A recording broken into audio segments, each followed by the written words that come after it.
The Book of Proverbs.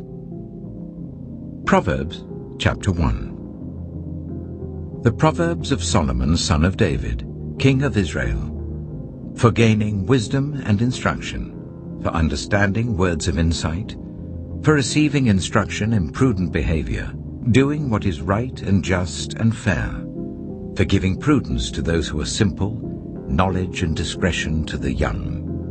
Let the wise listen and add to their learning, and let the discerning get guidance, for understanding proverbs and parables, the sayings and riddles of the wise. The fear of the Lord is the beginning of knowledge, but fools despise wisdom and instruction. Listen, my son, to your father's instruction, and do not forsake your mother's teaching. They are a garland to grace your head, and a chain to adorn your neck. My son, if sinful men entice you, do not give in to them. If they say, "Come along with us, let's lie in wait for innocent blood, let's ambush some harmless soul, let's swallow them alive like the grave, and whole like those who go down to the pit. We will get all sorts of valuable things and fill our houses with plunder. Cast lots with us. We will all share the loot." My son, do not go along with them. Do not set foot on their paths, for their feet rush into evil. They are swift to shed blood. How useless to spread a net where every bird can see it. These men lie in wait for their own blood. They ambush only themselves. Such are the paths of all who go after ill-gotten gain. It takes away the life of those who get it. Out in the open, wisdom calls aloud. She raises her voice in the public square. On the top of the wall she cries out. At the city gate she makes her speech. How long will you who are simple love your simple ways? How long will mockers delight in mockery and fools hate knowledge? Repent at my rebuke. Then I will pour out my thoughts to you, and I will make known to you my teachings. But since you refuse to listen when I call, and no one pays attention when I stretch out my hand, since you disregard all my advice and do not accept my rebuke, I in turn will laugh when disaster strikes you. I will mock when calamity overtakes you. When calamity overtakes you like a storm, when disaster sweeps over you like a whirlwind, when distress and trouble overwhelm you, then they will call to me, but I will not answer. They will look for me, but will not find me, since they hated knowledge and did not choose to fear the Lord. Since they would not accept my advice and spurned my rebuke, they will eat the fruit of their ways and be filled with the fruit of their schemes. For the waywardness of the simple will kill them, and the complacency of fools will destroy them. But whoever listens to me will live in safety and be at ease, without fear of harm. Proverbs chapter 2. My son, if you accept my words, and store up my commands within you, turning your ear to wisdom and applying your heart to understanding. Indeed, if you call out for insight and cry aloud for understanding, and if you look for it as for silver and search for it as for hidden treasure, then you will understand the fear of the Lord and find the knowledge of God. For the Lord gives wisdom. From his mouth come knowledge and understanding. He holds success in store for the upright. He is a shield to those whose way of life is blameless. For he guards the course of the just and protects the way of his faithful ones. Then you will understand what is right and just and fair, every good path. For wisdom will enter your heart, and knowledge will be pleasant to your soul. Discretion will protect you, and understanding will guard you.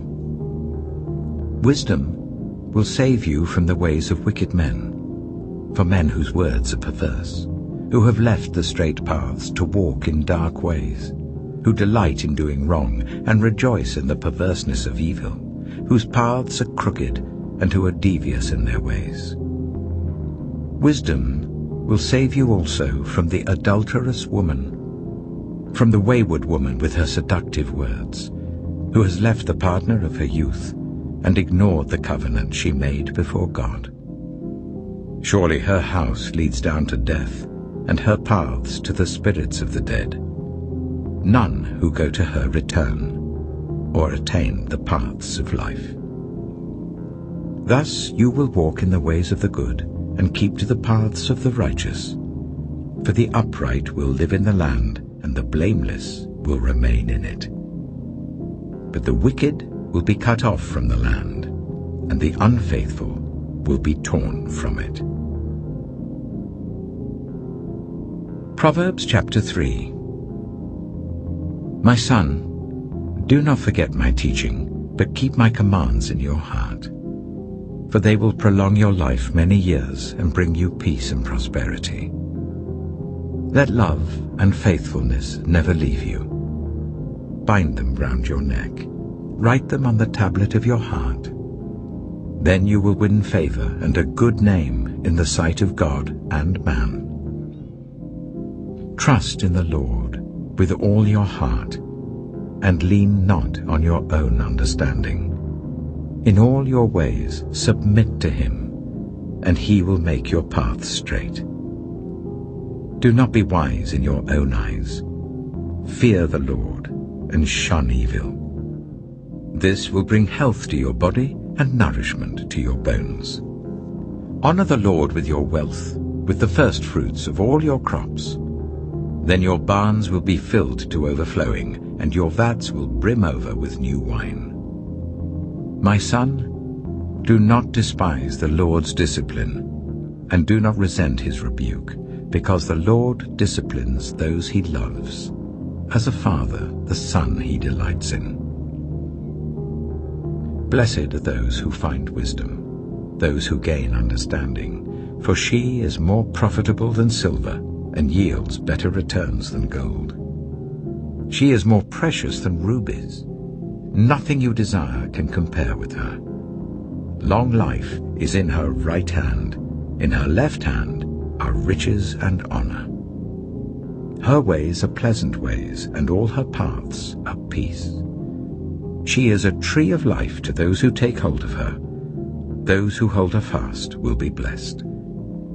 By wisdom the Lord laid the earth's foundations. By understanding he set the heavens in place. By his knowledge the watery depths were divided, and the clouds let drop the dew. My son, do not let wisdom and understanding out of your sight. Preserve sound judgment and discretion. They will be life for you, an ornament to grace your neck. Then you will go on your way in safety, and your foot will not stumble.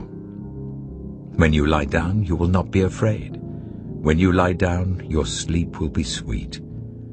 Have no fear of sudden disaster, or of the ruin that overtakes the wicked, for the Lord will be at your side, and will keep your foot from being snared. Do not withhold good from those to whom it is due, when it is in your power to act. Do not say to your neighbor, "Come back tomorrow and I'll give it to you," when you already have it with you. Do not plot harm against your neighbor who lives trustfully near you. Do not accuse anyone for no reason, when they have done you no harm. Do not envy the violent or choose any of their ways, for the Lord detests the perverse, but takes the upright into his confidence. The Lord's curse is on the house of the wicked, but he blesses the home of the righteous. He mocks proud mockers, but shows favor to the humble and oppressed. The wise inherit honor, but fools get only shame. Proverbs chapter 4. Listen, my sons, to a father's instruction. Pay attention and gain understanding. I give you sound learning, so do not forsake my teaching. For I too was a son to my father, still tender, and cherished by my mother. Then he taught me, and he said to me, Take hold of my words with all your heart, keep my commands, and you will live. Get wisdom, get understanding. Do not forget my words or turn away from them. Do not forsake wisdom, and she will protect you. Love her, and she will watch over you. The beginning of wisdom is this: get wisdom. Though it cost all you have, get understanding. Cherish her, and she will exalt you. Embrace her, and she will honor you. She will give you a garland to grace your head, and present you with a glorious crown. Listen, my son, accept what I say, and the years of your life will be many.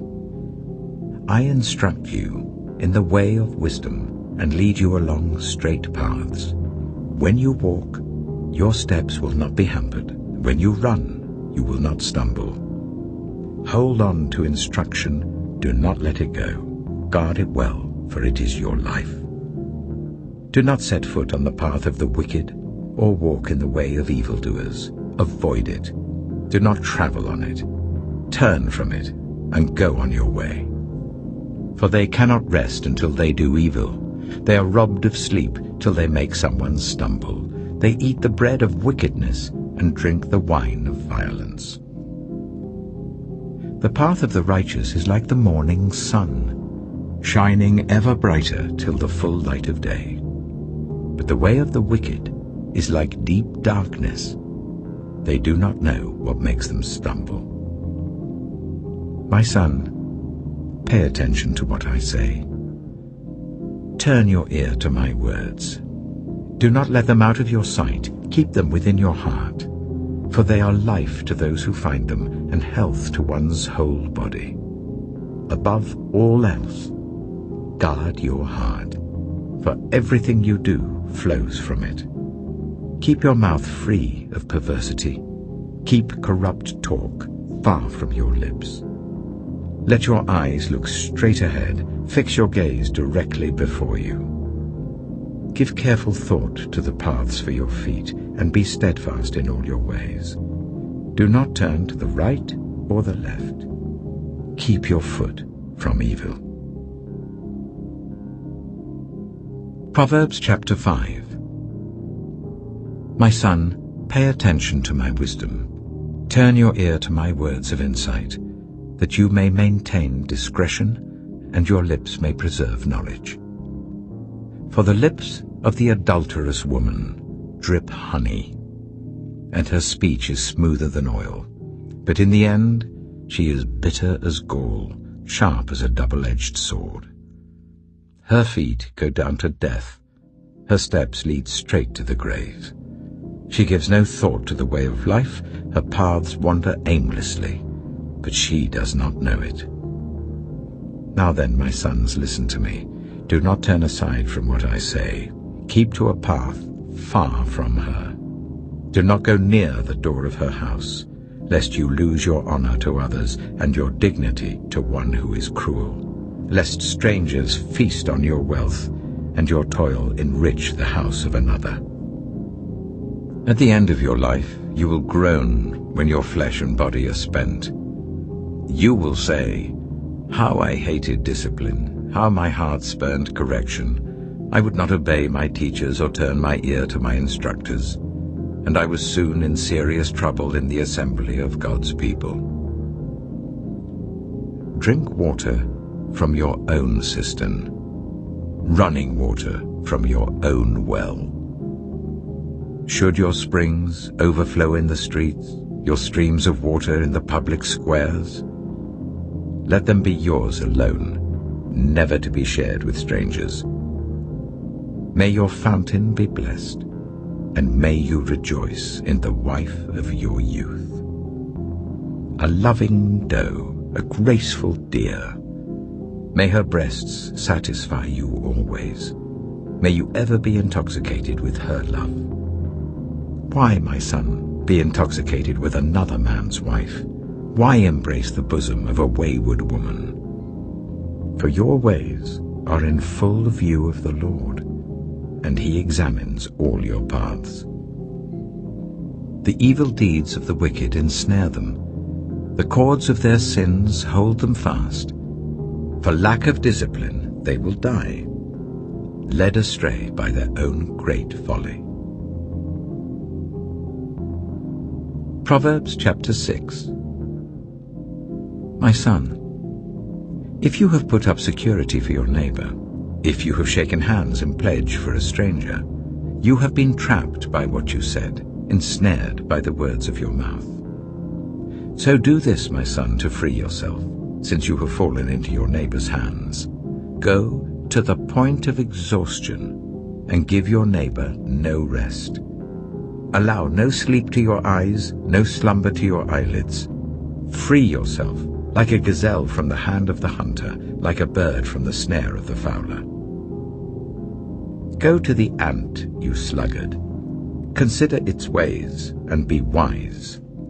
It has no commander, no overseer or ruler, yet it stores its provisions in summer and gathers its food at harvest. How long will you lie there, you sluggard? When will you get up from your sleep? A little sleep, a little slumber, a little folding of the hands to rest, and poverty will come on you like a thief and scarcity like an armed man. A troublemaker and a villain who goes about with a corrupt mouth, who winks maliciously with his eye, signals with his feet and motions with his fingers, who plots evil with deceit in his heart, he always stirs up conflict. Therefore disaster will overtake him in an instant. He will suddenly be destroyed without remedy. There are 6 things the Lord hates, 7 that are detestable to him: haughty eyes, a lying tongue, hands that shed innocent blood, a heart that devises wicked schemes, feet that are quick to rush into evil, a false witness who pours out lies, and a person who stirs up conflict in the community. My son, keep your father's command and do not forsake your mother's teaching. Bind them always on your heart, fasten them round your neck. When you walk, they will guide you. When you sleep, they will watch over you. When you awake, they will speak to you. For this command is a lamp, this teaching is a light, and correction and instruction are the way to life, keeping you from your neighbor's wife, from the smooth talk of a wayward woman. Do not lust in your heart after her beauty, or let her captivate you with her eyes. For a prostitute can be had for a loaf of bread, but another man's wife preys on your very life. Can a man scoop fire into his lap without his clothes being burned? Can a man walk on hot coals without his feet being scorched? So is he who sleeps with another man's wife. No one who touches her will go unpunished. People do not despise a thief if he steals to satisfy his hunger when he is starving. Yet if he is caught, he must pay 7-fold, though it costs him all the wealth of his house. But a man who commits adultery has no sense. Whoever does so destroys himself. Blows and disgrace are his lot, and his shame will never be wiped away. For jealousy arouses a husband's fury, and he will show no mercy when he takes revenge. He will not accept any compensation. He will refuse a bribe, however great it is. Proverbs chapter 7. My son, keep my words and store up my commands within you. Keep my commands and you will live. Guard my teachings as the apple of your eye. Bind them on your fingers. Write them on the tablet of your heart. Say to wisdom, you are my sister, and to insight, you are my relative. They will keep you from the adulterous woman, from the wayward woman with her seductive words. At the window of my house, I looked down through the lattice. I saw among the simple. I noticed among the young men a youth who had no sense. He was going down the street near her corner, walking along in the direction of her house, at twilight as the day was fading, as the dark of night set in. Then out came a woman to meet him, dressed like a prostitute and with crafty intent. She is unruly and defiant.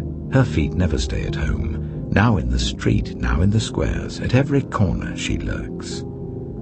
She took hold of him and kissed him, and with a brazen face she said, "Today I fulfilled my vows, and I have food from my fellowship offering at home. So I came out to meet you. I looked for you and have found you. I have covered my bed with colored linens from Egypt. I have perfumed my bed with myrrh, aloes, and cinnamon. Come, let's drink deeply of love till morning. Let's enjoy ourselves with love. My husband is not at home. He has gone on a long journey. He took his purse filled with money and will not be home till full moon." With persuasive words, she led him astray. She seduced him with her smooth talk. All at once he followed her, like an ox going to the slaughter, like a deer stepping into a noose till an arrow pierces his liver, like a bird darting into a snare, little knowing it will cost him his life. Now then, my sons, listen to me. Pay attention to what I say. Do not let your heart turn to her ways or stray into her paths. Many are the victims she has brought down. Her slain are a mighty throng. Her house is a highway to the grave, leading down to the chambers of death. Proverbs chapter 8. Does not wisdom call out? Does not understanding raise her voice? At the highest point along the way where the paths meet, she takes her stand. Beside the gate leading into the city, at the entrance, she cries aloud. To you, O people, I call out. I raise my voice to all humanity. You who are simple, gain prudence. You who are foolish, set your hearts on it. Listen, for I have trustworthy things to say. I open my lips to speak what is right. My mouth speaks what is true, for my lips detest wickedness. All the words of my mouth are just. None of them is crooked or perverse. To the discerning, all of them are right. They are upright to those who have found knowledge. Choose my instruction instead of silver, knowledge rather than choice gold. For wisdom is more precious than rubies, and nothing you desire can compare with her. I, wisdom, dwell together with prudence. I possess knowledge and discretion. To fear the Lord is to hate evil. I hate pride and arrogance, evil behavior and perverse speech. Counsel and sound judgment are mine. I have insight. I have power. By me, kings reign, and rulers issue decrees that are just. By me, princes govern, and nobles, all who rule on earth. I love those who love me, and those who seek me find me. With me are riches and honor, enduring wealth and prosperity. My fruit is better than fine gold. What I yield surpasses choice silver. I walk in the way of righteousness along the paths of justice, bestowing a rich inheritance on those who love me, and making their treasuries full. The Lord brought me forth as the first of his works, before his deeds of old. I was formed long ages ago, at the very beginning, when the world came to be. When there were no watery depths, I was given birth.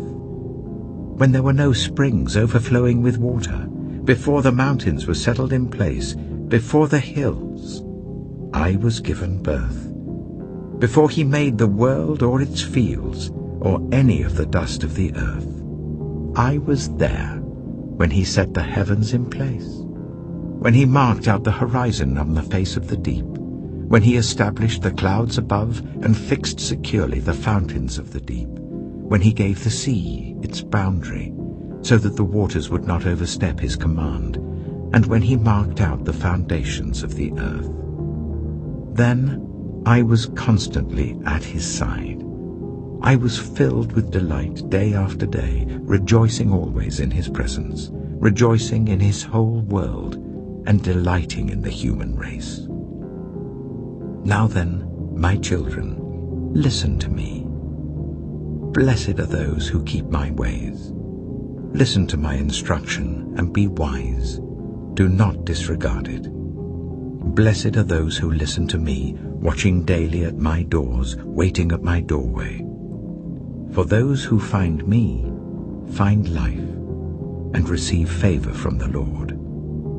But those who fail to find me harm themselves. All who hate me love death. Proverbs chapter 9. Wisdom has built her house. She has set up its 7 pillars. She has prepared her meat and mixed her wine. She has also set her table. She has sent out her servants, and she calls from the highest point of the city. Let all who are simple come to my house. To those who have no sense, she says, Come, eat my food and drink the wine I've mixed. Leave your simple ways and you will live. Walk in the way of insight. Whoever corrects a mocker invites insults. Whoever rebukes the wicked incurs abuse. Do not rebuke mockers, or they will hate you. Rebuke the wise, and they will love you. Instruct the wise, and they will be wiser still. Teach the righteous, and they will add to their learning. The fear of the Lord is the beginning of wisdom, and knowledge of the Holy One is understanding. For through wisdom your days will be many, and years will be added to your life. If you are wise, your wisdom will reward you. If you are a mocker, you alone will suffer. Folly is an unruly woman. She is simple and knows nothing. She sits at the door of her house, on a seat at the highest point of the city, calling out to those who pass by, who go straight on their way. Let all who are simple come to my house.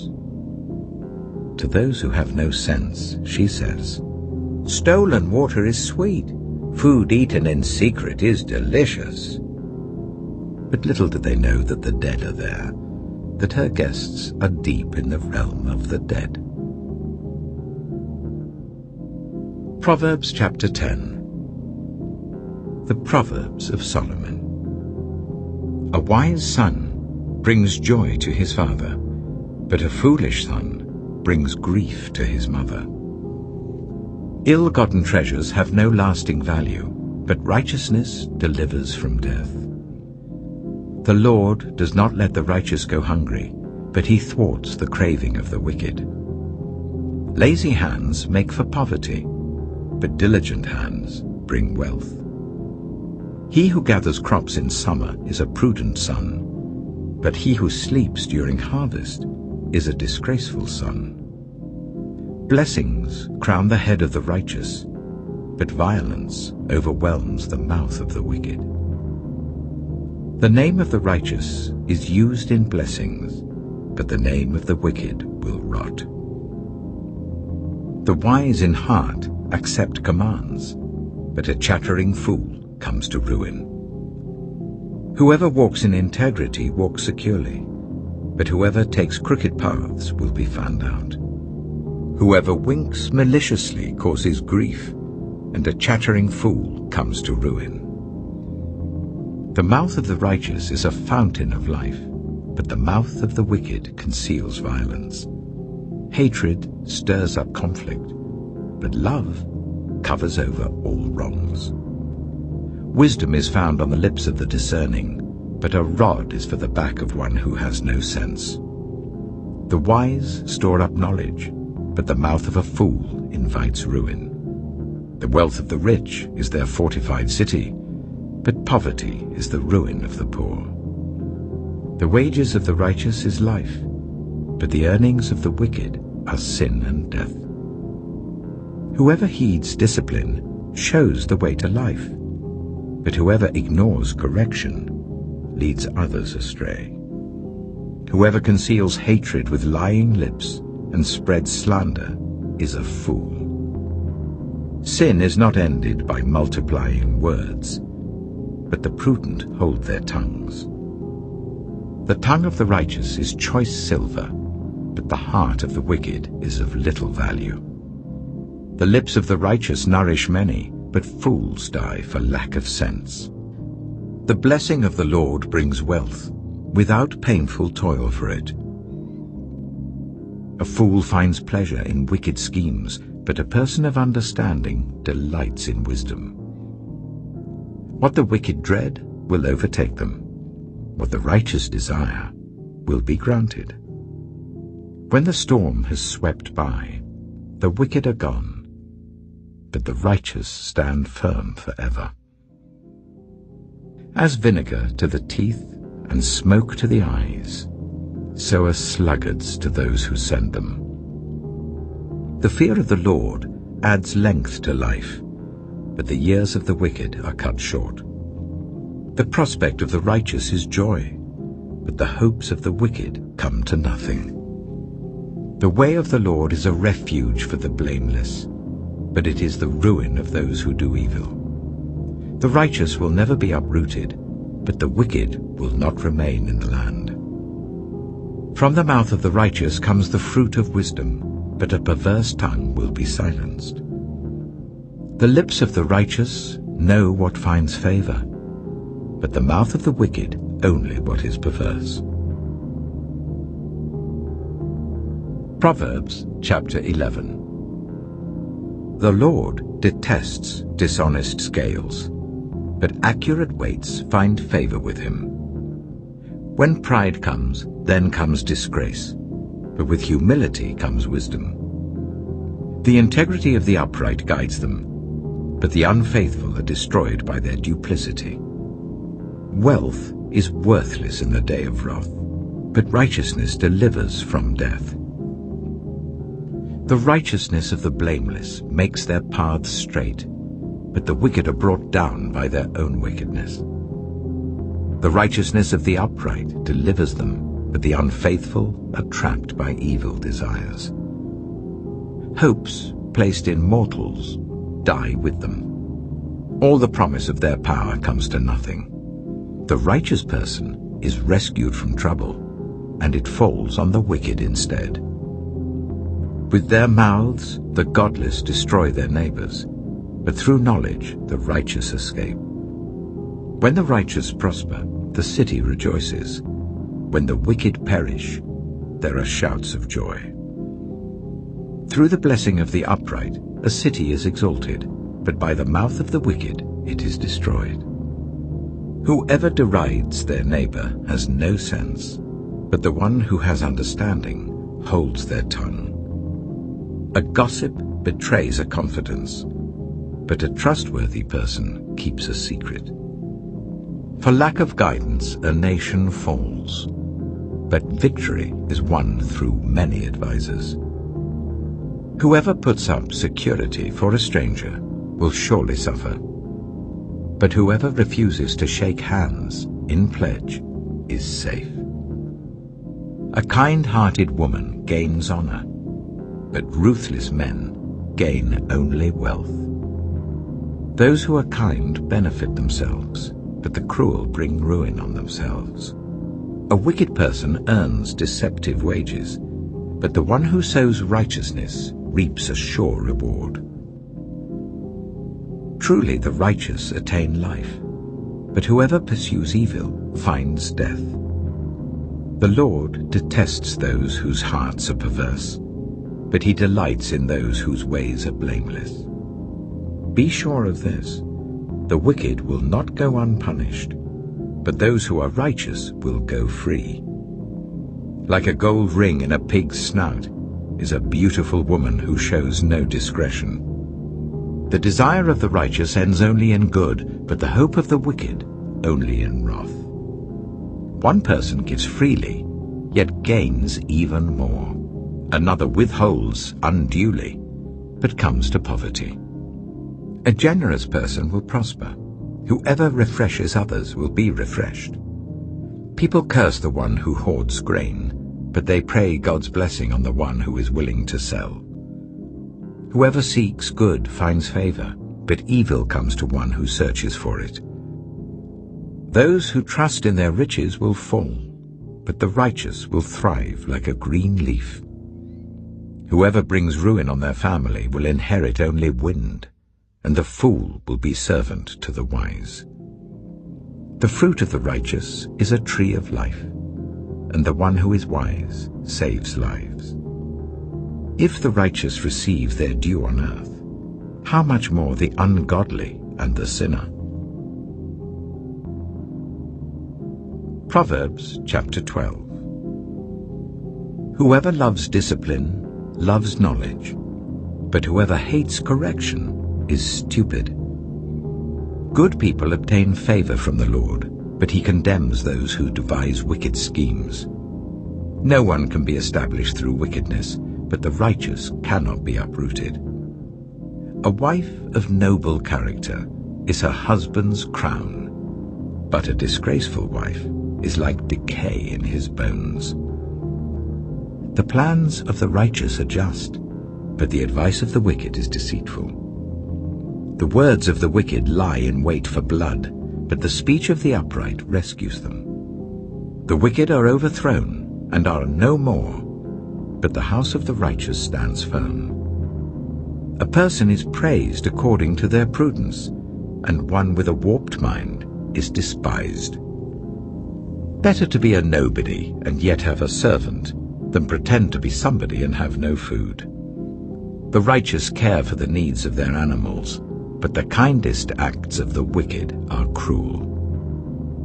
Those who work their land will have abundant food, but those who chase fantasies have no sense.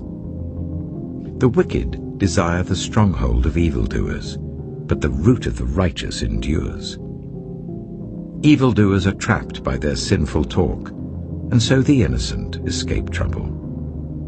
From the fruit of their lips people are filled with good things, and the work of their hands bring them reward. The way of fools seems right to them, but the wise listen to advice. Fools show their annoyance at once, but the prudent overlook an insult. An honest witness tells the truth, but a false witness tells lies. The words of the reckless pierce like swords, but the tongue of the wise brings healing. Truthful lips endure forever, but a lying tongue lasts only a moment. Deceit is in the hearts of those who plot evil, but those who promote peace have joy. No harm overtakes the righteous, but the wicked have their fill of trouble. The Lord detests lying lips, but he delights in people who are trustworthy. The prudent keep their knowledge to themselves, but a fool's heart blurts out folly. Diligent hands will rule, but laziness ends in forced labor. Anxiety weighs down the heart, but a kind word cheers it up. The righteous choose their friends carefully, but the way of the wicked leads them astray. The lazy do not roast any game, but the diligent feed on the riches of the hunt.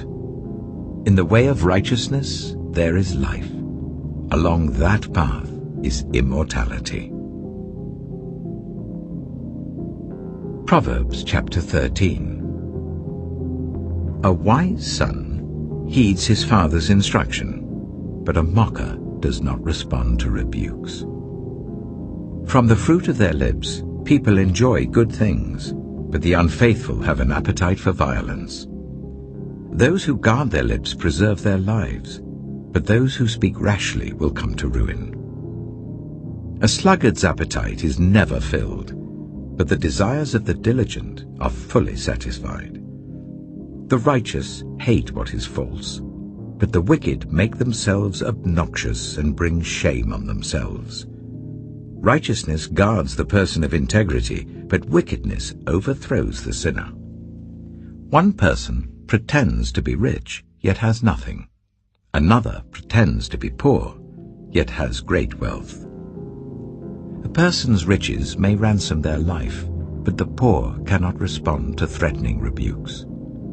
The light of the righteous shines brightly, but the lamp of the wicked is snuffed out. Where there is strife, there is pride, but wisdom is found in those who take advice. Dishonest money dwindles away, but whoever gathers money little by little makes it grow. Hope deferred makes the heart sick, but a longing fulfilled is a tree of life. Whoever scorns instruction will pay for it, but whoever respects a command is rewarded. The teaching of the wise is a fountain of life, turning a person from the snares of death. Good judgment wins favor, but the way of the unfaithful leads to their destruction. All who are prudent act with knowledge, but fools expose their folly. A wicked messenger falls into trouble, but a trustworthy envoy brings healing. Whoever disregards discipline comes to poverty and shame, but whoever heeds correction is honored. A longing fulfilled is sweet to the soul, but fools detest turning from evil. Walk with the wise and become wise, for a companion of fools suffers harm. Trouble pursues the sinner, but the righteous are rewarded with good things. A good person leaves an inheritance for their children's children, but a sinner's wealth is stored up for the righteous. An unplowed field produces food for the poor, but injustice sweeps it away. Whoever spares the rod hates their children, but the one who loves their children is careful to discipline them. The righteous eat to their heart's content, but the stomach of the wicked goes hungry. Proverbs chapter 14. The wise woman builds her house, but with her own hands the foolish one tears hers down. Whoever fears the Lord walks uprightly, but those who despise him are devious in their ways. A fool's mouth lashes out with pride, but the lips of the wise protect them. Where there are no oxen, the manger is empty, but from the strength of an ox come abundant harvests. An honest witness does not deceive, but a false witness pours out lies. The mocker seeks wisdom and finds none, but knowledge comes easily to the discerning. Stay away from a fool, for you will not find knowledge on their lips. The wisdom of the prudent is to give thought to their ways, but the folly of fools is deception. Fools mock at making amends for sin, but goodwill is found among the upright. Each heart knows its own bitterness, and no one else can share its joy. The house of the wicked will be destroyed, but the tent of the upright will flourish. There is a way that appears to be right, but in the end it leads to death. Even in laughter the heart may ache, and rejoicing may end in grief. The faithless will be fully repaid for their ways, and the good rewarded for theirs. The simple believe anything, but the prudent give thought to their steps. The wise fear the Lord and shun evil, but a fool is hot-headed and yet feels secure. A quick-tempered person does foolish things, and the one who devises evil schemes is hated. The simple inherit folly, but the prudent are crowned with knowledge. Evildoers will bow down in the presence of the good, and the wicked at the gates of the righteous. The poor are shunned even by their neighbors, but the rich have many friends. It is a sin to despise one's neighbor, but blessed is the one who is kind to the needy. Do not those who plot evil go astray? But those who plan what is good find love and faithfulness. All hard work brings a profit, but mere talk leads only to poverty. The wealth of the wise is their crown, but the folly of fools yields folly. A truthful witness saves lives, but a false witness is deceitful. Whoever fears the Lord has a secure fortress, and for their children it will be a refuge. The fear of the Lord is a fountain of life, turning a person from the snares of death. A large population is a king's glory, but without subjects a prince is ruined. Whoever is patient has great understanding, but one who is quick-tempered displays folly. A heart at peace gives life to the body, but envy rots the bones. Whoever oppresses the poor shows contempt for their Maker, but whoever is kind to the needy honors God. When calamity comes, the wicked are brought down, but even in death the righteous seek refuge in God. Wisdom reposes in the heart of the discerning, and even among fools she lets herself be known. Righteousness exalts a nation, but sin condemns any people. A king delights in a wise servant, but a shameful servant arouses his fury. Proverbs chapter 15. A gentle answer turns away wrath, but a harsh word stirs up anger. The tongue of the wise adorns knowledge, but the mouth of the fool gushes folly. The eyes of the Lord are everywhere, keeping watch on the wicked and the good. The soothing tongue is a tree of life, but a perverse tongue crushes the spirit. A fool spurns a parent's discipline, but whoever heeds correction shows prudence. The house of the righteous contains great treasure, but the income of the wicked brings ruin. The lips of the wise spread knowledge, but the hearts of fools are not upright. The Lord detests the sacrifice of the wicked, but the prayer of the upright pleases him. The Lord detests the way of the wicked, but he loves those who pursue righteousness. Stern discipline awaits anyone who leaves the path. The one who hates correction will die. Death and destruction lie open before the Lord. How much more do human hearts? Mockers resent correction, so they avoid the wise. A happy heart makes the face cheerful, but heartache crushes the spirit. The discerning heart seeks knowledge, but the mouth of a fool feeds on folly. All the days of the oppressed are wretched, but the cheerful heart has a continual feast. Better a little with the fear of the Lord than great wealth with turmoil. Better a dish of vegetables with love than a fattened calf with hatred. A hot-tempered person stirs up conflict, but the one who is patient calms a quarrel. The way of the sluggard is blocked with thorns, but the path of the upright is a highway. A wise son brings joy to his father, but a foolish man despises his mother.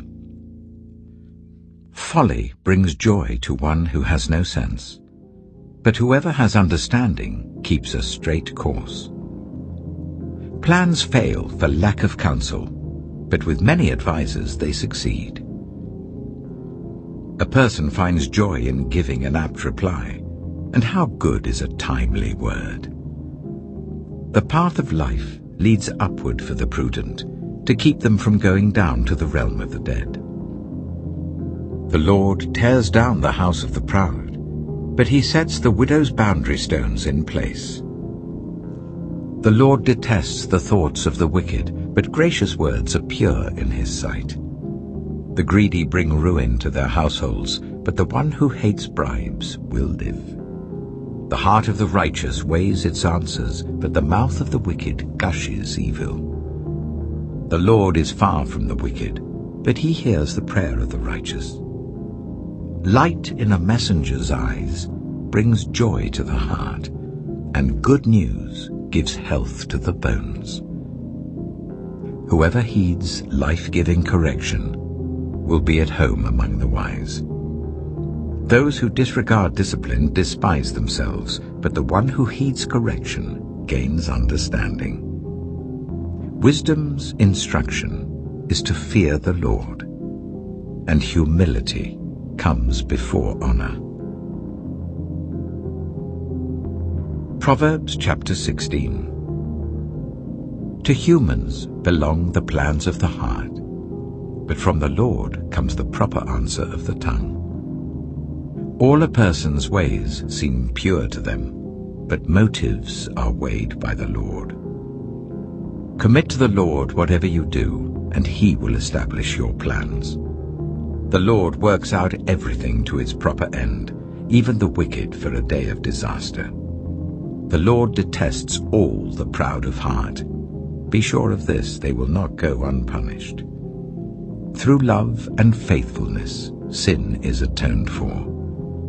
Through the fear of the Lord, evil is avoided. When the Lord takes pleasure in anyone's way, he causes their enemies to make peace with them.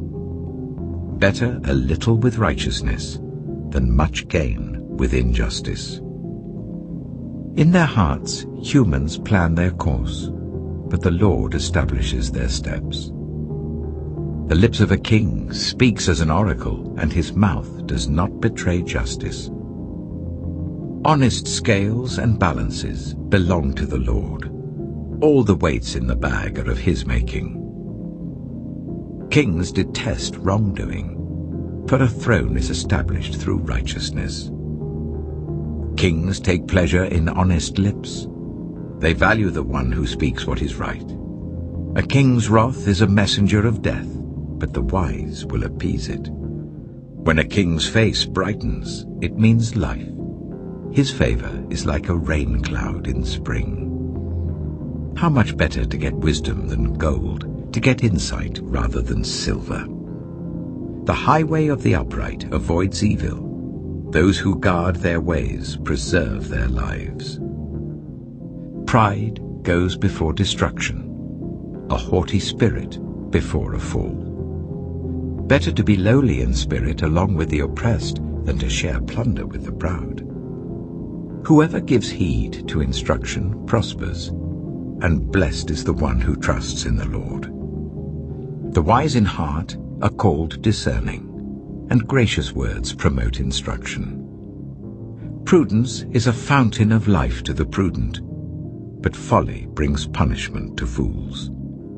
The hearts of the wise make their mouths prudent, and their lips promote instruction. Gracious words are a honeycomb, sweet to the soul and healing to the bones.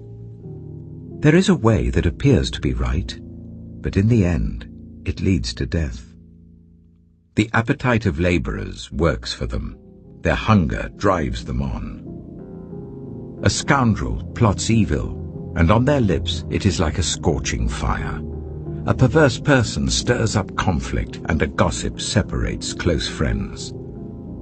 A violent person entices their neighbor and leads them down a path that is not good.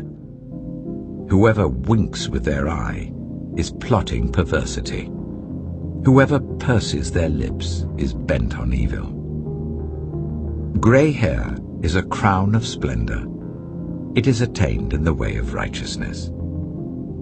Better a patient person than a warrior, one with self-control than one who takes a city. The lot is cast into the lap, but its every decision is from the Lord. Proverbs chapter 17. Better a dry crust with peace and quiet than a house full of feasting with strife. A prudent servant will rule over a disgraceful son and will share the inheritance as one of the family. the crucible for silver and the furnace for gold, but the Lord tests the heart. A wicked person listens to deceitful lips. A liar pays attention to a destructive tongue. Whoever mocks the poor shows contempt for their maker. Whoever gloats over disaster will not go unpunished. Children's children are a crown to the aged, and parents are the pride of their children. Eloquent lips are unsuited to a godless fool. How much worse lying lips to a ruler? A bribe is seen as a charm by the one who gives it. They think success will come at every turn. Whoever would foster love covers over an offense, but whoever repeats the matter separates close friends. A rebuke impresses a discerning person, more than 100 lashes a fool. Evildoers foster rebellion against God. The messenger of death will be sent against them. Better to meet a bear robbed of her cubs than a fool bent on folly. Evil will never leave the house of one who pays back evil for good. Starting a quarrel is like breaching a dam, so drop the matter before a dispute breaks out. Acquitting the guilty and condemning the innocent, the Lord detests them both. Why should fools have money in hand to buy wisdom when they are not able to understand it? A friend loves at all times, and a brother is born for a time of adversity. One who has no sense shakes hands in pledge and puts up security for a neighbor. Whoever loves a quarrel loves sin. Whoever builds a high gate invites destruction. One whose heart is corrupt does not prosper. One whose tongue is perverse falls into trouble. To have a fool for a child brings grief. There is no joy for the parent of a godless fool. A cheerful heart is good medicine, but a crushed spirit dries up the bones. The wicked accept bribes in secret to pervert the course of justice. A discerning person keeps wisdom in view, but a fool's eyes wander to the ends of the earth. A foolish son brings grief to his father, and bitterness to the mother who bore him. If imposing a fine on the innocent is not good, surely to flog honest officials is not right. The one who has knowledge uses words with restraint, and whoever has understanding is even-tempered. Even fools are thought wise if they keep silent, and discerning if they hold their tongues. Proverbs chapter 18. An unfriendly person pursues selfish ends, and against all sound judgment starts quarrels. Fools find no pleasure in understanding, but delight in airing their own opinions. When wickedness comes, so does contempt, and with shame comes reproach. The words of the mouth are deep waters, but the fountain of wisdom is a rushing stream. It is not good to be partial to the wicked, and so deprive the innocent of justice. The lips of fools bring them strife, and their mouths invite a beating. The mouths of fools are their undoing, and their lips are a snare to their very lives. The words of a gossip are like choice morsels. They go down to the inmost parts. One who is slack in his work is brother to one who destroys. The name of the Lord is a fortified tower. The righteous run to it and are safe. The wealth of the rich is their fortified city. They imagine it a wall too high to scale. Before a downfall, the heart is haughty, but humility comes before honor. To answer before listening, that is folly and shame. The human spirit can endure in times of illness, but a crushed spirit who can bear? The heart of the discerning acquires knowledge, for the ears of the wise seek it out. A gift opens the way and ushers the giver into the presence of the great. In a lawsuit, the first to speak seems right. until someone comes forward and cross-examines. Casting the lot settles disputes and keeps strong opponents apart. A brother wronged is more unyielding than a fortified city. Disputes are like the barred gates of a citadel. From the fruit of their mouth a person's stomach is filled. With the harvest of their lips they are satisfied. The tongue has the power of life and death, and those who love it will eat its fruit.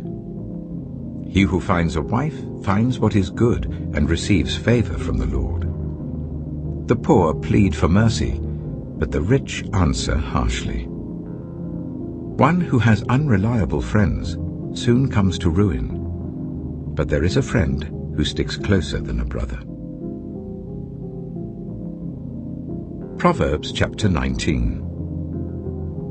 Better the poor whose way of life is blameless than a fool whose lips are perverse.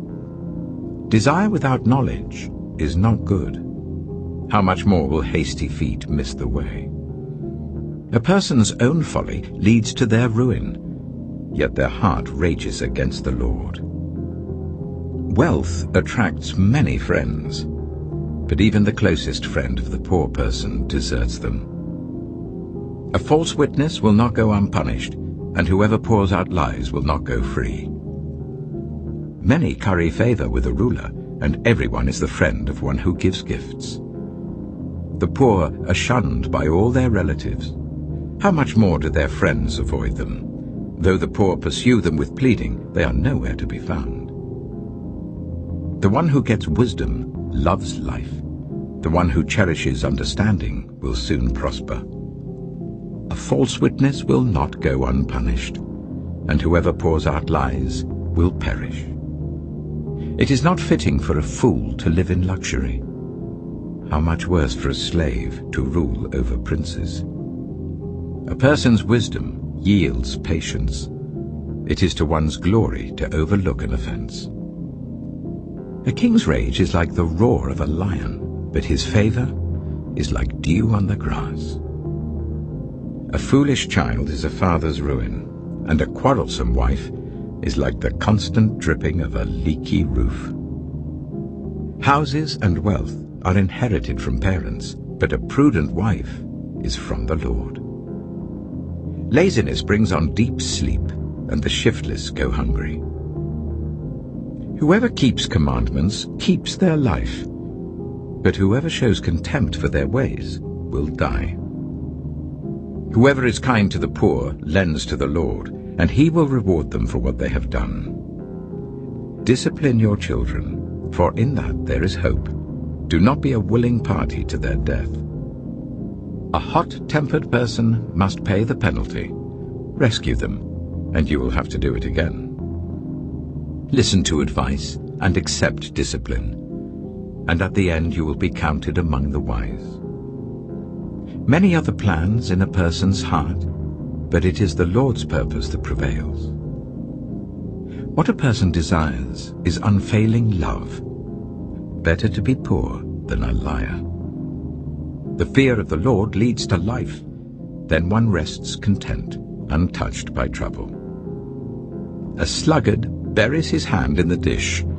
He will not even bring it back to his mouth. Flog a mocker, and the simple will learn prudence. Rebuke the discerning, and they will gain knowledge. Whoever robs their father and drives out their mother is a child who brings shame and disgrace. Stop listening to instruction, my son, and you will stray from the words of knowledge. A corrupt witness mocks at justice, and the mouth of the wicked gulps down evil. Penalties are prepared for mockers, and beatings for the backs of fools. Proverbs chapter 20. Wine is a mocker, and beer a brawler. Whoever is led astray by them is not wise.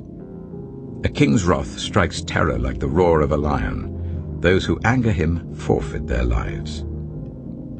It is to one's honor to avoid strife, but every fool is quick to quarrel. Sluggards do not plow in season, so at harvest time they look but find nothing. The purposes of a person's heart are deep waters, but one who has insight draws them out. Many claim to have unfailing love, but a faithful person who can find? The righteous lead blameless lives. Blessed are their children after them. When a king sits on his throne to judge, he winnows out all evil with his eyes. Who can say, I have kept my heart pure, I am clean and without sin? Differing weights and differing measures, the Lord detests them both. Even small children are known by their actions, so is their conduct really pure and upright? Ears that hear and eyes that see, the Lord has made them both. Do not love sleep, or you will grow poor. Stay awake, and you will have food to spare. It's no good, says the buyer. Then goes off and boasts about the purchase. Gold there is, and rubies in abundance, but lips that speak knowledge are a rare jewel. Take the garment of one who puts up security for a stranger. Hold it in pledge if it is done for an outsider. Food gained by fraud tastes sweet, but one ends up with a mouth full of gravel. Plans are established by seeking advice, so if you wage war, obtain guidance. A gossip betrays a confidence, so avoid anyone who talks too much. If someone curses their father or mother, their lamp will be snuffed out in pitch darkness. An inheritance claimed too soon will not be blessed at the end. Do not say, I'll pay you back for this wrong. Wait for the Lord, and he will avenge you. The Lord detests differing weights, and dishonest scales do not please him. A person's steps are directed by the Lord. How then can anyone understand their own way? It is a trap to dedicate something rashly, and only later to consider one's vows. A wise king winnows out the wicked. He drives the threshing wheel over them. The human spirit is the lamp of the Lord that sheds light on one's inmost being. Love and faithfulness keep a king safe. Through love, his throne is made secure. The glory of young men is their strength, grey hair the splendor of the old. Blows and wounds scrub away evil, and beatings purge the inmost being. Proverbs chapter 21. In the Lord's hand, the king's heart is a stream of water that he channels towards all who please him. A person may think their own ways are right, but the Lord weighs the heart. To do what is right and just is more acceptable to the Lord than sacrifice. Haughty eyes and a proud heart, the unplowed field of the wicked, produce sin. The plans of the diligent lead to profit, as surely as haste leads to poverty. A fortune made by a lying tongue is a fleeting vapor and a deadly snare. The violence of the wicked will drag them away, for they refuse to do what is right. The way of the guilty is devious, but the conduct of the innocent is upright. Better to live on a corner of the roof than share a house with a quarrelsome wife. The wicked crave evil. Their neighbors get no mercy from them. When a mocker is punished, the simple gain wisdom. By paying attention to the wise, they get knowledge. The righteous one takes note of the house of the wicked and brings the wicked to ruin. Whoever shuts their ears to the cry of the poor will also cry out and not be answered. A gift given in secret soothes anger, and a bribe concealed in the cloak pacifies great wrath. When justice is done, it brings joy to the righteous, but terror to evildoers. Whoever strays from the path of prudence comes to rest in the company of the dead. Whoever loves pleasure will become poor. Whoever loves wine and olive oil will never be rich. The wicked become a ransom for the righteous, and the unfaithful for the upright. Better to live in a desert than with a quarrelsome and nagging wife. The wise store up choice food and olive oil, but fools gulp theirs down. Whoever pursues righteousness and love finds life, prosperity, and honor. One who is wise can go up against the city of the mighty and pull down the stronghold in which they trust. Those who guard their mouths and their tongues keep themselves from calamity. The proud and arrogant person, mocker is his name, behaves with insolent fury. The craving of a sluggard will be the death of him, because his hands refuse to work. All day long he craves for more, but the righteous give without sparing. The sacrifice of the wicked is detestable, how much more so when brought with evil intent. A false witness will perish, but a careful listener will testify successfully. The wicked put up a bold front, but the upright give thought to their ways. There is no wisdom, no insight, no plan that can succeed against the Lord. The horse is made ready for the day of battle, but victory rests with the Lord. Proverbs chapter 22. A good name is more desirable than great riches. To be esteemed is better than silver or gold. Rich and poor have this in common: the Lord is the maker of them all. The prudent see danger and take refuge, but the simple keep going and pay the penalty. Humility is the fear of the Lord. Its wages are riches and honor and life. In the paths of the wicked are snares and pitfalls, but those who would preserve their life stay far from them. Start children off on the way they should go, and even when they are old, they will not turn from it. The rich rule over the poor, and the borrower is slave to the lender. Whoever sows injustice reaps calamity, and the rod they wield in fury will be broken. The generous will themselves be blessed, for they share their food with the poor. Drive out the mocker, and out goes strife. Quarrels and insults are ended. One who loves a pure heart and who speaks with grace will have the king for a friend. The eyes of the Lord keep watch over knowledge, but he frustrates the words of the unfaithful. The sluggard says, "There's a lion outside. I'll be killed in the public square." The mouth of an adulterous woman is a deep pit. A man who is under the Lord's wrath falls into it. Folly is bound up in the heart of a child, but the rod of discipline will drive it far away. One who oppresses the poor to increase his wealth, and one who gives gifts to the rich, both come to poverty.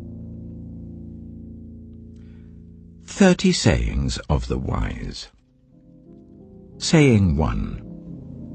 Pay attention and turn your ear to the sayings of the wise. Apply your heart to what I teach, for it is pleasing when you keep them in your heart and have all of them ready on your lips. So that your trust may be in the Lord, I teach you today, even you.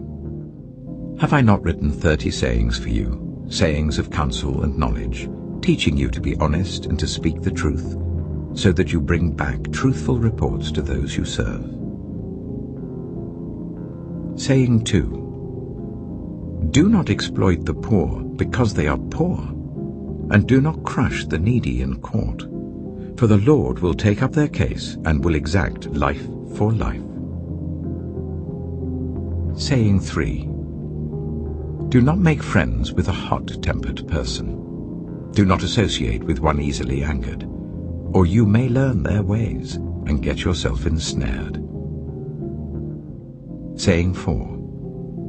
Do not be one who shakes hands in pledge or puts up security for debts. If you lack the means to pay, your very bed will be snatched from under you. Saying 5.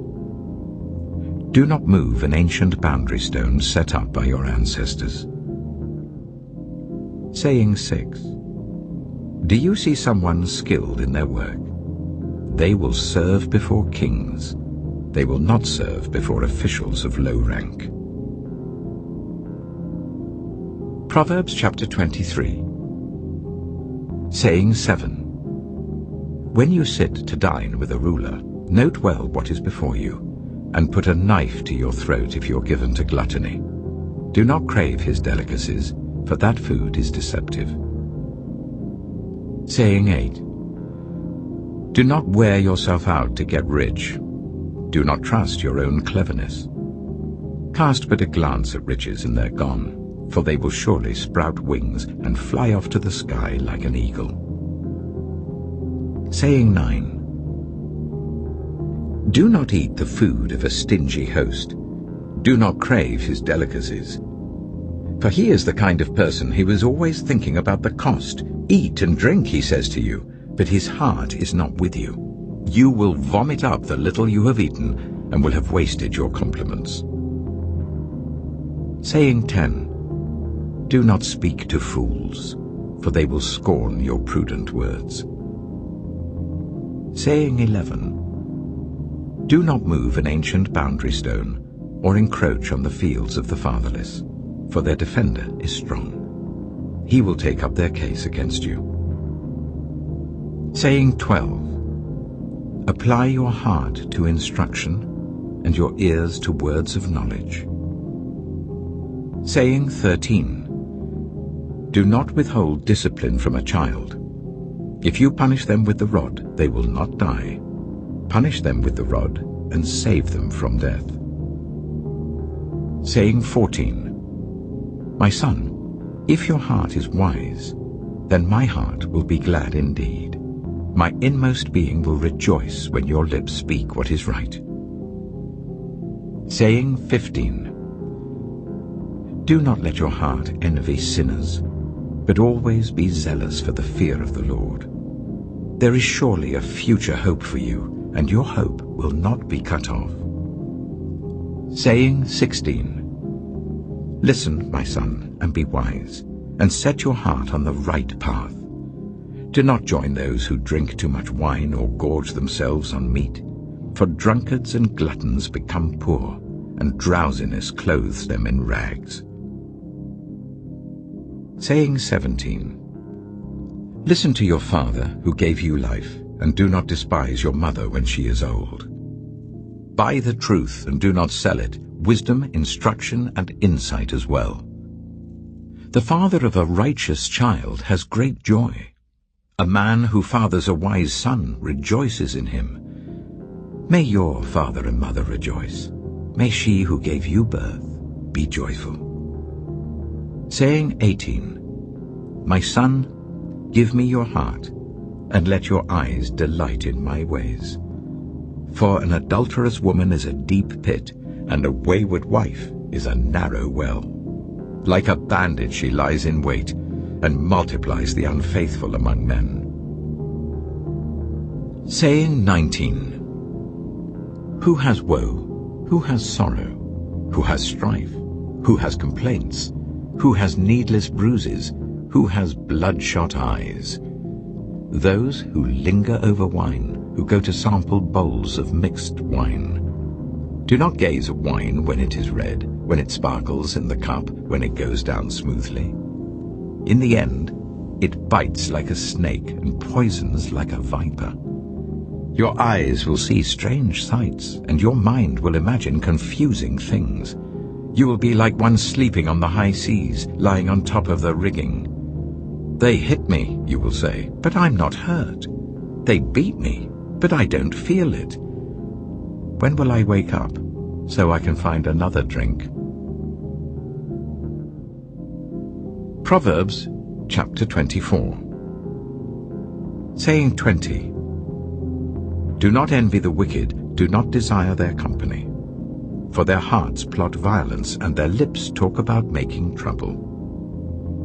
Saying 21. By wisdom a house is built, and through understanding it is established. Through knowledge its rooms are filled with rare and beautiful treasures. Saying 22. The wise prevail through great power, and those who have knowledge muster their strength. Surely you need guidance to wage war, and victory is won through many advisers. Saying 23. Wisdom is too high for fools. In the assembly at the gate they must not open their mouths. Saying 24. Whoever plots evil will be known as a schemer. The schemes of folly are sin, and people detest a mocker. Saying 25. If you falter in a time of trouble, how small is your strength? Rescue those being led away to death, hold back those staggering towards slaughter. If you say, "But we knew nothing about this," does not he who weighs the heart perceive it? Does not he who guards your life know it? Will he not repay everyone according to what they have done? Saying 26. Eat honey, my son, for it is good. Honey from the comb is sweet to your taste. Know also that wisdom is like honey for you. If you find it, there is a future hope for you, and your hope will not be cut off. Saying 27. Do not lurk like a thief near the house of the righteous. Do not plunder their dwelling place. For though the righteous fall 7 times, they rise again, but the wicked stumble when calamity strikes. Saying 28. Do not gloat when your enemy falls. When they stumble, do not let your heart rejoice. Or the Lord will see and disapprove and turn his wrath away from them. Saying 29. Do not fret because of evildoers, or be envious of the wicked, for the evildoer has no future hope, and the lamp of the wicked will be snuffed out. Saying 30.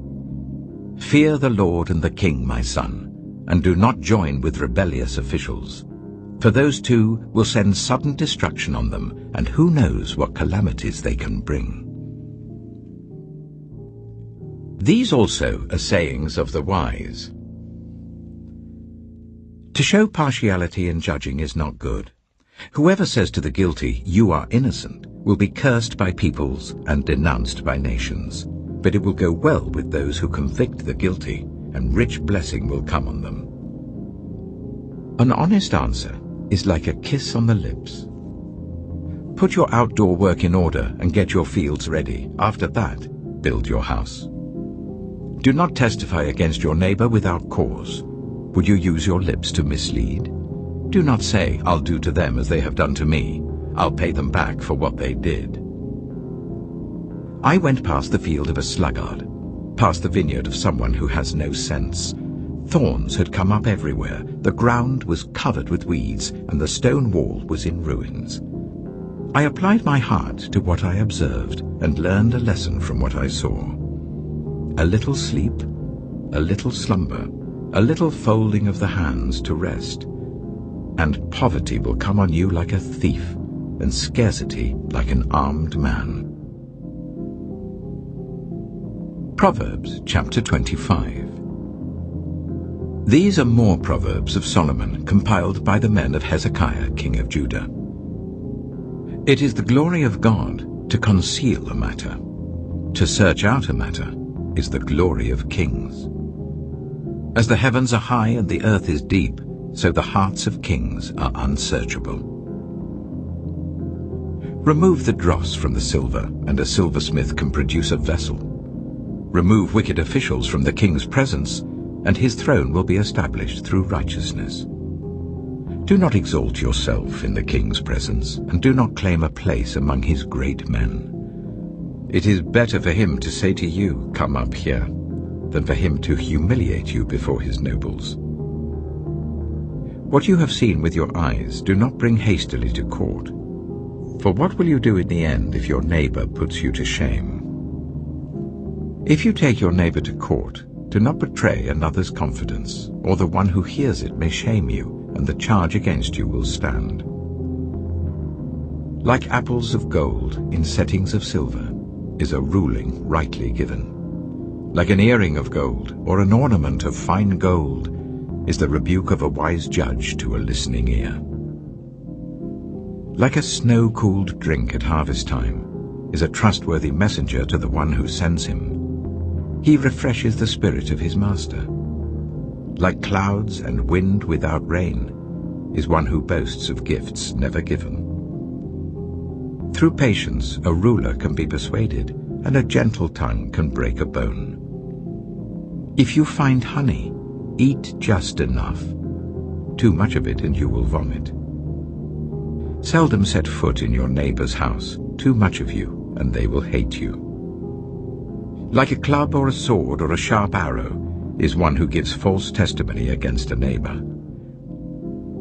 Like a broken tooth or a lame foot is reliance on the unfaithful in a time of trouble. Like one who takes away a garment on a cold day, or like vinegar poured on a wound, is one who sings songs to a heavy heart. If your enemy is hungry, give him food to eat. If he is thirsty, give him water to drink. In doing this, you will heap burning coals on his head, and the Lord will reward you. Like a north wind that brings unexpected rain is a sly tongue, which provokes a horrified look. Better to live on a corner of the roof than share a house with a quarrelsome wife. Like cold water to a weary soul is good news from a distant land. Like a muddied spring or a polluted well are the righteous who give way to the wicked. It is not good to eat too much honey, nor is it honorable to search out matters that are too deep. Like a city whose walls are broken through is a person who lacks self-control. Proverbs chapter 26. Like snow in summer or rain in harvest, honor is not fitting for a fool. Like a fluttering sparrow or a darting swallow, an undeserved curse does not come to rest. A whip for the horse, a bridle for the donkey, and a rod for the backs of fools. Do not answer a fool according to his folly, or you yourself will be just like him. Answer a fool according to his folly, or he will be wise in his own eyes. Sending a message by the hands of a fool is like cutting off one's feet or drinking poison. Like the useless legs of one who is lame is a proverb in the mouth of a fool. Like tying a stone in a sling is the giving of honor to a fool. Like a thorn bush in a drunkard's hand is a proverb in the mouth of a fool. Like an archer who wounds at random is one who hires a fool or any passerby. As a dog returns to its vomit, so fools repeat their folly. Do you see a person wise in their own eyes? There is more hope for a fool than for them. A sluggard says, "There's a lion in the road, a fierce lion roaming the streets." As a door turns on its hinges, so a sluggard turns on his bed. A sluggard buries his hand in the dish. He is too lazy to bring it back to his mouth. A sluggard is wiser in his own eyes than 7 people who answer discreetly. Like one who grabs a stray dog by the ears is someone who rushes into a quarrel not their own. Like a maniac shooting flaming arrows of death is one who deceives their neighbor and says, "I was only joking." Without wood, a fire goes out. Without gossip, a quarrel dies down. As charcoal to embers, and as wood to fire, so is a quarrelsome person for kindling strife. The words of a gossip are like choice morsels. They go down to the inmost parts. Like a coating of silver dross on earthenware are fervent lips with an evil heart. Enemies disguise themselves with their lips, but in their hearts they harbor deceit. Though their speech is charming, do not believe them, for 7 abominations fill their hearts. Their malice may be concealed by deception, but their wickedness will be exposed in the assembly. Whoever digs a pit will fall into it.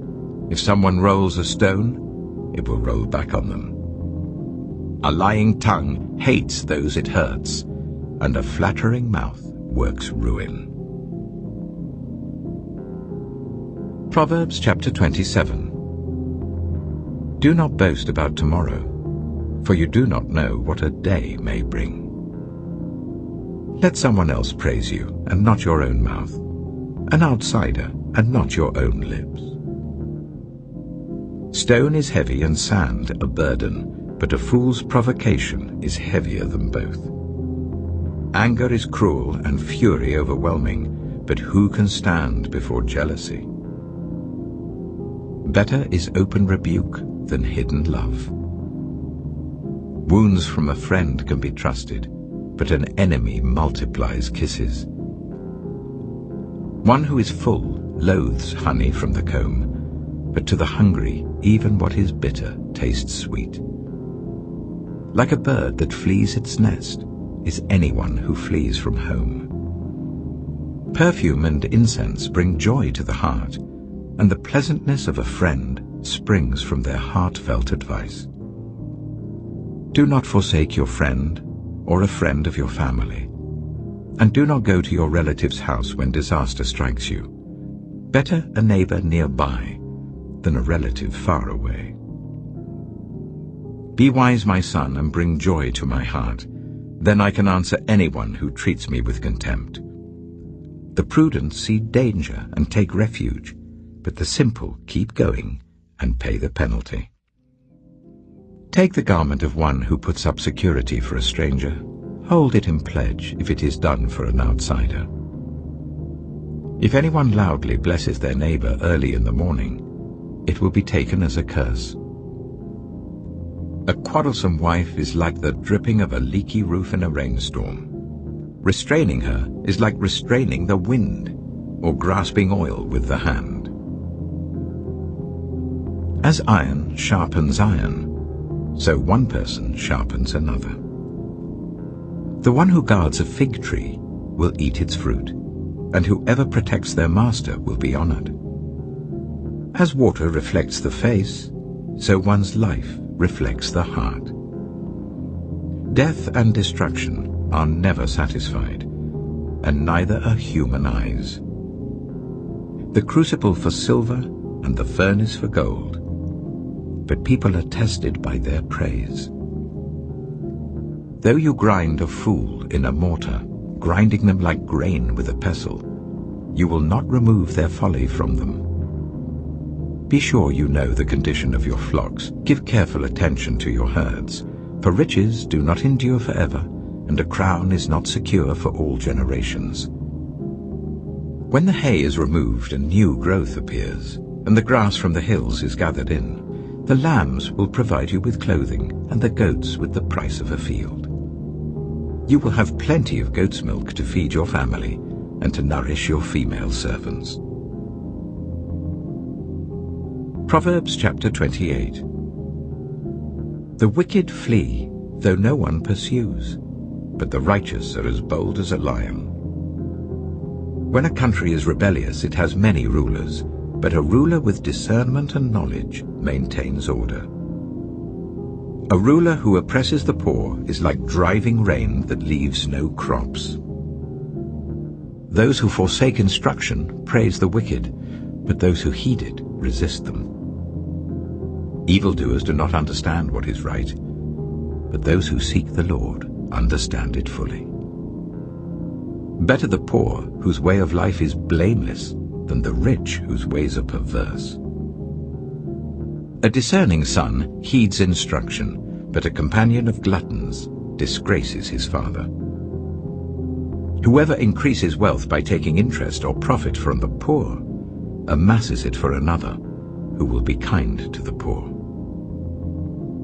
If anyone turns a deaf ear to my instruction, even their prayers are detestable. Whoever leads the upright along an evil path will fall into their own trap, but the blameless will receive a good inheritance. The rich are wise in their own eyes. One who is poor and discerning sees how deluded they are. When the righteous triumph, there is great elation. But when the wicked rise to power, people go into hiding. Whoever conceals their sins does not prosper, but the one who confesses and renounces them finds mercy. Blessed is the one who always trembles before God. but whoever hardens their heart falls into trouble. Like a roaring lion or a charging bear is a wicked ruler over a helpless people. A tyrannical ruler practices extortion, but one who hates ill-gotten gain will enjoy a long reign. Anyone tormented by the guilt of murder will seek refuge in the grave. Let no one hold them back. The one whose way of life is blameless is kept safe, but the one whose ways are perverse will fall into the pit. Those who work their land will have abundant food, but those who chase fantasies will have their fill of poverty. A faithful person will be richly blessed, but one eager to get rich will not go unpunished. To show partiality is not good, yet a person will do wrong for a piece of bread. The stingy are eager to get rich, and are unaware that poverty awaits them. Whoever rebukes a person will in the end gain favor, rather than one who has a flattering tongue. Whoever robs their father or mother and says, "It's not wrong," is partner to one who destroys. The greedy stir up conflict, but those who trust in the Lord will prosper. Those who trust in themselves are fools, but those who walk in wisdom are kept safe. Those who give to the poor will lack nothing, but those who close their eyes to them receive many curses. When the wicked rise to power, people go into hiding, but when the wicked perish, the righteous thrive. Proverbs chapter 29.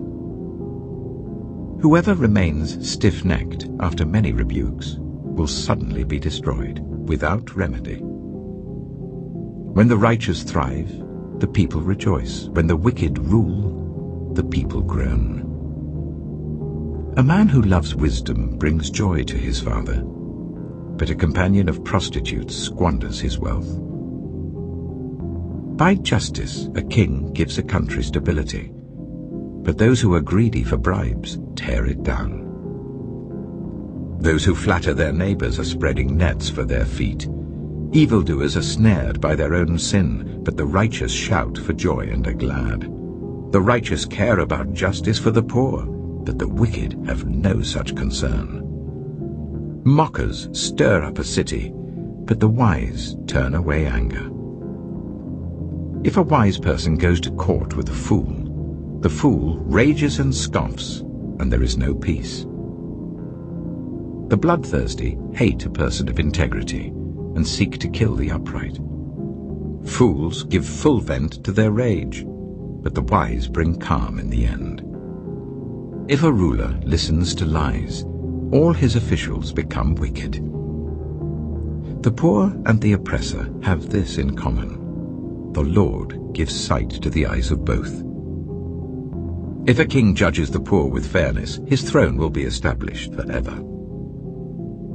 A rod and a reprimand impart wisdom, but a child left undisciplined disgraces its mother. When the wicked thrive, so does sin, but the righteous will see their downfall. Discipline your children, and they will give you peace. They will bring you the delights you desire. Where there is no revelation, people cast off restraint, but blessed is the one who heeds wisdom's instruction. Servants cannot be corrected by mere words. Though they understand, they will not respond. Do you see someone who speaks in haste? There is more hope for a fool than for them. A servant pampered from youth will turn out to be insolent. An angry person stirs up conflict, and a hot-tempered person commits many sins. Pride brings a person low, but the lowly in spirit gain honor. The accomplices of thieves are their own enemies. They are put under oath and dare not testify. Fear of man will prove to be a snare, but whoever trusts in the Lord is kept safe. Many seek an audience with a ruler, but it is from the Lord that one gets justice. The righteous detest the dishonest. The wicked detest the upright. Proverbs chapter 30. The sayings of Agur, son of Jakeh, an inspired utterance. This man's utterance to Ithiel. I am weary, God, but I can prevail. Surely I am only a brute, not a man. I do not have human understanding. I have not learned wisdom, nor have I attained to the knowledge of the Holy One. Who has gone up to heaven and come down? Whose hands have gathered up the wind? Who has wrapped up the waters in a cloak? Who has established all the ends of the earth? What is his name? And what is the name of his son? Surely you know. Every word of God is flawless. He is a shield to those who take refuge in him. Do not add to his words, or he will rebuke you and prove you a liar. 2 things I ask of you, Lord. Do not refuse me before I die. Keep falsehood and lies far from me. Give me neither poverty nor riches, but give me only my daily bread. Otherwise I may have too much and disown you and say, Who is the Lord? Or I may become poor and steal and so dishonor the name of my God. Do not slander a servant to their master, or they will curse you, and you will pay for it. There are those who curse their fathers and do not bless their mothers, those who are pure in their own eyes and yet are not cleansed of their filth, those whose eyes are ever so haughty, whose glances are so disdainful, those whose teeth are swords and whose jaws are set with knives, to devour the poor from the earth and the needy from among the human race. The leech has 2 daughters. Give, give, they cry. There are 3 things that are never satisfied, 4 that never say enough. The grave, the barren womb, land, which is never satisfied with water, and fire, which never says enough. The eye that mocks a father, that scorns an aged mother, will be pecked out by the ravens of the valley, will be eaten by the vultures. There are 3 things that are too amazing for me, 4 that I do not understand. The way of an eagle in the sky, the way of a snake on a rock, the way of a ship on the high seas, and the way of a man with a young woman. This is the way of an adulterous woman. She eats and wipes her mouth and says, I've done nothing wrong. Under 3 things the earth trembles, under 4 it cannot bear up. A servant who becomes king, a godless fool who gets plenty to eat, a contemptible woman who gets married, and a servant who displaces her mistress. 4 things on earth are small, yet they are extremely wise. Ants are creatures of little strength, yet they store up their food in the summer. Hyraxes are creatures of little power, yet they make their home in the crags. Locusts have no king, yet they advance together in ranks. A lizard can be caught with the hand, yet it is found in kings' palaces. There are 3 things that are stately in their stride, 4 that move with stately bearing. A lion, mighty among beasts, who retreats before nothing, a strutting cock, a he-goat, and a king, secure against revolt. If you play the fool and exalt yourself, or if you plan evil, clap your hand over your mouth. For as churning cream produces butter, and as twisting the nose produces blood, so stirring up anger produces strife. Proverbs chapter 31. The sayings of King Lemuel, an inspired utterance his mother taught him. Listen, my son. Listen, son of my womb. Listen, my son, the answer to my prayers. Do not spend your strength on women, your vigor on those who ruin kings. It is not for kings, Lemuel. It is not for kings to drink wine, not for rulers to crave beer, lest they drink and forget what has been decreed, and deprive all the oppressed of their rights. Let beer be for those who are perishing, wine for those who are in anguish. Let them drink and forget their poverty and remember their misery no more. Speak up for those who cannot speak for themselves, for the rights of all who are destitute. Speak up and judge fairly. Defend the rights of the poor and needy. A wife of noble character, who can find? She is worth far more than rubies. Her husband has full confidence in her and lacks nothing of value. She brings him good, not harm, all the days of her life. She selects wool and flax and works with eager hands. She is like the merchant ships bringing her food from afar. She gets up while it is still night. She provides food for her family and portions for her female servants. She considers a field and buys it. Out of her earnings she plants a vineyard. She sets about her work vigorously. Her arms are strong for her tasks. She sees that her trading is profitable and her lamp does not go out at night. In her hand she holds the distaff and grasps the spindle with her fingers. She opens her arms to the poor and extends her hands to the needy. When it snows, she has no fear for her household, for all of them are clothed in scarlet. She makes coverings for her bed. She is clothed in fine linen and purple.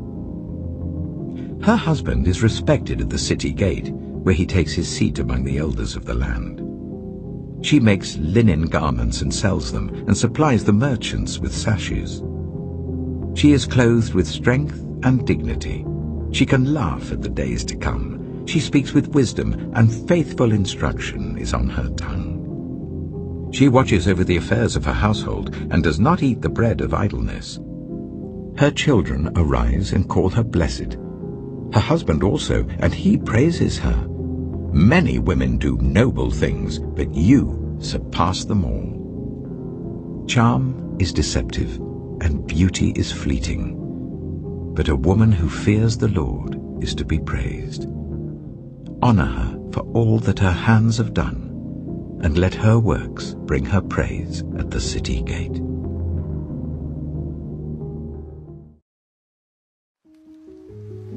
The Gospel according to Matthew.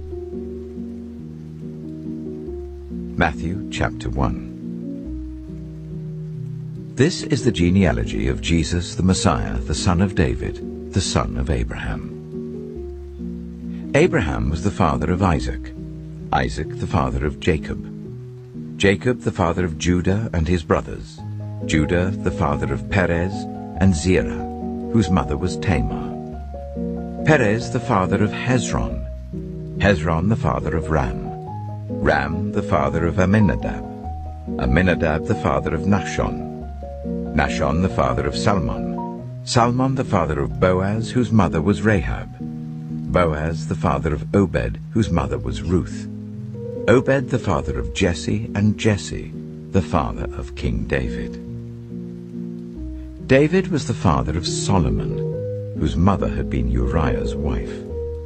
Solomon the father of Rehoboam, Rehoboam the father of Abijah, Abijah the father of Asa, Asa the father of Jehoshaphat, Jehoshaphat the father of Jehoram, Jehoram the father of Aziah, Aziah the father of Jotham, Jotham the father of Ahaz, Ahaz the father of Hezekiah, Hezekiah the father of Manasseh, Manasseh the father of Amon, Amon the father of Josiah, and Josiah the father of Jeconiah and his brothers, at the time of the exile to Babylon.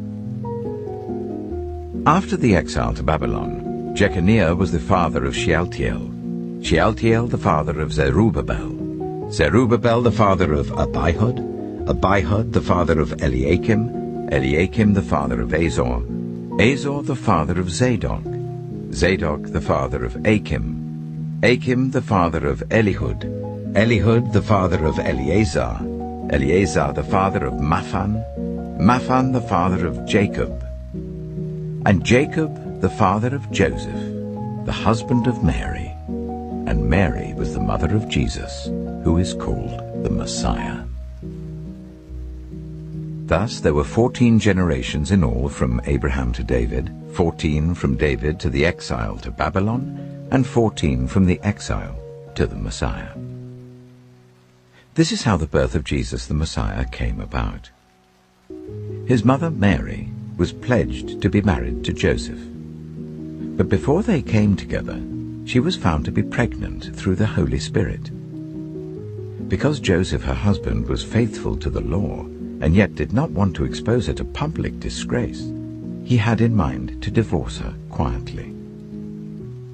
But after he had considered this, an angel of the Lord appeared to him in a dream and said, "Joseph, son of David, do not be afraid to take Mary home as your wife, because what is conceived in her is from the Holy Spirit. She will give birth to a son, and you are to give him the name Jesus, because he will save his people from their sins." All this took place to fulfill what the Lord had said through the prophet, "The virgin will conceive and give birth to a son, and they will call him Emmanuel," which means God with us. When Joseph woke up, he did what the angel of the Lord had commanded him and took Mary home as his wife. But he did not consummate their marriage until she gave birth to a son, and he gave him the name Jesus. Matthew chapter 2. After Jesus was born in Bethlehem in Judea during the time of King Herod, Magi from the east came to Jerusalem and asked, "Where is the one who has been born King of the Jews? We saw his star when it rose and have come to worship him." When King Herod heard this, he was disturbed, and all Jerusalem with him. When he had called together all the people's chief priests and teachers of the law, he asked them where the Messiah was to be born. "In Bethlehem in Judea," they replied, "for this is what the prophet has written. But you, Bethlehem in the land of Judah, are by no means least among the rulers of Judah, for out of you will come a ruler who will shepherd my people Israel." Then Herod called the Magi secretly and found out from them the exact time the star had appeared. He sent them to Bethlehem and said, "Go and search carefully for the child. As soon as you find him, report to me, so that I too may go and worship him." After they had heard the king, they went on their way, and the star they had seen when it rose went ahead of them until it stopped over the place where the child was.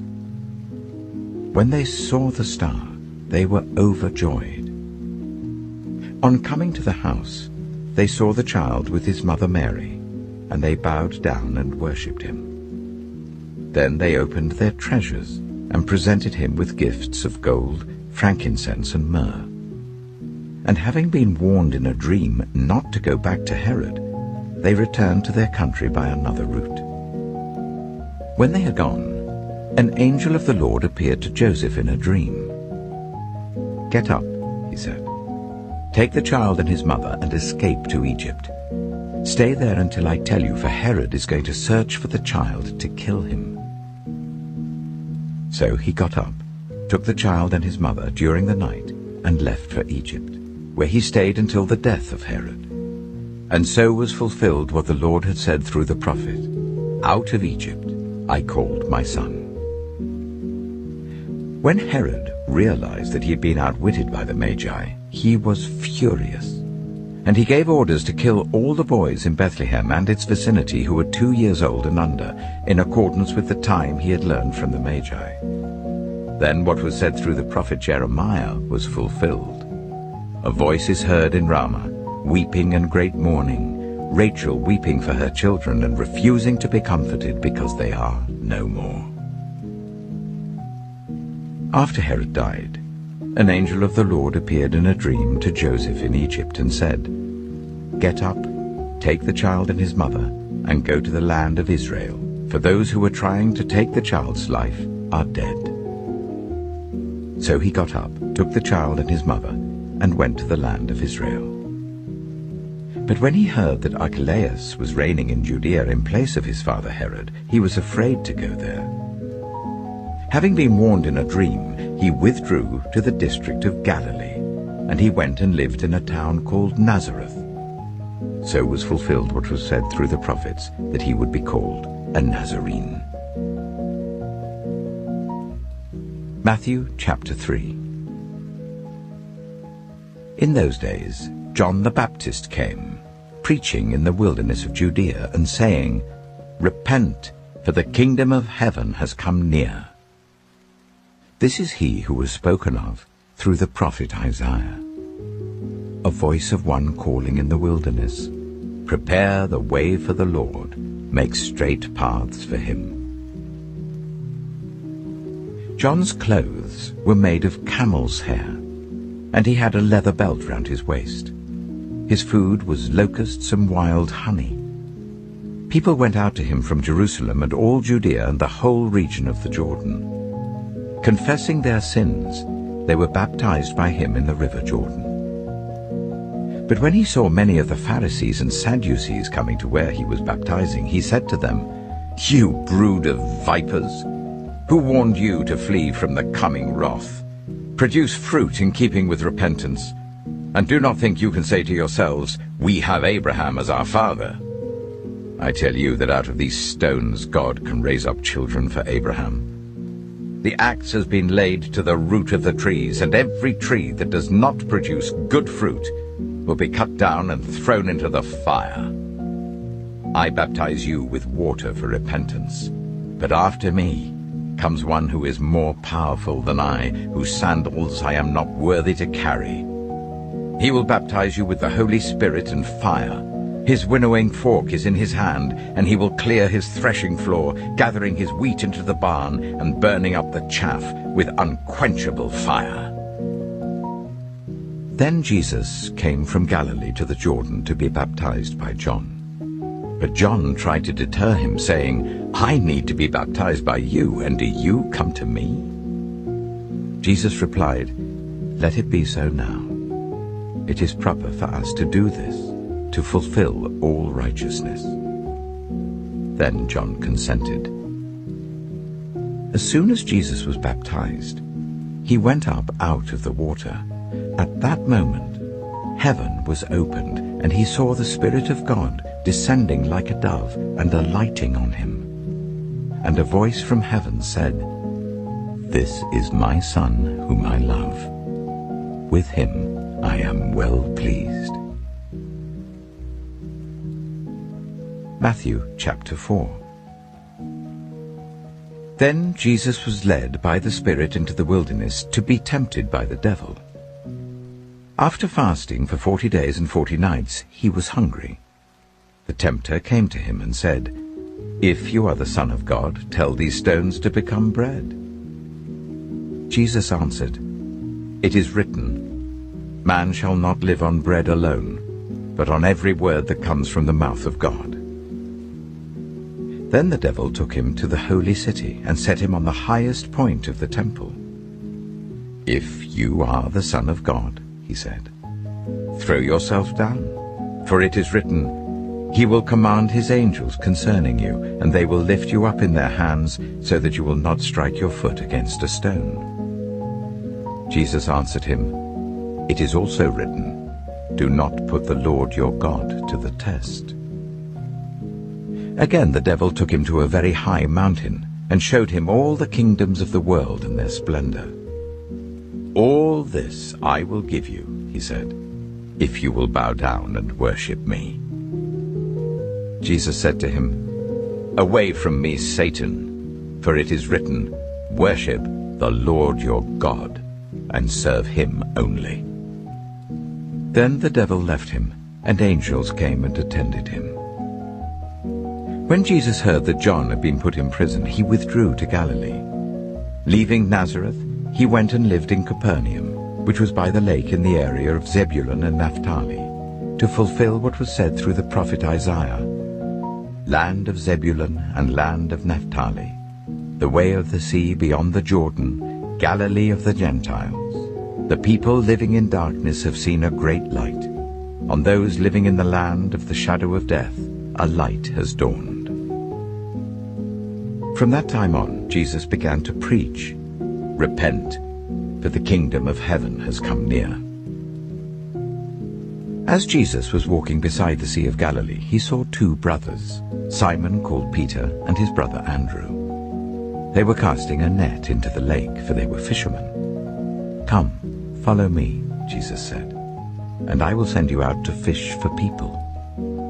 At once they left their nets and followed him. Going on from there, he saw two other brothers, James, son of Zebedee, and his brother John. They were in a boat with their father Zebedee, preparing their nets.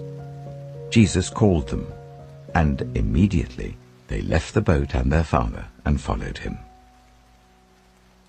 Jesus went throughout Galilee, teaching in their synagogues, proclaiming the good news of the kingdom and healing every disease and illness among the people.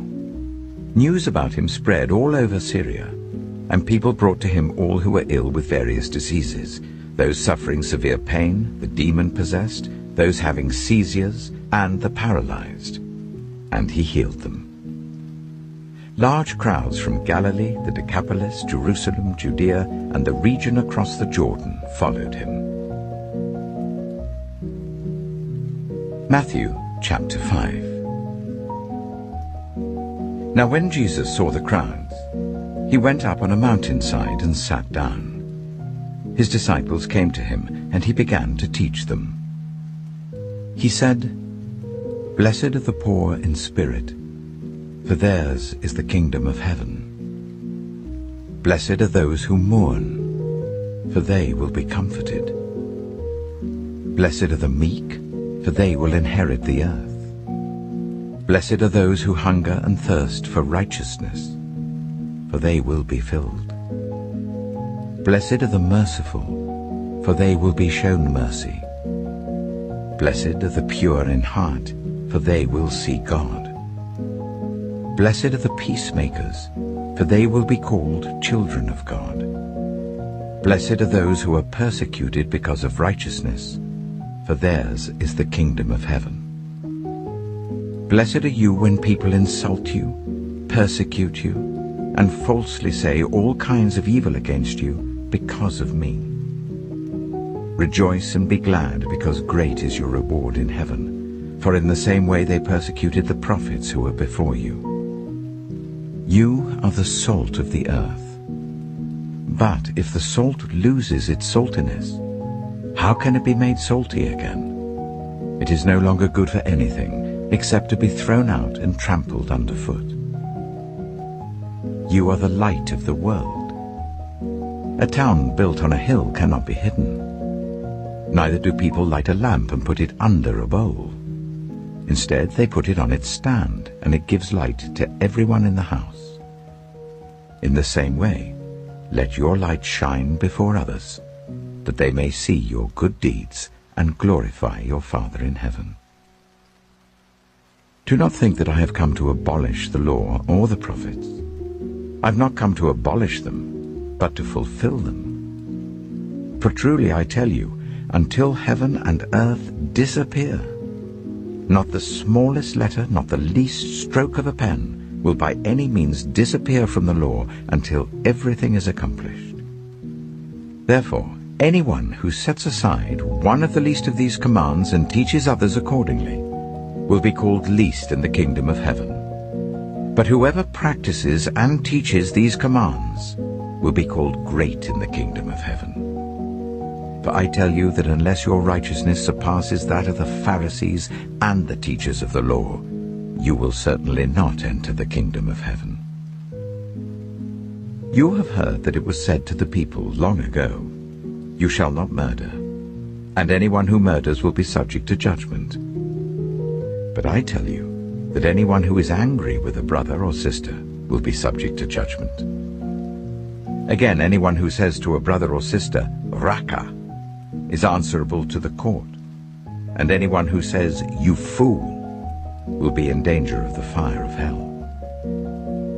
Therefore, if you are offering your gift at the altar and there remember that your brother or sister has something against you, leave your gift there in front of the altar. First, go and be reconciled to them. Then come and offer your gift. Settle matters quickly with your adversary who is taking you to court. Do it while you're still together on the way, or your adversary may hand you over to the judge, and the judge may hand you over to the officer, and you may be thrown into prison. Truly I tell you, you will not get out until you have paid the last penny. You have heard that it was said, "You shall not commit adultery."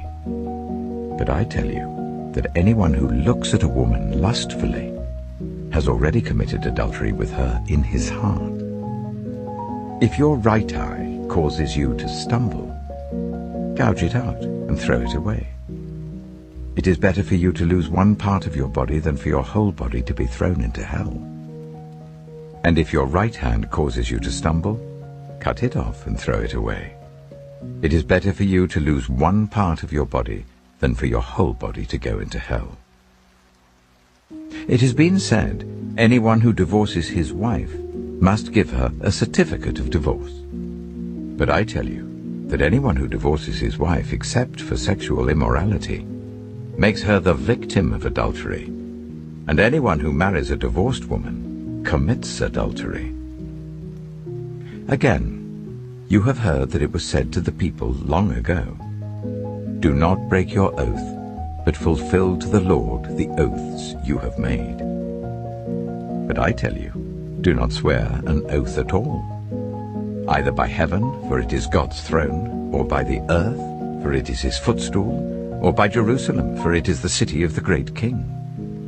And do not swear by your head, for you cannot make even one hair white or black. All you need to say is simply yes or no. Anything beyond this comes from the evil one. You have heard that it was said, "Eye for eye and tooth for tooth." But I tell you, do not resist an evil person. If anyone slaps you on the right cheek, turn to them the other cheek also. And if anyone wants to sue you and take your shirt, hand over your coat as well. If anyone forces you to go 1 mile, go with them 2 miles. Give to the one who asks you, and do not turn away from the one who wants to borrow from you. You have heard that it was said, "Love your neighbor and hate your enemy." But I tell you, love your enemies and pray for those who persecute you, that you may be children of your Father in heaven.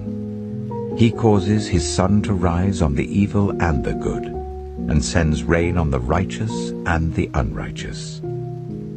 If you love those who love you, what reward will you get? Are not even the tax collectors doing that?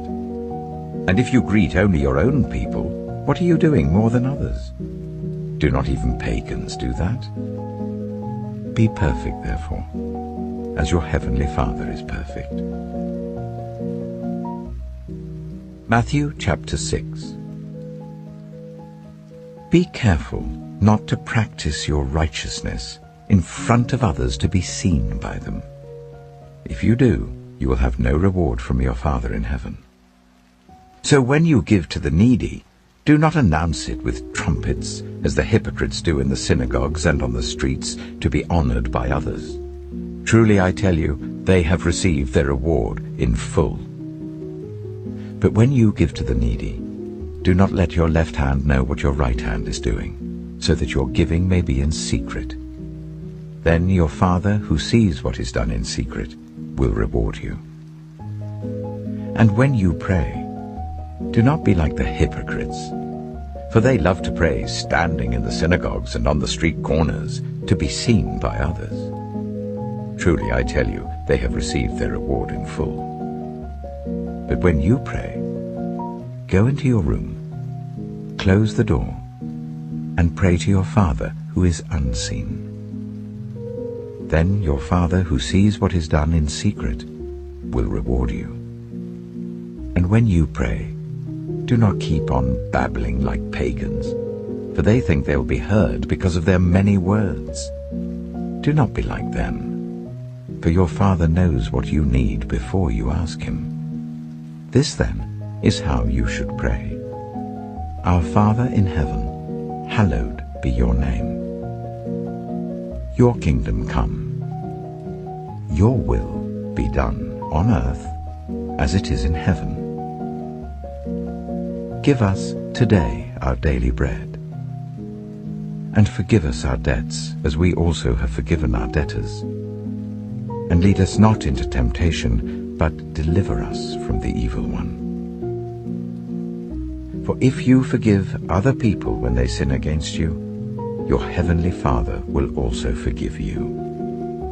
But if you do not forgive others their sins, your Father will not forgive your sins. When you fast, do not look somber as the hypocrites do, for they disfigure their faces to show others they are fasting. Truly I tell you, they have received their reward in full.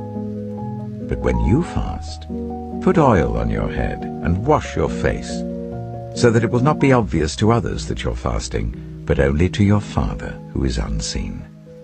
And your Father who sees what is done in secret will reward you. Do not store up for yourselves treasures on earth, where moths and vermin destroy, and where thieves break in and steal. But store up for yourselves treasures in heaven, where moths and vermin do not destroy, where thieves do not break in and steal. For where your treasure is, there your heart will be also. The eye is the lamp of the body.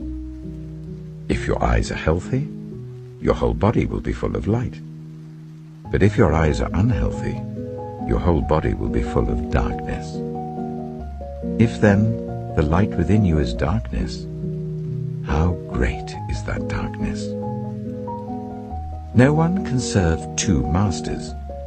Either you will hate the one and love the other, or you will be devoted to the one and despise the other. You cannot serve both God and money. Therefore, I tell you, do not worry about your life, what you will eat or drink, or about your body, what you will wear. Is not life more than food, and the body more than clothes? Look at the birds of the air. They do not sow or reap or store away in barns, and yet your heavenly Father feeds them. Are you not much more valuable than they? Can any one of you, by worrying, add a single hour to your life? And why do you worry about clothes? See how the flowers of the field grow. They do not labor or spin. Yet I tell you that not even Solomon in all his splendor was dressed like one of these. And if that is how God clothes the grass of the field, which is here today and tomorrow is thrown into the fire, will he not much more clothe you, you of little faith? So do not worry, saying, what shall we eat, or what shall we drink, or what shall we wear? For the pagans run after all these things, and your heavenly Father knows that you need them. But seek first his kingdom and his righteousness, and all these things will be given to you as well. Therefore do not worry about tomorrow, for tomorrow will worry about itself. Each day has enough trouble of its own. Matthew chapter 7. Do not judge, or you too will be judged. For in the same way as you judge others, you will be judged, and with the measure you use, it will be measured to you. Why do you look at the speck of sawdust in your brother's eye and pay no attention to the plank in your own eye? How can you say to your brother, let me take the speck out of your eye, when all the time there is a plank in your own eye? You hypocrite! First take the plank out of your own eye, and then you will see clearly to remove the speck from your brother's eye. Do not give dogs what is sacred. Do not throw your pearls to pigs. If you do, they may trample them under their feet and turn and tear you to pieces. Ask, and it will be given to you. Seek, and you will find. Knock, and the door will be opened to you. For everyone who asks receives, the one who seeks finds, and to the one who knocks the door will be opened. Which of you, if your son asks for bread, will give him a stone? Or if he asks for a fish, will give him a snake? If you then, though you are evil, know how to give good gifts to your children, how much more will your Father in heaven give good gifts to those who ask him? So in everything, do to others what you would have them do to you. For this sums up the law and the prophets. Enter through the narrow gate, for wide is the gate and broad is the road that leads to destruction, and many enter through it. But small is the gate and narrow the road that leads to life, and only a few find it. Watch out for false prophets. They come to you in sheep's clothing, but inwardly they are ferocious wolves. By their fruit you will recognize them. Do people pick grapes from thorn bushes or figs from thistles? Likewise every good tree bears good fruit, but a bad tree bears bad fruit. A good tree cannot bear bad fruit, and a bad tree cannot bear good fruit. Every tree that does not bear good fruit is cut down and thrown into the fire. Thus, by their fruit, you will recognize them. Not everyone who says to me, Lord, Lord, will enter the kingdom of heaven, but only the one who does the will of my Father who is in heaven. Many will say to me on that day, Lord, Lord, did we not prophesy in your name, and in your name drive out demons, and in your name perform many miracles? Then I will tell them plainly, I never knew you. Away from me, you evildoers. Therefore, everyone who hears these words of mine and puts them into practice is like a wise man who built his house on the rock. The rain came down, the streams rose, and the winds blew and beat against that house, yet it did not fall, because it had its foundation on the rock. But everyone who hears these words of mine and does not put them into practice is like a foolish man who built his house on sand. The rain came down, the streams rose, and the wind blew and beat against that house, and it fell with a great crash. When Jesus had finished saying these things, the crowds were amazed at his teaching, because he taught as one who had authority, not as their teachers of the law. Matthew chapter 8.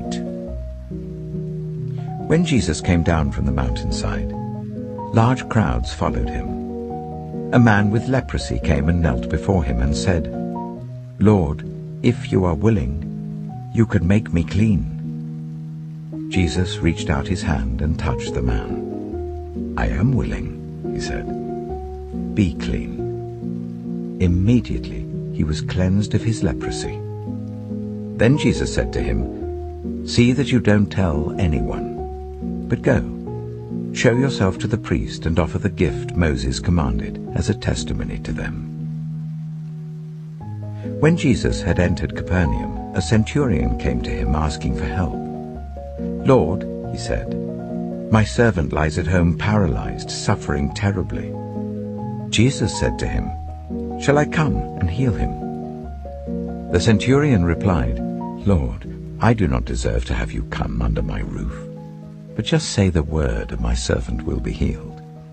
For I myself am a man under authority with soldiers under me. I tell this one, Go, and he goes, and that one, Come, and he comes.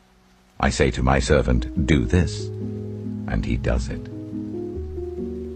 When Jesus heard this, he was amazed, and said to those following him, Truly I tell you, I have not found anyone in Israel with such great faith.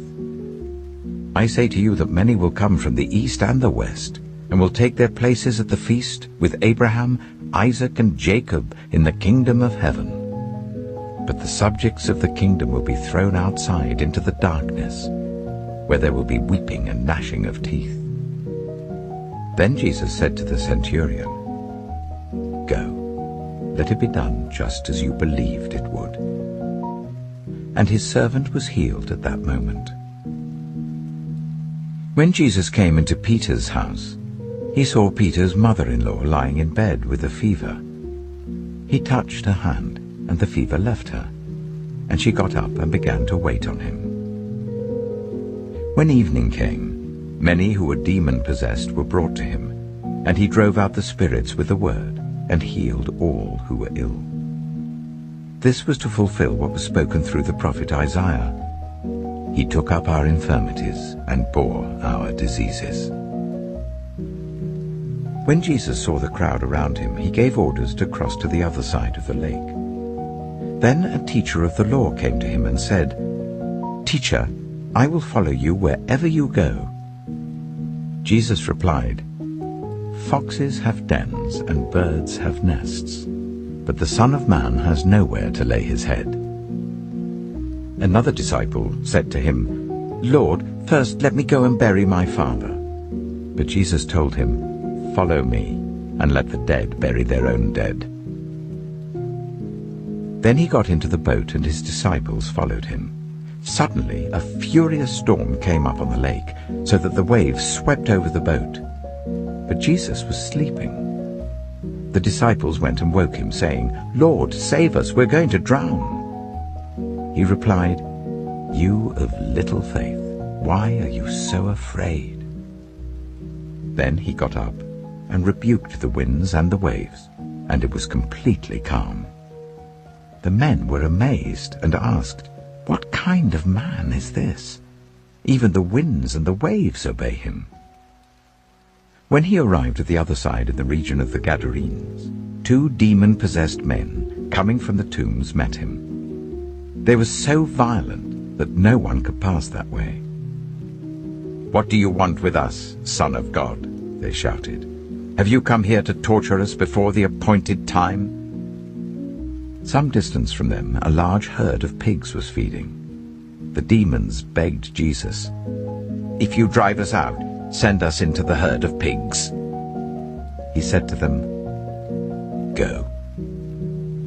So they came out and went into the pigs, and the whole herd rushed down the steep bank into the lake and died in the water. Those tending the pigs ran off, went into the town and reported all this, including what had happened to the demon-possessed men. Then the whole town went out to meet Jesus, and when they saw him, they pleaded with him to leave their region. Matthew chapter 9. Jesus stepped into a boat, crossed over, and came to his own town. Some men brought to him a paralyzed man lying on a mat. When Jesus saw their faith, he said to the man, "Take heart, son, your sins are forgiven." At this, some of the teachers of the law said to themselves, "This fellow is blaspheming." Knowing their thoughts, Jesus said, "Why do you entertain evil thoughts in your hearts? Which is easier, to say, 'Your sins are forgiven,' or to say, 'Get up and walk'? But I want you to know that the Son of Man has authority on earth to forgive sins." So he said to the paralyzed man, "Get up, take your mat, and go home." Then the man got up and went home. When the crowd saw this, they were filled with awe, and they praised God, who had given such authority to man. As Jesus went on from there, he saw a man named Matthew sitting at the tax collector's booth. "Follow me," he told him, and Matthew got up and followed him. While Jesus was having dinner at Matthew's house, many tax collectors and sinners came and ate with him and his disciples. When the Pharisees saw this, they asked his disciples, "Why does your teacher eat with tax collectors and sinners?" On hearing this, Jesus said, "It is not the healthy who need a doctor, but those who are ill. But go and learn what this means. I desire mercy, not sacrifice. For I have not come to call the righteous, but sinners." Then John's disciples came and asked him, "How is it that we and the Pharisees fast often, but your disciples do not fast?" Jesus answered, "How can the guests of the bridegroom mourn while he is with them? The time will come when the bridegroom will be taken from them. Then they will fast. No one sews a patch of unshrunk cloth on an old garment, for the patch will pull away from the garment, making the tear worse. Neither do people pour new wine into old wineskins. If they do, the skins will burst. The wine will run out, and the wineskins will be ruined. No, they pour new wine into new wineskins, and both are preserved." While he was saying this, a synagogue leader came and knelt before him and said, "My daughter has just died, but come and put your hand on her, and she will live." Jesus got up and went with him, and so did his disciples. Just then, a woman who had been subject to bleeding for 12 years came up behind him and touched the edge of his cloak. She said to herself, "If I only touch his cloak, I will be healed." Jesus turned and saw her. "Take heart, daughter," he said. "Your faith has healed you." And the woman was healed at that moment. When Jesus entered the synagogue leader's house and saw the noisy crowd and the people playing pipes, he said, "Go away. The girl is not dead, but asleep." But they laughed at him. After the crowd had been put outside, he went in and took the girl by the hand, and she got up. News of this spread through all that region. As Jesus went on from there, 2 blind men followed him, calling out, "Have mercy on us, Son of David." When he had gone indoors, the blind men came to him, and he asked them, "Do you believe I'm able to do this?" "Yes, Lord," they replied. Then he touched their eyes and said, "According to your faith, let it be done to you." And their sight was restored. Jesus warned them sternly, "See that no one knows about this." But they went out and spread the news about him all over that region. While they were going out, a man who was demon-possessed and could not talk was brought to Jesus. And when the demon was driven out, the man who had been mute spoke. The crowd was amazed and said, "Nothing like this has ever been seen in Israel." But the Pharisees said, "It is by the prince of demons that he drives out demons." Jesus went through all the towns and villages, teaching in their synagogues, proclaiming the good news of the kingdom, and healing every disease and illness. When he saw the crowds, he had compassion on them, because they were harassed and helpless, like sheep without a shepherd. Then he said to his disciples, "The harvest is plentiful, but the workers are few.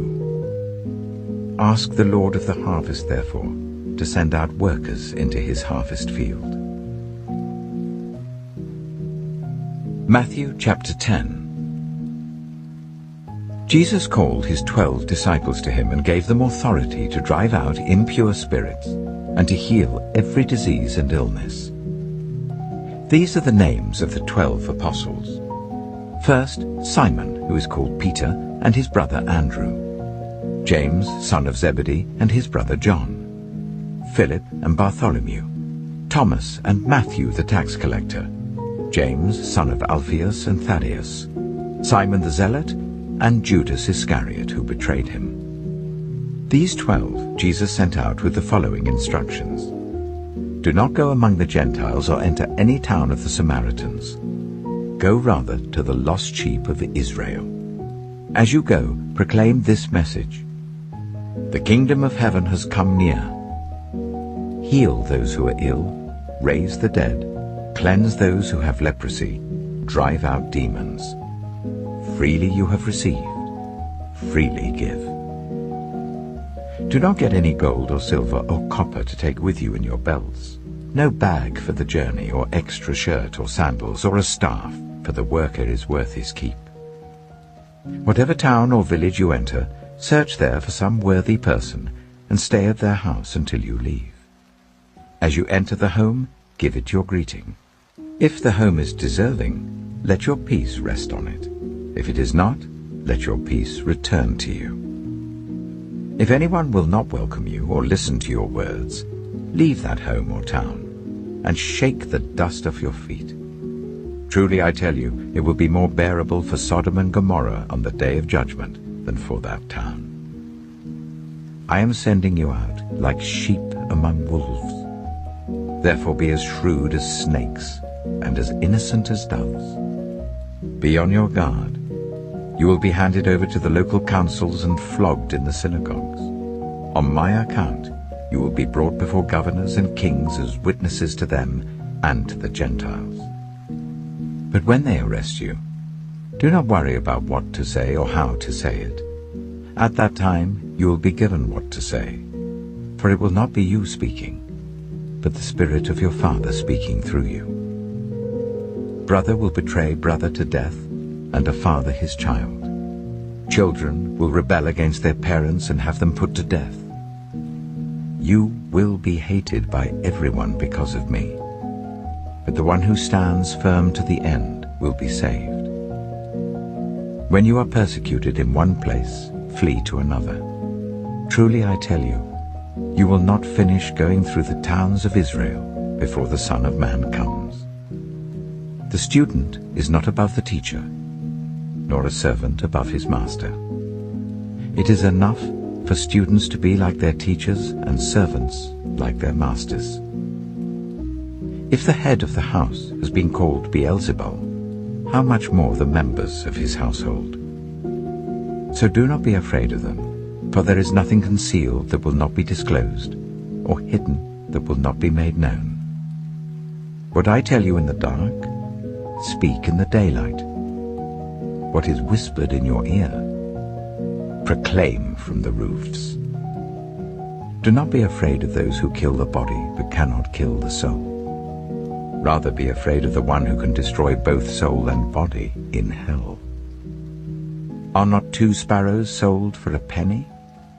Yet not one of them will fall to the ground outside your Father's care. And even the very hairs of your head are all numbered. So don't be afraid. You are worth more than many sparrows.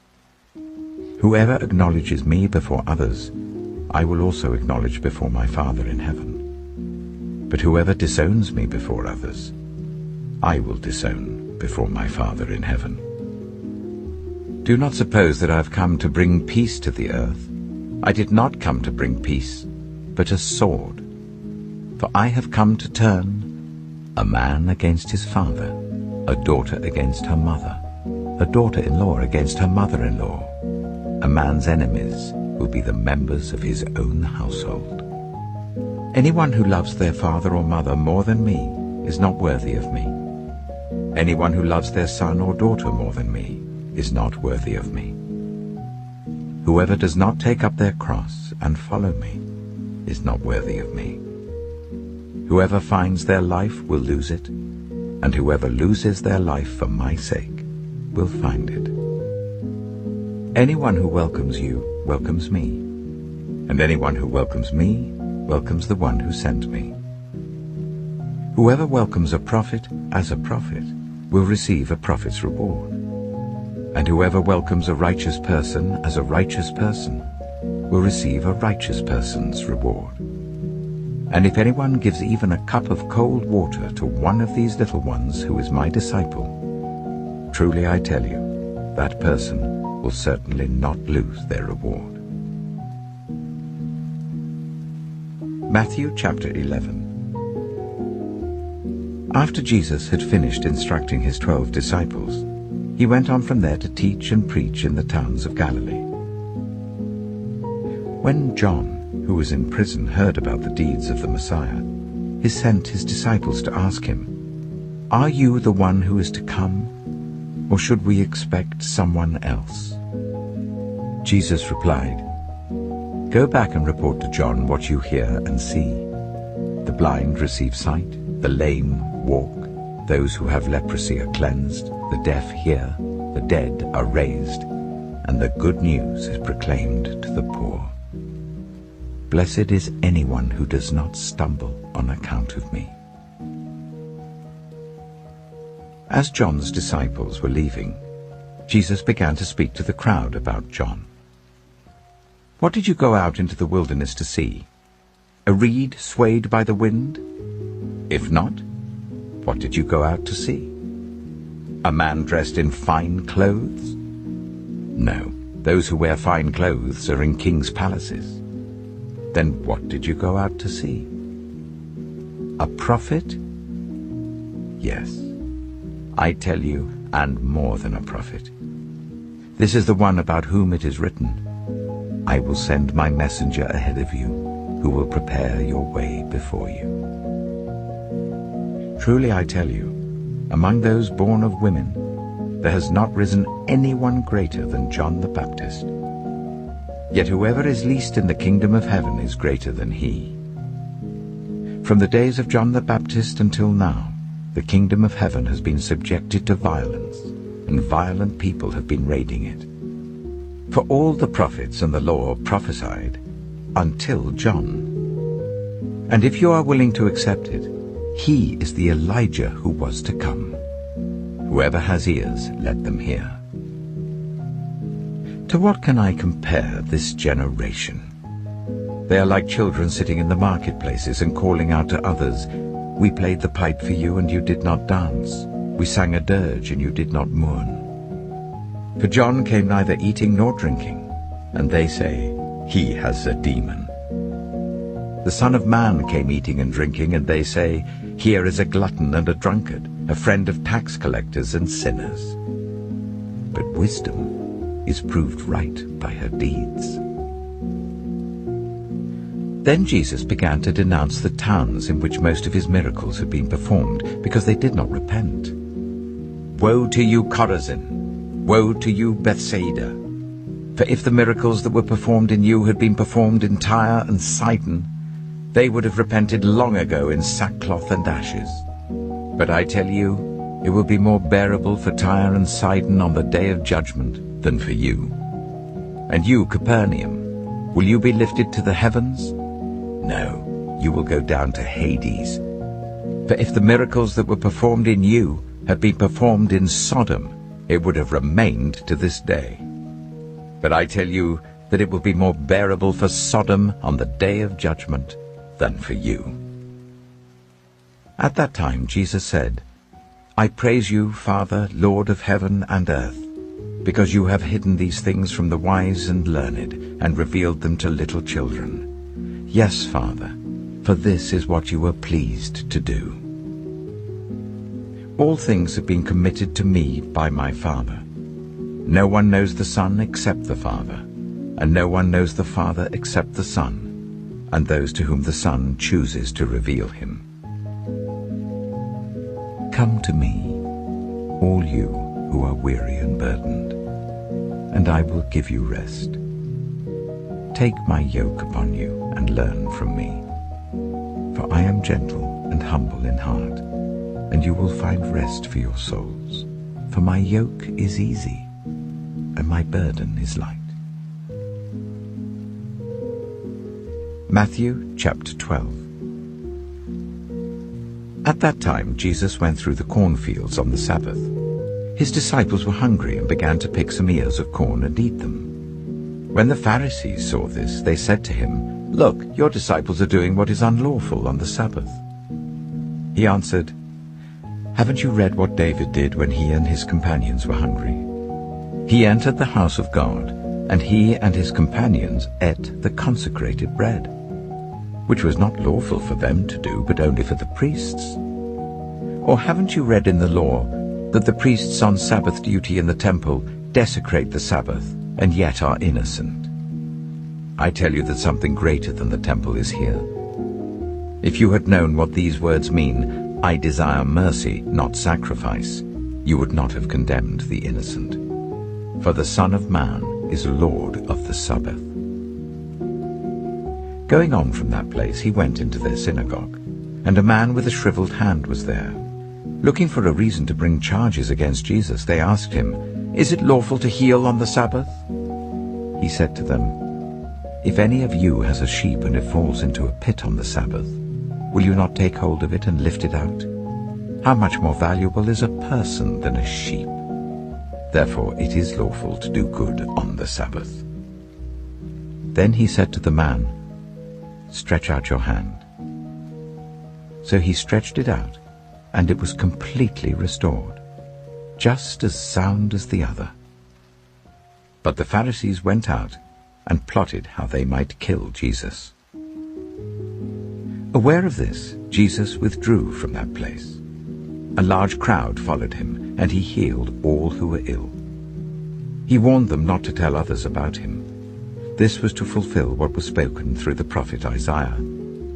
"Here is my servant whom I have chosen, the one I love, in whom I delight. I will put my spirit on him, and he will proclaim justice to the nations. He will not quarrel or cry out. No one will hear his voice in the streets. A bruised reed he will not break, and a smouldering wick he will not snuff out, till he has brought justice through to victory. In his name the nations will put their hope. Then they brought him a demon-possessed man who was blind and mute, and Jesus healed him, so that he could both talk and see. All the people were astonished and said, "Could this be the son of David?"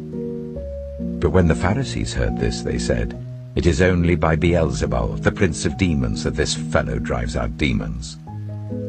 Jesus knew their thoughts and said to them, "Every kingdom divided against itself will be ruined, and every city or household divided against itself will not stand. If Satan drives out Satan, he is divided against himself. How then can his kingdom stand? And if I drive out demons by Beelzebul, by whom do your people drive them out? So then they will be your judges. But if it is by the Spirit of God that I drive out demons, then the kingdom of God has come upon you. Or again, how can anyone enter a strong man's house and carry off his possessions unless he first ties up the strong man? Then he can plunder his house. Whoever is not with me is against me, and whoever does not gather with me scatters. And so I tell you, every kind of sin and slander can be forgiven, but blasphemy against the Spirit will not be forgiven.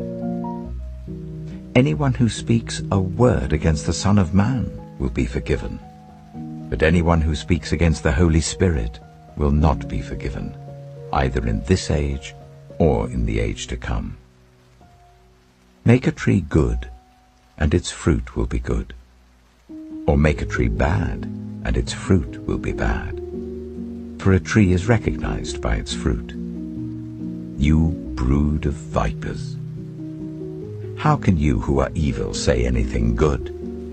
For the mouth speaks what the heart is full of. A good man brings good things out of the good stored up in him, and an evil man brings evil things out of the evil stored up in him. But I tell you that everyone will have to give account on the day of judgment for every empty word they have spoken. For by your words you will be acquitted, and by your words you will be condemned. Then some of the Pharisees and teachers of the law said to him, "Teacher, we want to see a sign from you." He answered, "A wicked and adulterous generation asks for a sign. But none will be given it, except the sign of the prophet Jonah. For as Jonah was 3 days and 3 nights in the belly of a huge fish, so the Son of Man will be 3 days and 3 nights in the heart of the earth. The men of Nineveh will stand up at the judgment with this generation and condemn it, for they repented at the preaching of Jonah. And now something greater than Jonah is here. The queen of the south will rise at the judgment with this generation and condemn it, for she came from the ends of the earth to listen to Solomon's wisdom, and now something greater than Solomon is here. When an impure spirit comes out of a person, it goes through arid places seeking rest and does not find it. Then it says, 'I will return to the house I left.' When it arrives, it finds the house unoccupied, swept clean, and put in order. Then it goes and takes with it 7 other spirits more wicked than itself, and they go in and live there. And the final condition of that person is worse than the first. That is how it will be with this wicked generation." While Jesus was still talking to the crowd, his mother and brothers stood outside wanting to speak to him. Someone told him, "Your mother and brothers are standing outside wanting to speak to you." He replied to him, "Who is my mother and who are my brothers?" Pointing to his disciples, he said, "Here are my mother and my brothers. For whoever does the will of my Father in heaven is my brother and sister and mother." Matthew chapter 13. That same day, Jesus went out of the house and sat by the lake. Such large crowds gathered round him that he got into a boat and sat in it, while all the people stood on the shore. Then he told them many things in parables, saying, A farmer went out to sow his seed. As he was scattering the seed, some fell along the path, and the birds came and ate it up. Some fell on rocky places, where it did not have much soil. It sprang up quickly because the soil was shallow. But when the sun came up, the plants were scorched and they withered because they had no root. Other seed fell among thorns, which grew up and choked the plants. Still other seed fell on good soil, where it produced a crop 100, 60, or 30 times what was sown. Whoever has ears, let them hear. The disciples came to him and asked, Why do you speak to the people in parables? He replied, Because the knowledge of the secrets of the kingdom of heaven has been given to you, but not to them. Whoever has will be given more, and they will have an abundance. Whoever does not have, even what they have will be taken from them. This is why I speak to them in parables. Though seeing, they do not see. Though hearing, they do not hear or understand. In them is fulfilled the prophecy of Isaiah. You will be ever hearing but never understanding. You will be ever seeing but never perceiving. For this people's heart has become calloused. They hardly hear with their ears, and they have closed their eyes. Otherwise, they might see with their eyes, hear with their ears, understand with their hearts, and turn, and I would heal them. But blessed are your eyes because they see, and your ears because they hear. For truly I tell you, many prophets and righteous people longed to see what you see but did not see it, and to hear what you hear but did not hear it. Listen then to what the parable of the sower means. When anyone hears the message about the kingdom and does not understand it, the evil one comes and snatches away what was sown in their heart. This is the seed sown along the path. The seed falling on rocky ground refers to someone who hears the word and at once receives it with joy. But since they have no root, they last only a short time. When trouble or persecution comes because of the word, they quickly fall away. The seed falling among the thorns refers to someone who hears the word, but the worries of this life and the deceitfulness of wealth choke the word, making it unfruitful. But the seed falling on good soil refers to someone who hears the word and understands it. This is the one who produces a crop yielding 100, 60, or 30 times what was sown. Jesus told them another parable. The kingdom of heaven is like a man who sowed good seed in his field. But while everyone was sleeping, his enemy came and sowed weeds among the wheat and went away. When the wheat sprouted and formed ears, then the weeds also appeared. The owner's servants came to him and said, Sir, didn't you sow good seed in your field? Where then did the weeds come from? An enemy did this, he replied. The servants asked him, Do you want us to go and pull them up? No, he answered, because while you're pulling up the weeds, you may uproot the wheat with them. Let both grow together until the harvest. At that time I will tell the harvesters, First collect the weeds and tie them in bundles to be burned. Then gather the wheat and bring it into my barn. He told them another parable. The kingdom of heaven is like a mustard seed, which a man took and planted in his field. Though it is the smallest of all seeds, yet when it grows, it is the largest of garden plants and becomes a tree, so that the birds come and perch in its branches. He told them still another parable. The kingdom of heaven is like yeast that a woman took and mixed into about 30 kilograms of flour until it worked all through the dough. Jesus spoke all these things to the crowd in parables, He did not say anything to them without using a parable. So was fulfilled what was spoken through the prophet. I will open my mouth in parables. I will utter things hidden since the creation of the world. Then he left the crowd and went into the house. His disciples came to him and said, "Explain to us the parable of the weeds in the field."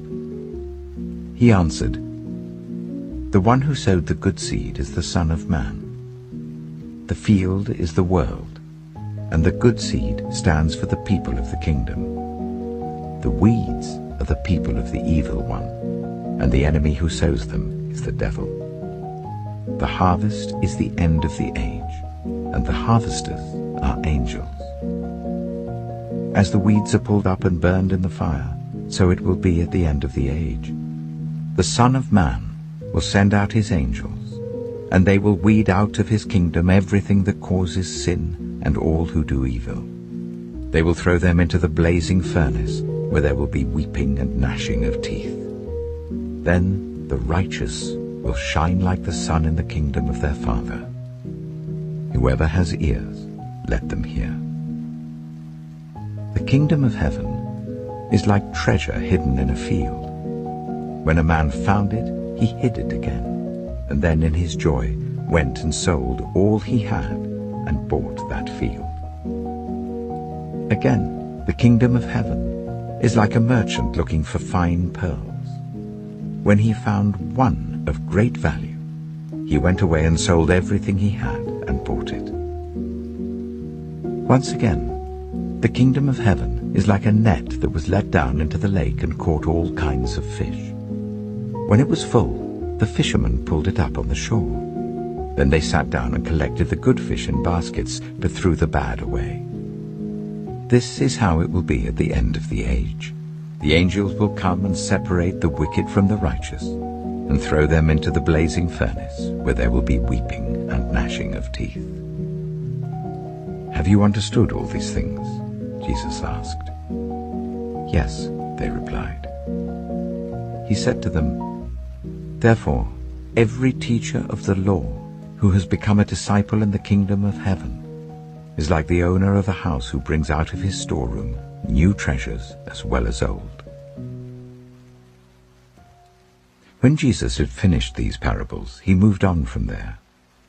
Coming to his hometown, he began teaching the people in their synagogue, and they were amazed.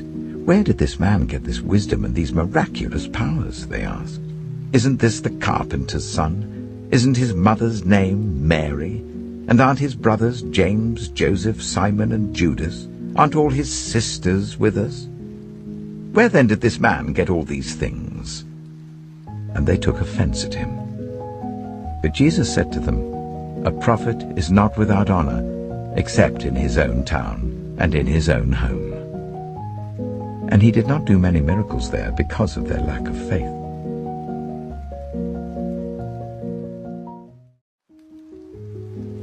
Matthew chapter 14. At that time, Herod the Tetrarch heard the reports about Jesus, and he said to his attendants, This is John the Baptist. He is risen from the dead. That is why miraculous powers are at work in him. Now Herod had arrested John and bound him and put him in prison because of Herodias, his brother Philip's wife. For John had been saying to him, It is not lawful for you to have her. Herod wanted to kill John, but he was afraid of the people because they considered John a prophet. On Herod's birthday, the daughter of Herodias danced for the guests and pleased Herod so much that he promised with an oath to give her whatever she asked. Prompted by her mother, she said, Give me here on a dish the head of John the Baptist. The king was distressed, but because of his oaths and his dinner guests, he ordered that her request be granted and had John beheaded in the prison. His head was brought in on a dish and given to the girl, who carried it to her mother. John's disciples came and took his body and buried it. Then they went and told Jesus. When Jesus heard what had happened, he withdrew by boat privately to a solitary place. Hearing of this, the crowds followed him on foot from the towns. When Jesus landed and saw a large crowd, he had compassion on them and healed those who were ill. As evening approached, the disciples came to him and said, "This is a remote place and it's already getting late. Send the crowds away so that they can go to the villages and buy themselves some food." Jesus replied, "They do not need to go away. You give them something to eat." "We have here only 5 loaves of bread and 2 fish, they answered. "Bring them here to me," he said. And he told the people to sit down on the grass. Taking the 5 loaves and the 2 fish and looking up to heaven, he gave thanks and broke the loaves. Then he gave them to the disciples, and the disciples gave them to the people. They all ate and were satisfied, and the disciples picked up 12 basketfuls of broken pieces that were left over. The number of those who ate was about 5,000 men, besides women and children. Immediately Jesus made the disciples get into the boat and go on ahead of him to the other side, while he dismissed the crowd. After he had dismissed them, he went up on a mountainside by himself to pray. Later that night, he was there alone, and the boat was already a considerable distance from land, buffeted by the waves because the wind was against it. Shortly before dawn, Jesus went out to them, walking on the lake. When the disciples saw him walking on the lake, they were terrified. "It's a ghost," they said, and cried out in fear. But Jesus immediately said to them, "Take courage, it is I. Don't be afraid." "Lord, if it's you," Peter replied, "tell me to come to you on the water." "Come," he said. Then Peter got down out of the boat, walked on the water, and came towards Jesus. But when he saw the wind, he was afraid, and beginning to sink, cried out, "Lord, save me!" Immediately Jesus reached out his hand and caught him. "You of little faith," he said, "why did you doubt?" And when they climbed into the boat, the wind died down. Then those who were in the boat worshipped him, saying, "Truly, you are the Son of God." When they had crossed over, they landed at Gennesaret. And when the men of that place recognized Jesus, they sent word to all the surrounding country. People brought all who were ill to him, and begged him to let those who were ill just touch the edge of his cloak, and all who touched it were healed. Matthew chapter 15. Then some Pharisees and teachers of the law came to Jesus from Jerusalem and asked, "Why do your disciples break the tradition of the elders? They don't wash their hands before they eat." Jesus replied, "And why do you break the command of God for the sake of your tradition? For God said, 'Honor your father and mother,' and 'Anyone who curses their father or mother is to be put to death.' But you say that if anyone declares that what might have been used to help their father or mother is devoted to God, they are not to honor their father or mother with it. Thus you nullify the word of God for the sake of your tradition, you hypocrites. Isaiah was right when he prophesied about you. 'These people honor me with their lips, but their hearts are far from me. They worship me in vain. Their teachings are merely human rules.'" Jesus called the crowd to him and said, "Listen and understand. What goes into someone's mouth does not defile them, but what comes out of their mouth, that is what defiles them." Then the disciples came to him and asked, "Do you know that the Pharisees were offended when they heard this?" He replied, "Every plant that my heavenly Father has not planted will be pulled up by the roots. Leave them. They are blind guides. If the blind lead the blind, both will fall into a pit." Peter said, "Explain the parable to us." "Are you still so dull?" Jesus asked them. "Don't you see that whatever enters the mouth goes into the stomach and then out of the body? But the things that come out of a person's mouth come from the heart, and these defile them. For out of the heart come evil thoughts, murder, adultery, sexual immorality, theft, false testimony, slander. These are what defile a person. But eating with unwashed hands does not defile them. Leaving that place, Jesus withdrew to the region of Tyre and Sidon. A Canaanite woman from that vicinity came to him, crying out, "Lord, Son of David, have mercy on me. My daughter is demon-possessed and suffering terribly." Jesus did not answer a word. So his disciples came to him and urged him, "Send her away, for she keeps crying out after us." He answered, "I was sent only to the lost sheep of Israel." The woman came and knelt before him.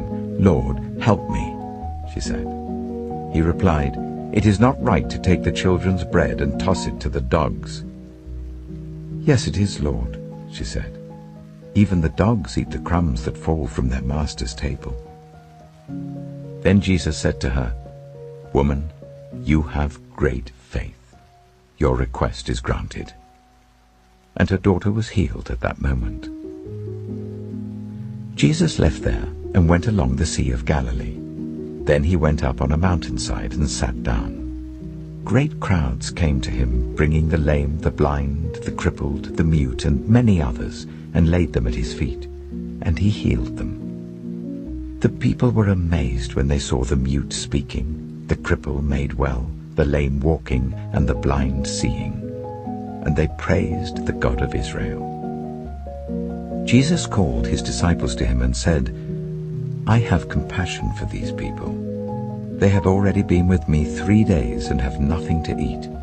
I do not want to send them away hungry, or they may collapse on the way."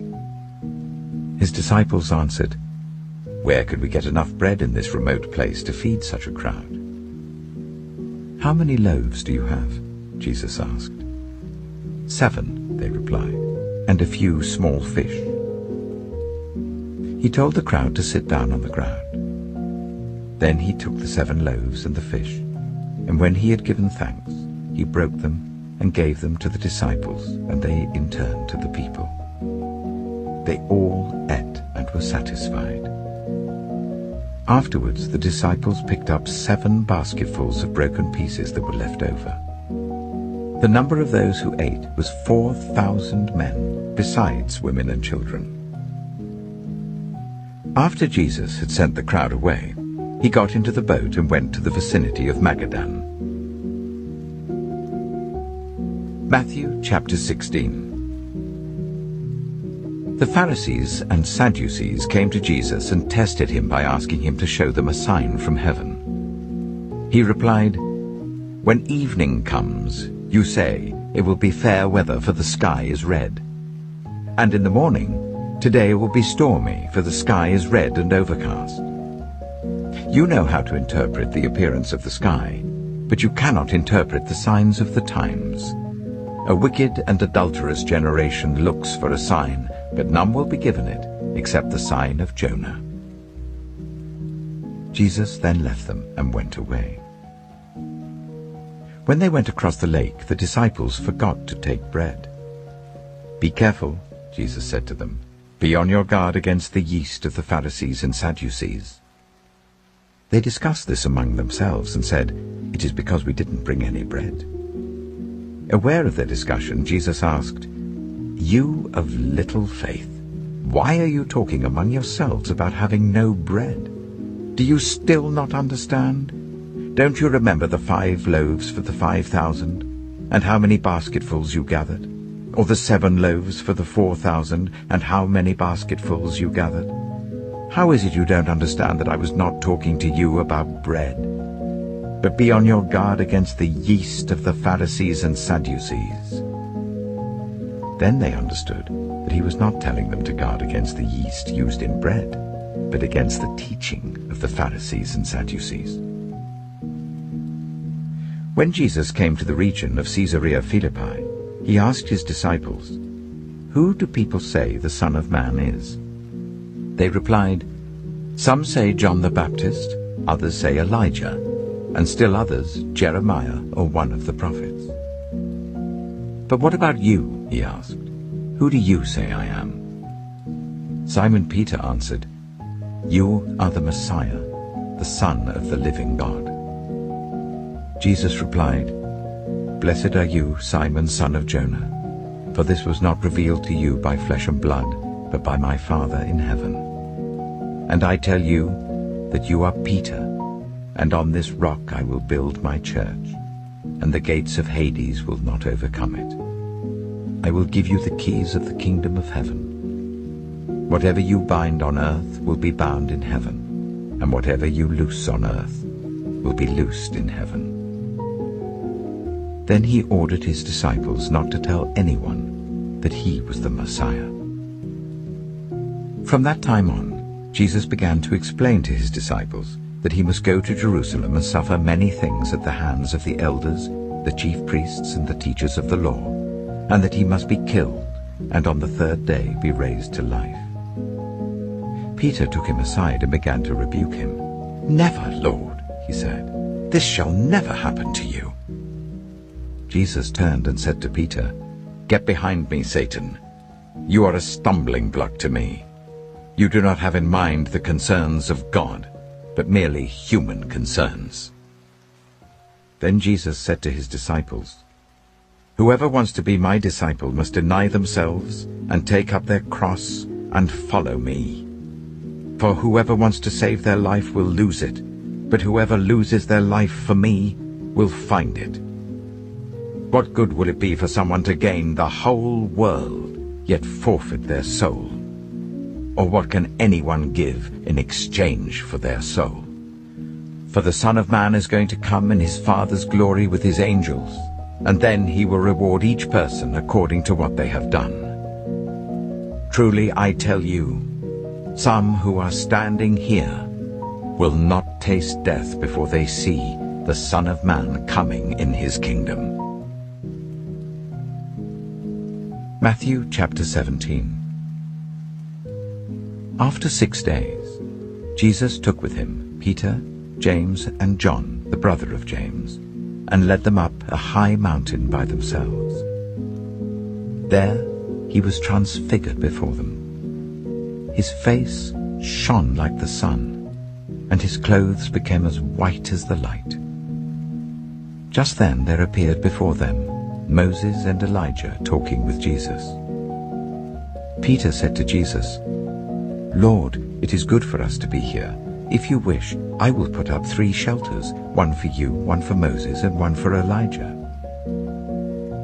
While he was still speaking, a bright cloud covered them, and a voice from the cloud said, "This is my Son whom I love. With him I am well pleased. Listen to him." When the disciples heard this, they fell face down to the ground, terrified. But Jesus came and touched them. "Get up," he said. "Don't be afraid." When they looked up, they saw no one except Jesus. As they were coming down the mountain, Jesus instructed them, "Don't tell anyone what you have seen until the Son of Man has been raised from the dead." The disciples asked him, "Why then do the teachers of the law say that Elijah must come first?" Jesus replied, "To be sure, Elijah comes and will restore all things. But I tell you, Elijah has already come, and they did not recognize him, but have done to him everything they wished. In the same way the Son of Man is going to suffer at their hands." Then the disciples understood that he was talking to them about John the Baptist. When they came to the crowd, a man approached Jesus and knelt before him. "Lord, have mercy on my son," he said. "He has seizures and is suffering greatly. He often falls into the fire or into the water. I brought him to your disciples, but they could not heal him." "You unbelieving and perverse generation," Jesus replied. "How long shall I stay with you? How long shall I put up with you? Bring the boy here to me." Jesus rebuked the demon, and it came out of the boy, and he was healed at that moment. Then the disciples came to Jesus in private and asked, "Why couldn't we drive it out?" He replied, "Because you have so little faith." Truly I tell you, if you have faith as small as a mustard seed, you could say to this mountain, 'Move from here to there,' and it will move. Nothing will be impossible for you." When they came together in Galilee, he said to them, "The Son of Man is going to be delivered into the hands of men. They will kill him, and on the third day he will be raised to life." And the disciples were filled with grief. After Jesus and his disciples arrived at Capernaum, the collectors of the 2 drachma temple tax came to Peter and asked, "Doesn't your teacher pay the temple tax?" "Yes, he does," he replied. When Peter came into the house, Jesus was the first to speak. "What do you think, Simon?" he asked. "From whom do the kings of the earth collect duty and taxes? From their own children or from others?" "From others," Peter answered. "Then the children are exempt," Jesus said to him. "But so that we may not cause offense, go to the lake and throw out your line. Take the first fish you catch, open its mouth, and you will find a 4 drachma coin. Take it and give it to them for my tax and yours." Matthew chapter 18. At that time the disciples came to Jesus and asked, "Who then is the greatest in the kingdom of heaven?" He called a little child to him and placed the child among them, and he said, "Truly I tell you, unless you change and become like little children, you will never enter the kingdom of heaven. Therefore, whoever takes the lowly position of this child is the greatest in the kingdom of heaven. And whoever welcomes one such child in my name welcomes me. If anyone causes one of these little ones, those who believe in me, to stumble, it would be better for them to have a large millstone hung round their neck and to be drowned in the depths of the sea. Woe to the world because of the things that cause people to stumble. Such things must come, but woe to the person through whom they come. If your hand or your foot causes you to stumble, cut it off and throw it away. It is better for you to enter life maimed or crippled than to have 2 hands or 2 feet and be thrown into eternal fire. And if your eye causes you to stumble, gouge it out and throw it away. It is better for you to enter life with 1 eye than to have 2 eyes and be thrown into the fire of hell. See that you do not despise one of these little ones, for I tell you that their angels in heaven always see the face of my Father in heaven. What do you think? If a man owns 100 sheep and one of them wanders away, will he not leave the 99 on the hills and go to look for the one that wandered off? And if he finds it, truly I tell you, he is happier about that one sheep than about the 99 that did not wander off. In the same way your Father in heaven is not willing that any of these little ones should perish. If your brother or sister sins, go and point out their fault, just between the 2 of you. If they listen to you, you have won them over. But if they will not listen, take 1 or 2 others along, so that every matter may be established by the testimony of 2 or 3 witnesses. If they still refuse to listen, tell it to the church. And if they refuse to listen even to the church, treat them as you would a pagan or a tax collector. Truly I tell you, whatever you bind on earth will be bound in heaven, and whatever you loose on earth will be loosed in heaven. Again, truly I tell you, that if 2 of you on earth agree about anything they ask for, it will be done for them by my Father in heaven. For where 2 or 3 gather in my name, there am I with them. Then Peter came to Jesus and asked, Lord, how many times shall I forgive my brother or sister who sins against me? Up to 7 times? Jesus answered, I tell you, not 7 times, but 77 times. Therefore the kingdom of heaven is like a king who wanted to settle accounts with his servants. As he began the settlement, a man who owed him 10,000 bags of gold was brought to him. Since he was not able to pay, The master ordered that he and his wife and his children and all that he had be sold to repay the debt. At this, the servant fell on his knees before him. "Be patient with me," he begged, "and I will pay back everything." The servant's master took pity on him, cancelled the debt, and let him go. But when that servant went out, he found one of his fellow servants who owed him 100 silver coins. He grabbed him and began to choke him. "Pay back what you owe me," he demanded. His fellow servant fell to his knees and begged him, "Be patient with me, and I will pay it back." But he refused. Instead, he went off and had the man thrown into prison until he could pay the debt. When the other servants saw what had happened, they were outraged and went and told their master everything that had happened. Then the master called the servant in. "You wicked servant," he said. "I cancelled all that debt of yours because you begged me to. Shouldn't you have had mercy on your fellow servant just as I had on you?" In anger, his master handed him over to the jailers to be tortured until he should pay back all he owed. This is how my heavenly Father will treat each of you unless you forgive your brother or sister from your heart. Matthew chapter 19. When Jesus had finished saying these things, he left Galilee and went into the region of Judea to the other side of the Jordan. Large crowds followed him, and he healed them there. Some Pharisees came to him to test him. They asked, "Is it lawful for a man to divorce his wife for any and every reason?"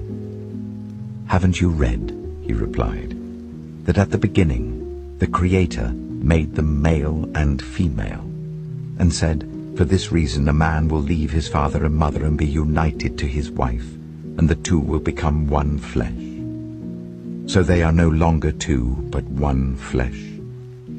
Therefore what God has joined together, let no one separate.' Why then," they asked, "did Moses command that a man give his wife a certificate of divorce and send her away?"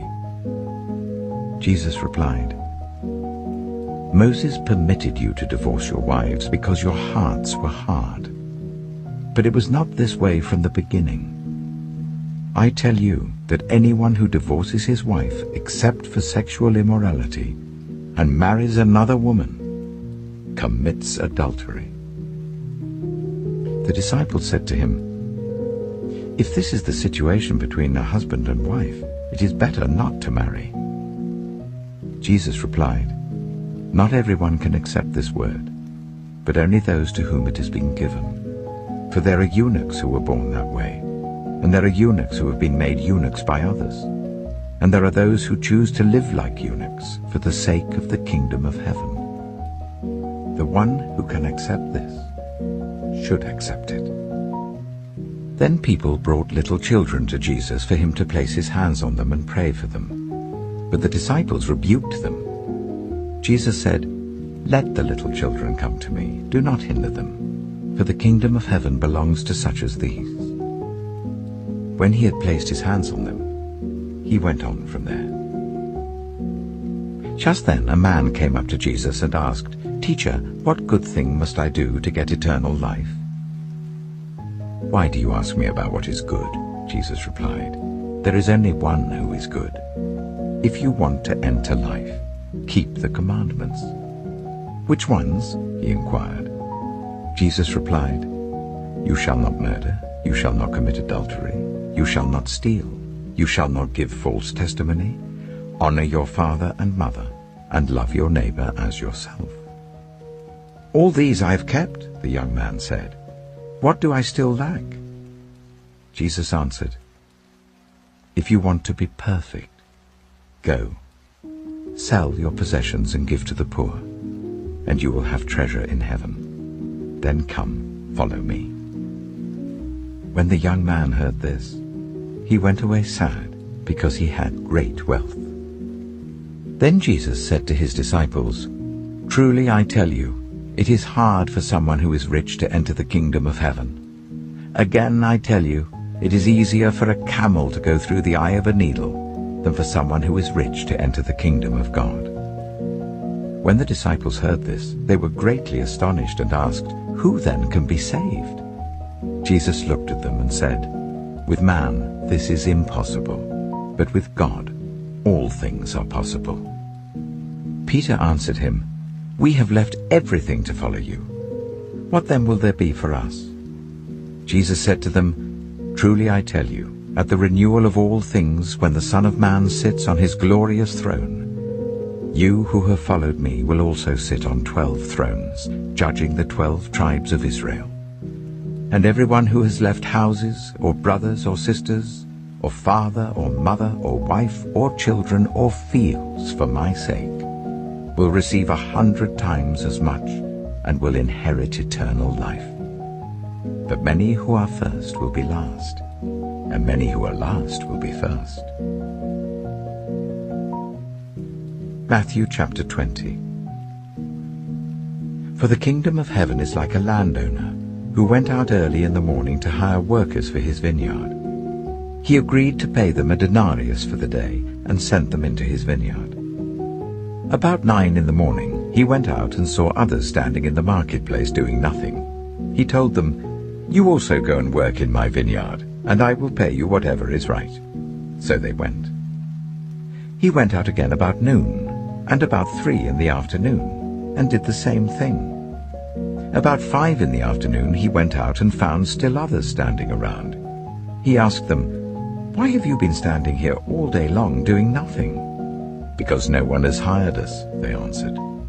He said to them, "You also go and work in my vineyard." When evening came, the owner of the vineyard said to his foreman, "Call the workers and pay them their wages, beginning with the last ones hired and going on to the first." The workers who were hired about 5 in the afternoon came, and each received a denarius. So when those came who were hired first, they expected to receive more. But each one of them also received a denarius. When they received it, they began to grumble against the landowner. "These who were hired last worked only 1 hour," they said, "and you have made them equal to us who have borne the burden of the work and the heat of the day." But he answered one of them, "I'm not being unfair to you, friend. Didn't you agree to work for a denarius? Take your pay and go. I want to give the one who was hired last the same as I gave you. Don't I have the right to do what I want with my own money? Or are you envious because I'm generous?" So the last will be first, and the first will be last. Now Jesus was going up to Jerusalem. On the way he took the 12 aside and said to them, "We are going up to Jerusalem, and the Son of Man will be delivered over to the chief priests and the teachers of the law. They will condemn him to death, and will hand him over to the Gentiles to be mocked and flogged and crucified. On the 3rd day he will be raised to life." Then the mother of Zebedee's sons came to Jesus with her sons, and kneeling down asked a favor of him. "What is it you want?" he asked. She said, "Grant that one of these 2 sons of mine may sit at your right and the other at your left in your kingdom." "You don't know what you are asking," Jesus said to them. "Can you drink the cup I am going to drink?" "We can," they answered. Jesus said to them, "You will indeed drink from my cup, but to sit at my right or left is not for me to grant. These places belong to those for whom they have been prepared by my Father." When the 10 heard about this, they were indignant with the 2 brothers. Jesus called them together and said, "You know that the rulers of the Gentiles lord it over them, and their high officials exercise authority over them. Not so with you.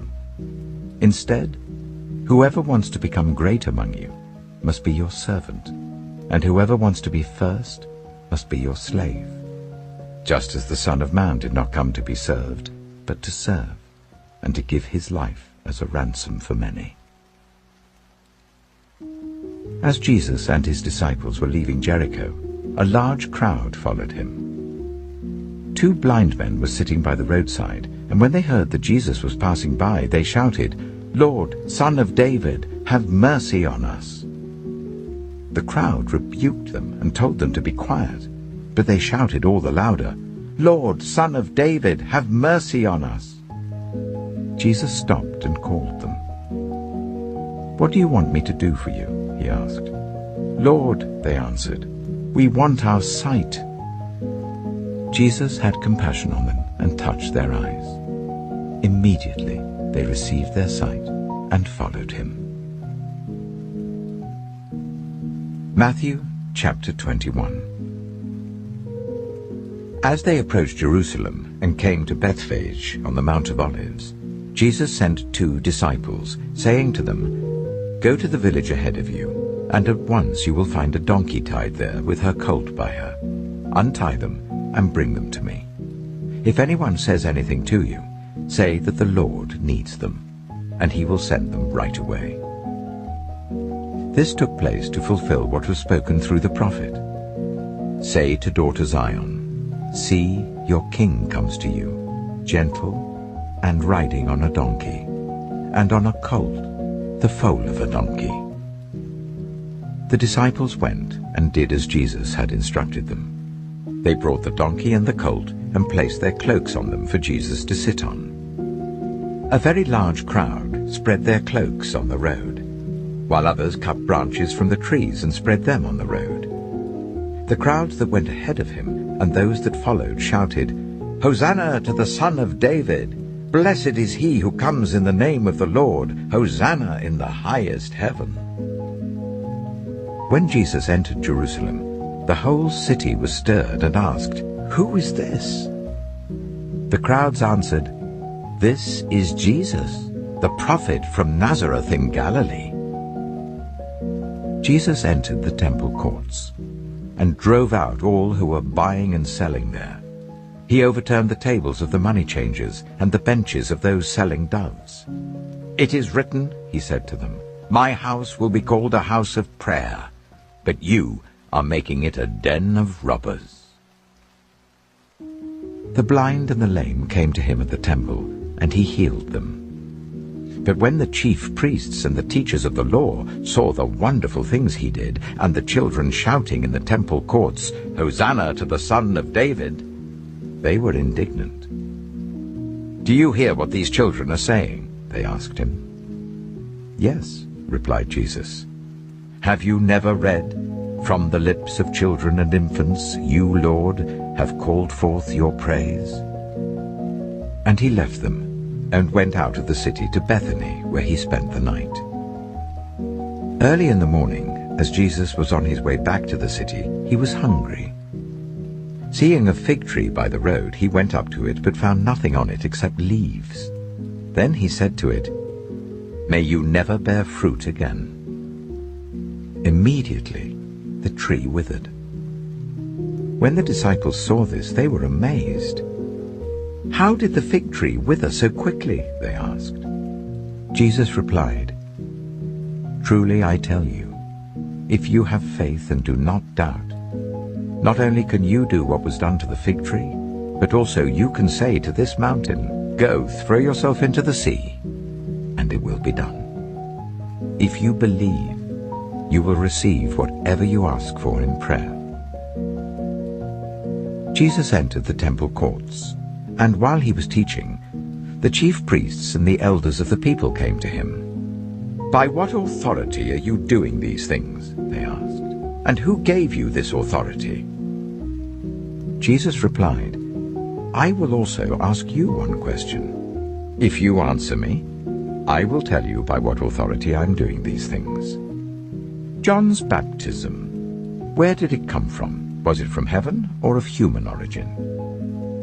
They discussed it among themselves and said, "If we say, 'From heaven,' he will ask, 'Then why didn't you believe him?' But if we say, 'Of human origin,' we are afraid of the people, for they all hold that John was a prophet." So they answered Jesus, "We don't know." Then he said, "Neither will I tell you by what authority I am doing these things." What do you think? There was a man who had 2 sons. He went to the first and said, "Son, go and work today in the vineyard." "I will not," he answered. But later he changed his mind and went.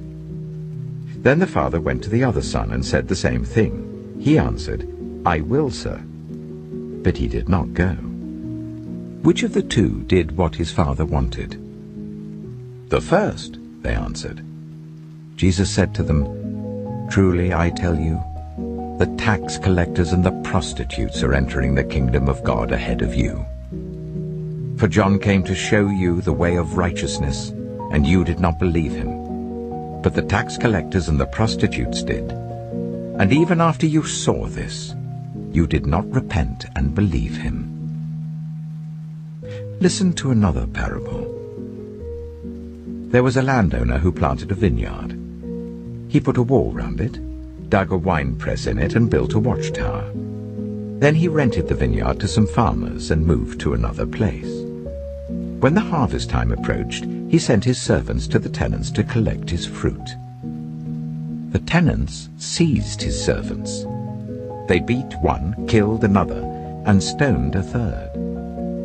Then he sent other servants to them, more than the first time, and the tenants treated them in the same way. Last of all, he sent his son to them. "They will respect my son," he said. But when the tenants saw the son, they said to each other, "This is the heir. Come, let's kill him and take his inheritance." So they took him and threw him out of the vineyard and killed him. Therefore, when the owner of the vineyard comes, what will he do to those tenants?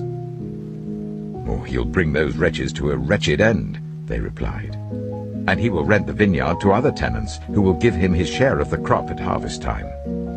Jesus said to them, "Have you never read in the Scriptures, 'The stone the builders rejected has become the cornerstone. The Lord has done this, and it is marvelous in our eyes'? Therefore I tell you that the kingdom of God will be taken away from you and given to a people who will produce its fruit. Anyone who falls on this stone will be broken to pieces. Anyone on whom it falls will be crushed." When the chief priests and the Pharisees heard Jesus' parables, they knew he was talking about them. They looked for a way to arrest him, but they were afraid of the crowd because the people held that he was a prophet.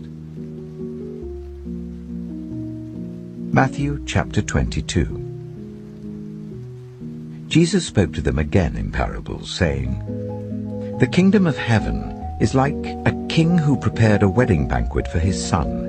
He sent his servants to those who had been invited to the banquet to tell them to come, but they refused to come. Then he sent some more servants and said, 'Tell those who have been invited that I have prepared my dinner. My oxen and fattened cattle have been slaughtered and everything is ready. Come to the wedding banquet.' But they paid no attention and went off, one to his field, another to his business. The rest seized his servants, ill-treated them, and killed them. The king was enraged. He sent his army and destroyed those murderers and burned their city. Then he said to his servants, 'The wedding banquet is ready, but those I invited did not deserve to come. So go to the street corners and invite to the banquet anyone you find.' So the servants went out into the streets and gathered all the people they could find, the bad as well as the good, and the wedding hall was filled with guests. But when the king came in to see the guests, he noticed a man there who was not wearing wedding clothes. He asked, 'How did you get in here without wedding clothes, friend?' The man was speechless. Then the king told the attendants, 'Tie him hand and foot and throw him outside into the darkness, where there will be weeping and gnashing of teeth. For many are invited, but few are chosen.' Then the Pharisees went out and laid plans to trap him in his words. They sent their disciples to him along with the Herodians. 'Teacher,' they said, 'we know that you are a man of integrity, and that you teach the way of God in accordance with the truth. You aren't swayed by others because you pay no attention to who they are. Tell us then, what is your opinion? Is it right to pay the poll tax to Caesar or not?" But Jesus, knowing their evil intent, said, "You hypocrites! Why are you trying to trap me? Show me the coin used for paying the tax." They brought him a denarius. And he asked them, "Whose image is this, and whose inscription?" "Caesar's," they replied. Then he said to them, "So give back to Caesar what is Caesar's, and to God what is God's." When they heard this, they were amazed. So they left him and went away. That same day, the Sadducees, who say there is no resurrection, came to him with a question. "Teacher," they said, "Moses told us that if a man dies without having children, his brother must marry the widow and raise up offspring for him. Now there were 7 brothers among us. The first one married and died, and since he had no children, he left his wife to his brother. The same thing happened to the second and third brother, right on down to the 7th. Finally, the woman died. Now then, at the resurrection, whose wife will she be of the 7, since all of them were married to her?" Jesus replied, "You are in error because you do not know the Scriptures or the power of God. At the resurrection, people will neither marry nor be given in marriage. They will be like the angels in heaven. But about the resurrection of the dead, have you not read what God said to you? I am the God of Abraham, the God of Isaac, and the God of Jacob. He is not the God of the dead, but of the living." When the crowds heard this, they were astonished at his teaching. Hearing that Jesus had silenced the Sadducees, the Pharisees got together. One of them, an expert in the law, tested him with this question. "Teacher, which is the greatest commandment in the law?" Jesus replied, "Love the Lord your God with all your heart, and with all your soul, and with all your mind. This is the first and greatest commandment, and the second is like it. Love your neighbor as yourself. All the law and the prophets hang on these 2 commandments." While the Pharisees were gathered together, Jesus asked them, "What do you think about the Messiah? Whose son is he?" "The son of David," they replied. He said to them, "How is it then that David, speaking by the Spirit, calls him Lord? For he says, 'The Lord said to my Lord, sit at my right hand until I put your enemies under your feet.' If then David calls him Lord, how can he be his son?" No one could say a word in reply, and from that day on, no one dared to ask him any more questions. Matthew chapter 23. Then Jesus said to the crowds and to his disciples, "The teachers of the law and the Pharisees sit in Moses' seat. So you must be careful to do everything they tell you, but do not do what they do. For they do not practice what they preach. They tie up heavy, cumbersome loads and put them on other people's shoulders, but they themselves are not willing to lift a finger to move them. Everything they do is done for people to see. They make their phylacteries wide and the tassels on their garments long. Oh, they love the place of honor at banquets and the most important seats in the synagogue. They love to be greeted with respect in the marketplaces and to be called rabbi by others. But you are not to be called rabbi, for you have one teacher, and you are all brothers. And do not call anyone on earth Father, for you have one Father, and he is in heaven.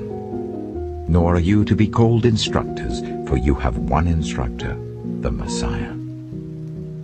The greatest among you will be your servant, for those who exalt themselves will be humbled, and those who humble themselves will be exalted. Woe to you, teachers of the law and Pharisees, you hypocrites! You shut the door of the kingdom of heaven in people's faces. You yourselves do not enter, nor will you let those enter who are trying to. Woe to you, teachers of the law and Pharisees, you hypocrites! You travel over land and sea to win a single convert, and when you have succeeded, you make them twice as much a child of hell as you are. Woe to you, blind guides! You say, if anyone swears by the temple, it means nothing. But anyone who swears by the gold of the temple is bound by that oath. Oh, you blind fools! Which is greater, the gold or the temple that makes the gold sacred?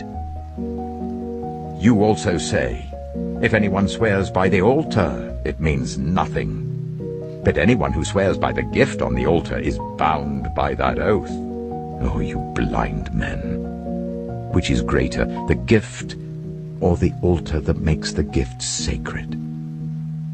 Therefore anyone who swears by the altar swears by it and by everything on it. And anyone who swears by the temple swears by it and by the one who dwells in it. And anyone who swears by heaven swears by God's throne and by the one who sits on it. Woe to you, teachers of the law and Pharisees, you hypocrites! You give 1/10 of your spices, mint, dill, and cumin, but you have neglected the more important matters of the law, justice, mercy, and faithfulness. You should have practiced the latter without neglecting the former. You blind guides! You strain out a gnat, but swallow a camel. Woe to you, teachers of the law and Pharisees, you hypocrites! You clean the outside of the cup and dish, but inside they are full of greed and self-indulgence. Blind Pharisee! First clean the inside of the cup and dish, and then the outside also will be clean. Woe to you, teachers of the law and Pharisees, you hypocrites!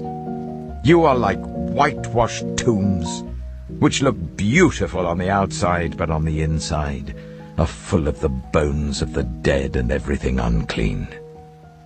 In the same way, on the outside you appear to people as righteous, but on the inside you are full of hypocrisy and wickedness. Woe to you, teachers of the law and Pharisees, you hypocrites! You build tombs for the prophets and decorate the graves of the righteous. And you say, if we had lived in the days of our ancestors, we would not have taken part with them in shedding the blood of the prophets. So you testify against yourselves that you are the descendants of those who murdered the prophets. Go ahead then, and complete what your ancestors started. You snakes! You brood of vipers! How will you escape being condemned to hell? Therefore I am sending you prophets and sages and teachers. Some of them you will kill and crucify. Others you will flog in your synagogues and pursue from town to town. And so upon you will come all the righteous blood that has been shed on earth, from the blood of righteous Abel to the blood of Zechariah the son of Berechiah, whom you murdered between the temple and the altar. Truly I tell you, all this will come upon this generation. Jerusalem, Jerusalem, you who kill the prophets and stone those sent to you. How often I have longed to gather your children together, as a hen gathers her chicks under her wings, and you were not willing. Look, your house is left to you, desolate. For I tell you, you will not see me again until you say, Blessed is he who comes in the name of the Lord. Matthew chapter 24. Jesus left the temple, and was walking away when his disciples came up to him to call his attention to its buildings. "Do you see all these things?" he asked. "Truly I tell you, not one stone here will be left on another. Every one will be thrown down." As Jesus was sitting on the Mount of Olives, the disciples came to him privately. "Tell us," they said, "when will this happen? And what will be the sign of your coming and the end of the age?" Jesus answered, "Watch out that no one deceives you. For many will come in my name, claiming, 'I am the Messiah,' and will deceive many. You will hear of wars and rumors of wars. But see to it that you are not alarmed. Such things must happen. But the end is still to come. Nation will rise against nation, and kingdom against kingdom. There will be famines and earthquakes in various places. All these are the beginning of birth pains. Then you will be handed over to be persecuted and put to death, and you will be hated by all nations because of me. At that time, many will turn away from the faith and will betray and hate each other. And many false prophets will appear and deceive many people. Because of the increase of wickedness, the love of most will grow cold. But the one who stands firm to the end will be saved. And this gospel of the kingdom will be preached in the whole world as a testimony to all nations. And then the end will come. So when you see, standing in the holy place, the abomination that causes desolation, spoken of through the prophet Daniel, let the reader understand. Then let those who are in Judea flee to the mountains. Let no one on the housetop go down to take anything out of the house. Let no one in the field go back to get their cloak. How dreadful it will be in those days for pregnant women and nursing mothers. Pray that your flight will not take place in winter or on the Sabbath, for then there will be great distress unequaled from the beginning of the world until now, and never to be equaled again. If those days had not been cut short, no one would survive. But for the sake of the elect, those days will be shortened. At that time, if anyone says to you, 'Look, here is the Messiah,' or 'There he is,' do not believe it. For false messiahs and false prophets will appear and perform great signs and wonders to deceive, if possible, even the elect. See, I have told you in advance. So if anyone tells you, 'There he is, out in the desert,' do not go out. Or, 'Here he is in the inner rooms,' do not believe it. For as lightning that comes from the east is visible even in the west, so will be the coming of the Son of Man. Wherever there is a carcass, there the vultures will gather. Immediately after the distress of those days, the sun will be darkened and the moon will not give its light. The stars will fall from the sky, and the heavenly bodies will be shaken. Then will appear the sign of the Son of Man in heaven. And then all the peoples of the earth will mourn when they see the Son of Man coming on the clouds of heaven with power and great glory. And he will send his angels with a loud trumpet call, and they will gather his elect from the four winds, from one end of the heavens to the other. Now learn this lesson from the fig tree. As soon as its twigs become tender and its leaves come out, you know that summer is near. Even so, when you see all these things, you know that it is near, right at the door. Truly I tell you, this generation will certainly not pass away until all these things have happened. Heaven and earth will pass away, but my words will never pass away. But about that day or hour, no one knows, not even the angels in heaven, nor the Son, but only the Father. As it was in the days of Noah, so it will be at the coming of the Son of Man. For in the days before the flood, people were eating and drinking, marrying and giving in marriage, up to the day Noah entered the ark. They knew nothing about what would happen until the flood came and took them all away.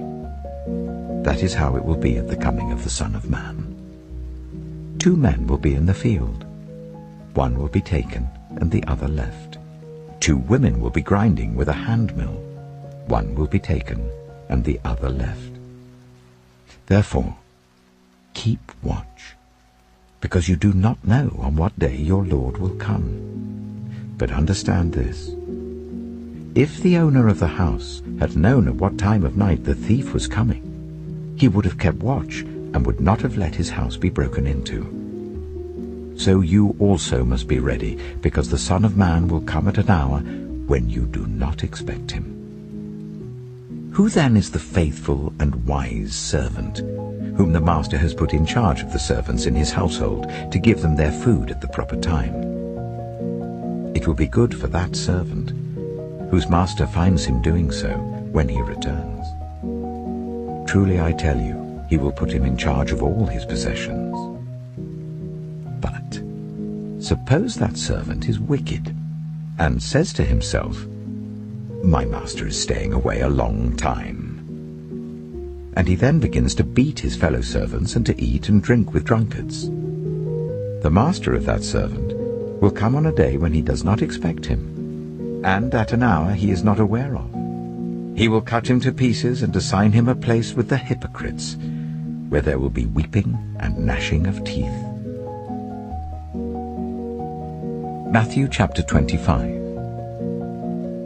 At that time, the kingdom of heaven will be like 10 virgins, who took their lamps and went out to meet the bridegroom. 5 of them were foolish, and 5 were wise. The foolish ones took their lamps, but did not take any oil with them. The wise ones, however, took oil in jars along with their lamps. The bridegroom was a long time in coming, and they all became drowsy and fell asleep.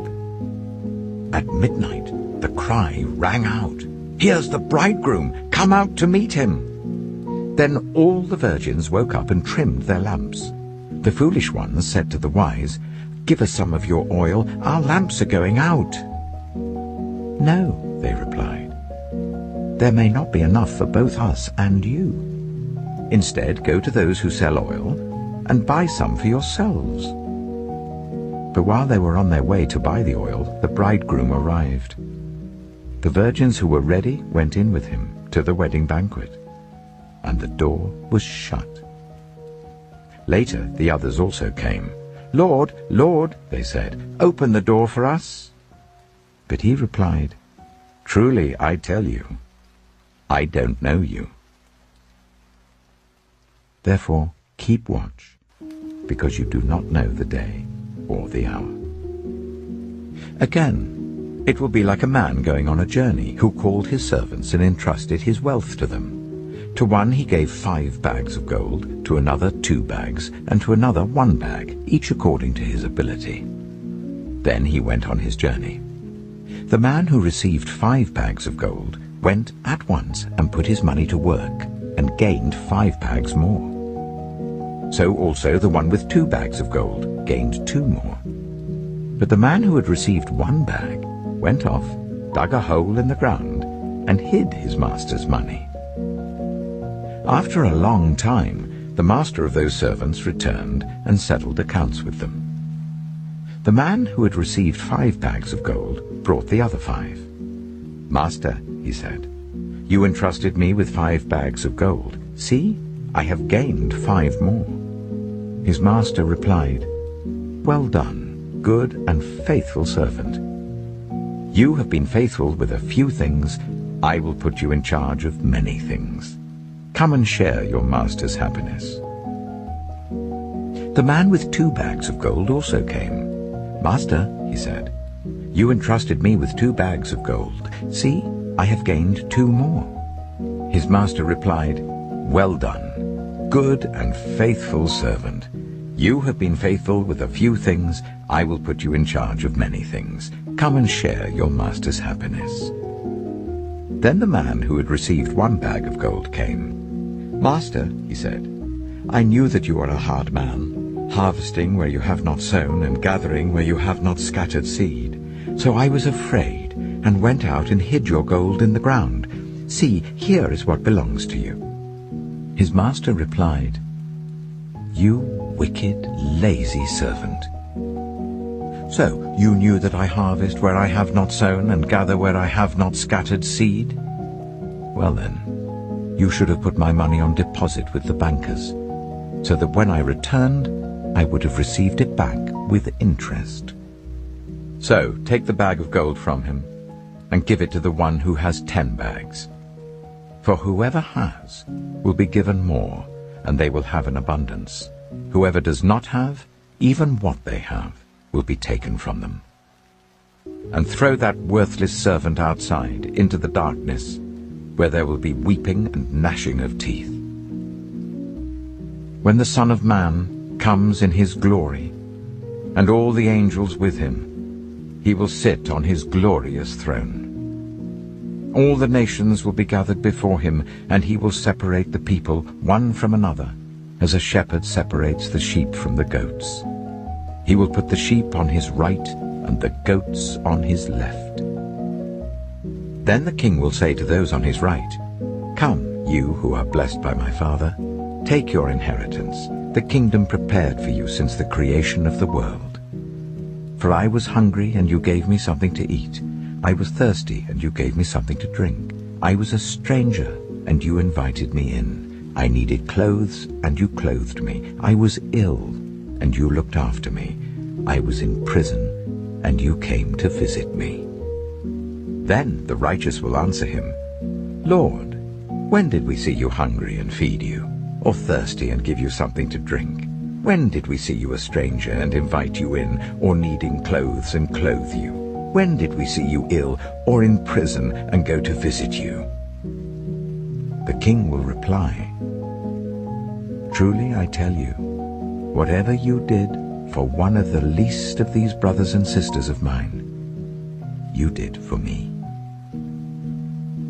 Then he will say to those on his left, "Depart from me, you who are cursed, into the eternal fire prepared for the devil and his angels. For I was hungry, and you gave me nothing to eat. I was thirsty, and you gave me nothing to drink. I was a stranger, and you did not invite me in. I needed clothes, and you did not clothe me. I was ill and in prison, and you did not look after me." They also will answer, "Lord, when did we see you hungry, or thirsty, or a stranger, or needing clothes, or ill, or in prison, and did not help you?" He will reply, "Truly I tell you, whatever you did not do for one of the least of these, you did not do for me." Then they will go away to eternal punishment, but the righteous to eternal life. Matthew chapter 26. When Jesus had finished saying all these things, he said to his disciples, "As you know, the Passover is 2 days away, and the Son of Man will be handed over to be crucified." Then the chief priests and the elders of the people assembled in the palace of the high priest, whose name was Caiaphas, and they schemed to arrest Jesus secretly and kill him. But not during the festival, they said, or there may be a riot among the people. While Jesus was in Bethany, in the home of Simon the leper, a woman came to him with an alabaster jar of very expensive perfume, which she poured on his head as he was reclining at the table. When the disciples saw this, they were indignant. "Why this waste?" they asked. "This perfume could have been sold at a high price and the money given to the poor." Aware of this, Jesus said to them, "Why are you bothering this woman? She has done a beautiful thing to me. The poor you will always have with you, but you will not always have me. When she poured this perfume on my body, she did it to prepare me for burial. Truly I tell you, wherever this gospel is preached throughout the world, what she has done will also be told in memory of her." Then one of the 12, the one called Judas Iscariot, went to the chief priests and asked, "What are you willing to give me if I deliver him over to you?" So they counted out for him 30 pieces of silver. From then on, Judas watched for an opportunity to hand him over. On the first day of the festival of unleavened bread, the disciples came to Jesus and asked, "Where do you want us to make preparations for you to eat the Passover?" He replied, "Go into the city to a certain man and tell him, 'The teacher says, my appointed time is near. I'm going to celebrate the Passover with my disciples at your house.'" So the disciples did as Jesus had directed them and prepared the Passover. When evening came, Jesus was reclining at the table with the 12, and while they were eating, he said, "Truly I tell you, one of you will betray me." They were very sad and began to say to him one after the other, "Surely you don't mean me, Lord?" Jesus replied, "The one who has dipped his hand into the bowl with me will betray me. The Son of Man will go just as it is written about him. But woe to that man who betrays the Son of Man. It would be better for him if he had not been born." Then Judas, the one who would betray him, said, "Surely you don't mean me, Rabbi?" Jesus answered, "You have said so." While they were eating, Jesus took bread, and when he had given thanks, he broke it and gave it to his disciples, saying, "Take and eat. This is my body." Then he took a cup, and when he had given thanks, he gave it to them, saying, "Drink from it, all of you.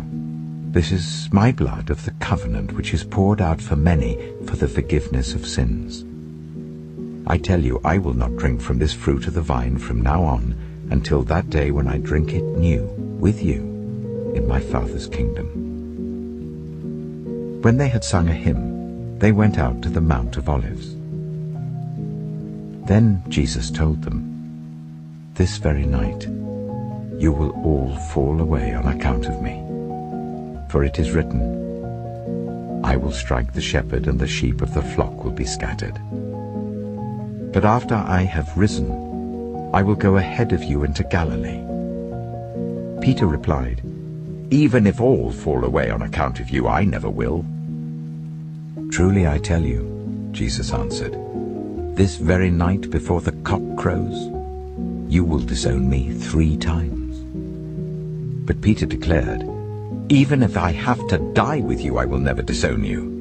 And all the other disciples said the same. Then Jesus went with his disciples to a place called Gethsemane, and he said to them, "Sit here while I go over there and pray." He took Peter and the 2 sons of Zebedee along with him, and he began to be sorrowful and troubled.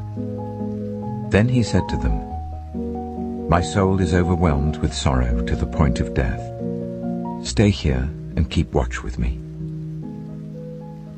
Going a little farther, he fell with his face to the ground and prayed, "My Father, if it is possible, may this cup be taken from me. Yet not as I will, but as you will." Then he returned to his disciples and found them sleeping. "Couldn't you men keep watch with me for 1 hour?" he asked Peter. "Watch and pray, so that you will not fall into temptation. The spirit is willing, but the flesh is weak." He went away a second time and prayed, "My Father, if it is not possible for this cup to be taken away unless I drink it, may your will be done." When he came back, he again found them sleeping because their eyes were heavy. So he left them and went away once more and prayed the 3rd time, saying the same thing. Then he returned to the disciples and said to them, "Are you still sleeping and resting? Look, the hour has come, and the Son of Man is delivered into the hands of sinners. Rise, let us go. Here comes my betrayer." While he was still speaking, Judas, one of the 12, arrived. With him was a large crowd armed with swords and clubs sent from the chief priests and the elders of the people. Now the betrayer had arranged a signal with them. "The one I kiss is the man. Arrest him." Going at once to Jesus, Judas said, "Greetings, Rabbi," and kissed him. Jesus replied, "Do what you came for, friend." Then the men stepped forward, seized Jesus, and arrested him. With that, one of Jesus' companions reached for his sword, drew it out, and struck the servant of the high priest, cutting off his ear. "Put your sword back in its place," Jesus said to him. "For all who draw the sword will die by the sword. Do you think I cannot call on my Father, and he will at once put at my disposal more than 12 legions of angels? But how then would the scriptures be fulfilled that say, 'It must happen in this way'?" In that hour Jesus said to the crowd, "Am I leading a rebellion that you've come out with swords and clubs to capture me? Every day I sat in the temple courts teaching, and you did not arrest me. But this has all taken place that the writings of the prophets might be fulfilled." Then all the disciples deserted him and fled. Those who had arrested Jesus took him to Caiaphas, the high priest, where the teachers of the law and the elders had assembled. But Peter followed him at a distance, right up to the courtyard of the high priest. He entered and sat down with the guards to see the outcome. The chief priests and the whole Sanhedrin were looking for false evidence against Jesus, so that they could put him to death. But they did not find any, though many false witnesses came forward. Finally, 2 came forward and declared, "This fellow said, 'I am able to destroy the temple of God and rebuild it in 3 days.'" Then the high priest stood up and said to Jesus, "Are you not going to answer? What is this testimony that these men are bringing against you?" But Jesus remained silent. The high priest said to him, "I charge you under oath by the living God. Tell us if you are the Messiah, the Son of God." "You have said so," Jesus replied. "But I say to all of you, from now on you will see the Son of Man sitting at the right hand of the Mighty One and coming on the clouds of heaven." Then the high priest tore his clothes and said, "He has spoken blasphemy. Why do we need any more witnesses? Look, now you have heard the blasphemy. What do you think?" "He is worthy of death," they answered. Then they spat in his face and struck him with their fists. Others slapped him and said, "Prophesy to us, Messiah. Who hit you?" Now Peter was sitting out in the courtyard, and a servant girl came to him. "You also were with Jesus of Galilee," she said. But he denied it before them all. "I don't know what you're talking about," he said. Then he went out to the gateway, where another servant girl saw him and said to the people there, "This fellow was with Jesus of Nazareth." He denied it again with an oath. "I don't know the man." After a little while, those standing there went up to Peter and said, "Surely you are one of them. Your accent gives you away." Then he began to call down curses, and he swore to them, "I don't know the man." Immediately a cock crowed. Then Peter remembered the word Jesus had spoken, "Before the cock crows, you will disown me 3 times." And he went outside and wept bitterly. Matthew chapter 27. Early in the morning, all the chief priests and the elders of the people made their plans how to have Jesus executed. So they bound him, led him away, and handed him over to Pilate the governor.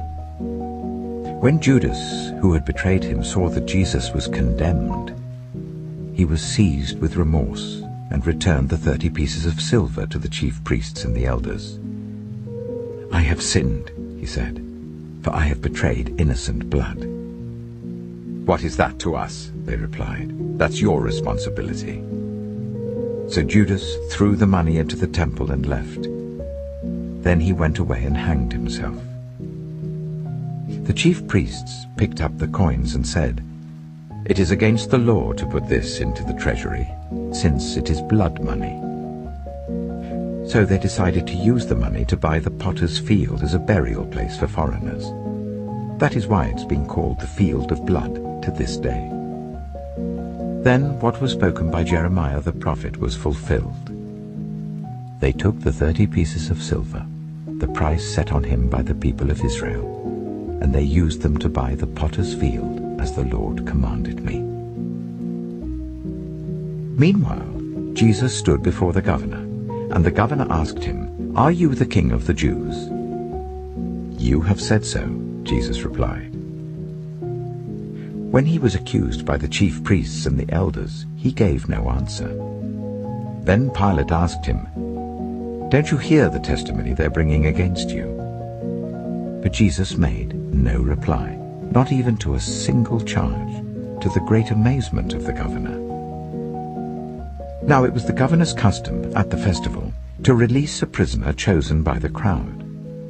At that time, they had a well-known prisoner whose name was Jesus Barabbas. So when the crowd had gathered, Pilate asked them, "Which one do you want me to release to you, Jesus Barabbas or Jesus who is called the Messiah?" For he knew it was out of self-interest that they had handed Jesus over to him.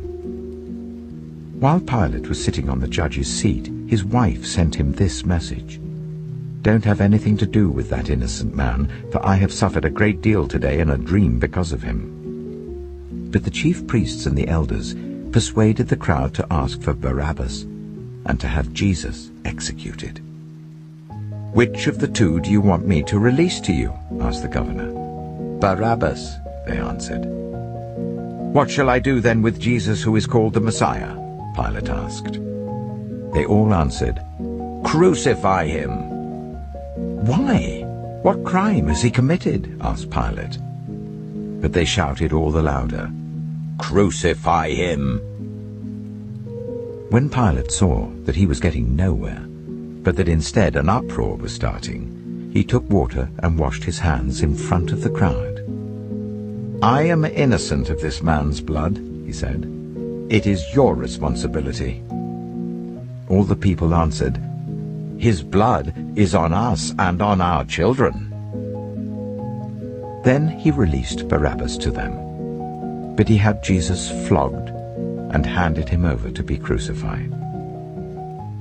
Then the governor's soldiers took Jesus into the praetorium and gathered the whole company of soldiers round him.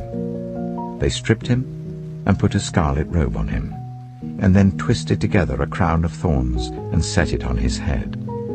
They put a staff in his right hand. Then they knelt in front of him and mocked him. "Hail, King of the Jews!" they said. They spat on him and took the staff and struck him on the head again and again. After they had mocked him, they took off the robe and put his own clothes on him. Then they led him away to crucify him. As they were going out, they met a man from Cyrene named Simon, and they forced him to carry the cross. They came to a place called Golgotha, which means the place of the skull. There they offered Jesus wine to drink mixed with gall, but after tasting it he refused to drink it. When they had crucified him, they divided up his clothes by casting lots. And sitting down, they kept watch over him there. Above his head they placed the written charge against him, "This is Jesus, the King of the Jews." 2 rebels were crucified with him, one on his right and one on his left. Those who passed by hurled insults at him, shaking their heads and saying, "You who are going to destroy the temple and build it in 3 days, save yourself. Come down from the cross if you are the Son of God." In the same way the chief priests, the teachers of the law, and the elders mocked him. "He saved others," they said, "but he can't save himself. He's the King of Israel." Let him come down now from the cross, and we will believe in him. He trusts in God. Let God rescue him now, if he wants him. For he said, I am the Son of God. In the same way the rebels who were crucified with him also heaped insults on him. From noon until 3 in the afternoon, darkness came over all the land. About 3 in the afternoon, Jesus cried out in a loud voice, Eli, Eli, lama sabachthani, which means, my God, why have you forsaken me?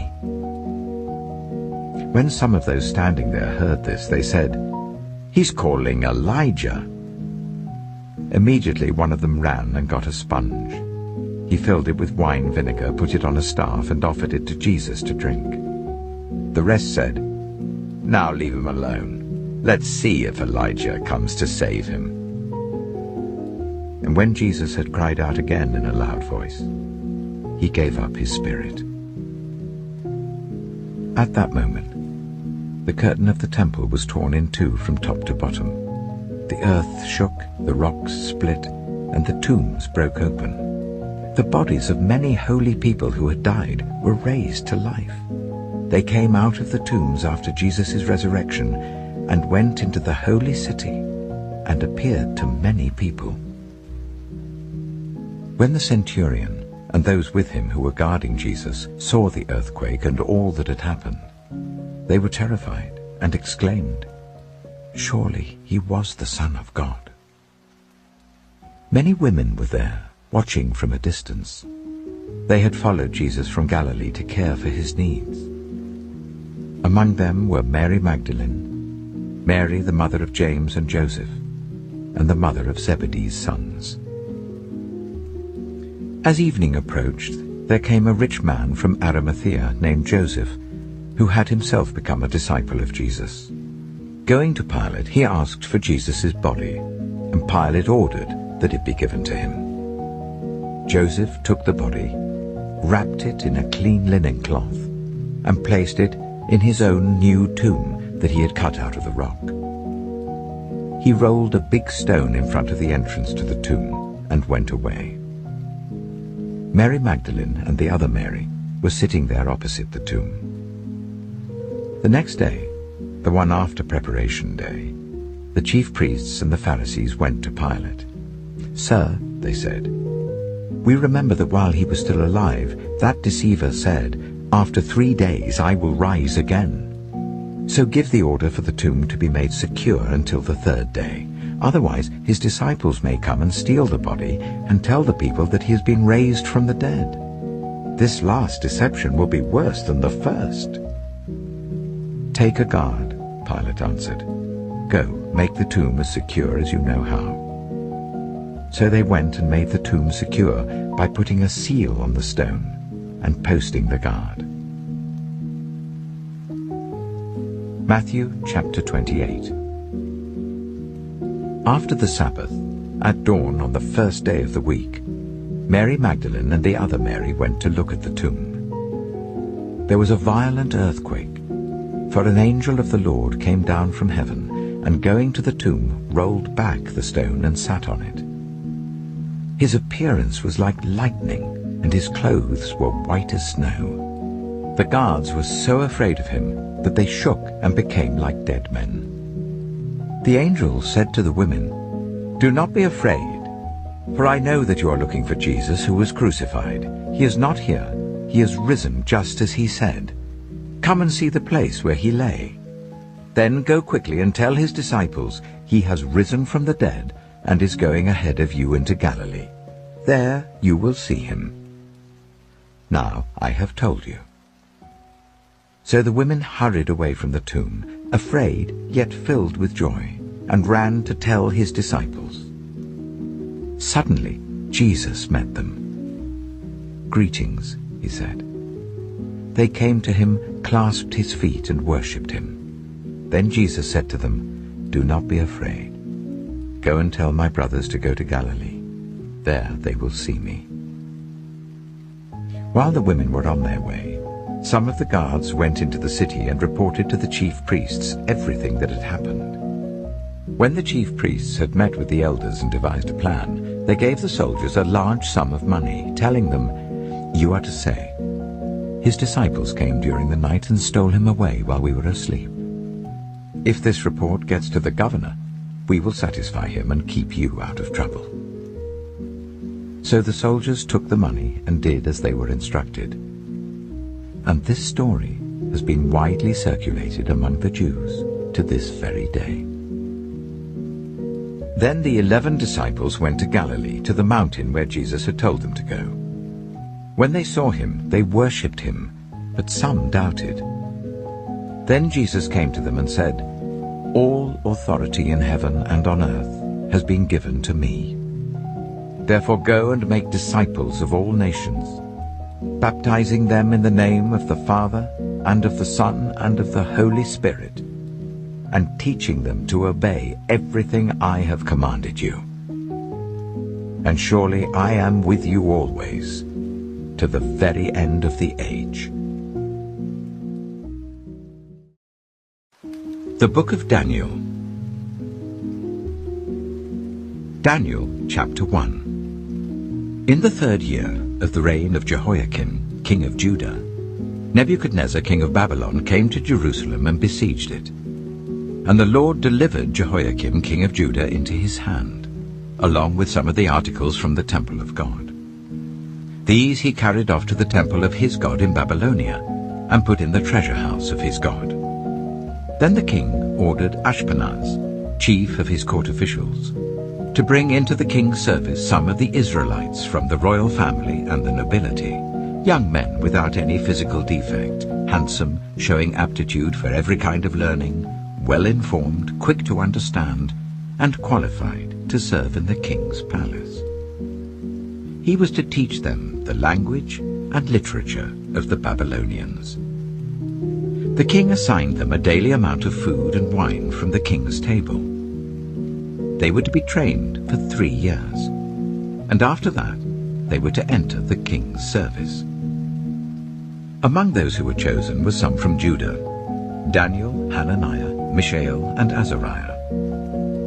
The chief official gave them new names. To Daniel, the name Belteshazzar; to Hananiah, Shadrach; to Mishael, Meshach; and to Azariah, Abednego. But Daniel resolved not to defile himself with the royal food and wine. And he asked the chief official for permission not to defile himself in this way. Now God had caused the official to show favor and compassion to Daniel. But the official told Daniel, "I'm afraid of my lord the king, who has assigned your food and drink. Why should he see you looking worse than the other young men of your age? The king would then have my head because of you." Daniel then said to the guard, whom the chief official had appointed over Daniel, Hananiah, Mishael, and Azariah, "Please test your servants for 10 days. Give us nothing but vegetables to eat and water to drink. Then compare our appearance with that of the young men who eat the royal food, and treat your servants in accordance with what you see." So he agreed to this and tested them for 10 days. At the end of the 10 days, they looked healthier and better nourished than any of the young men who ate the royal food. So the guard took away their choice food and the wine they were to drink, and gave them vegetables instead. To these 4 young men, God gave knowledge and understanding of all kinds of literature and learning. And Daniel could understand visions and dreams of all kinds. At the end of the time set by the king to bring them into his service, the chief official presented them to Nebuchadnezzar. The king talked with them, and he found none equal to Daniel, Hananiah, Mishael, and Azariah. So they entered the king's service.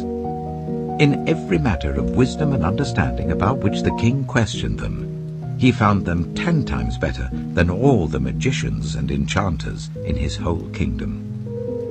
And Daniel remained there until the 1st year of King Cyrus. Daniel chapter 2. In the 2nd year of his reign, Nebuchadnezzar had dreams. His mind was troubled, and he could not sleep. So the king summoned the magicians, enchanters, sorcerers, and astrologers to tell him what he had dreamed. When they came in and stood before the king, he said to them, "I have had a dream that troubles me, and I want to know what it means." Then the astrologers answered the king, "May the king live forever. Tell your servants the dream, and we will interpret it." The king replied to the astrologers, "This is what I have firmly decided. If you do not tell me what my dream was and interpret it, I will have you cut into pieces and your houses turned into piles of rubble.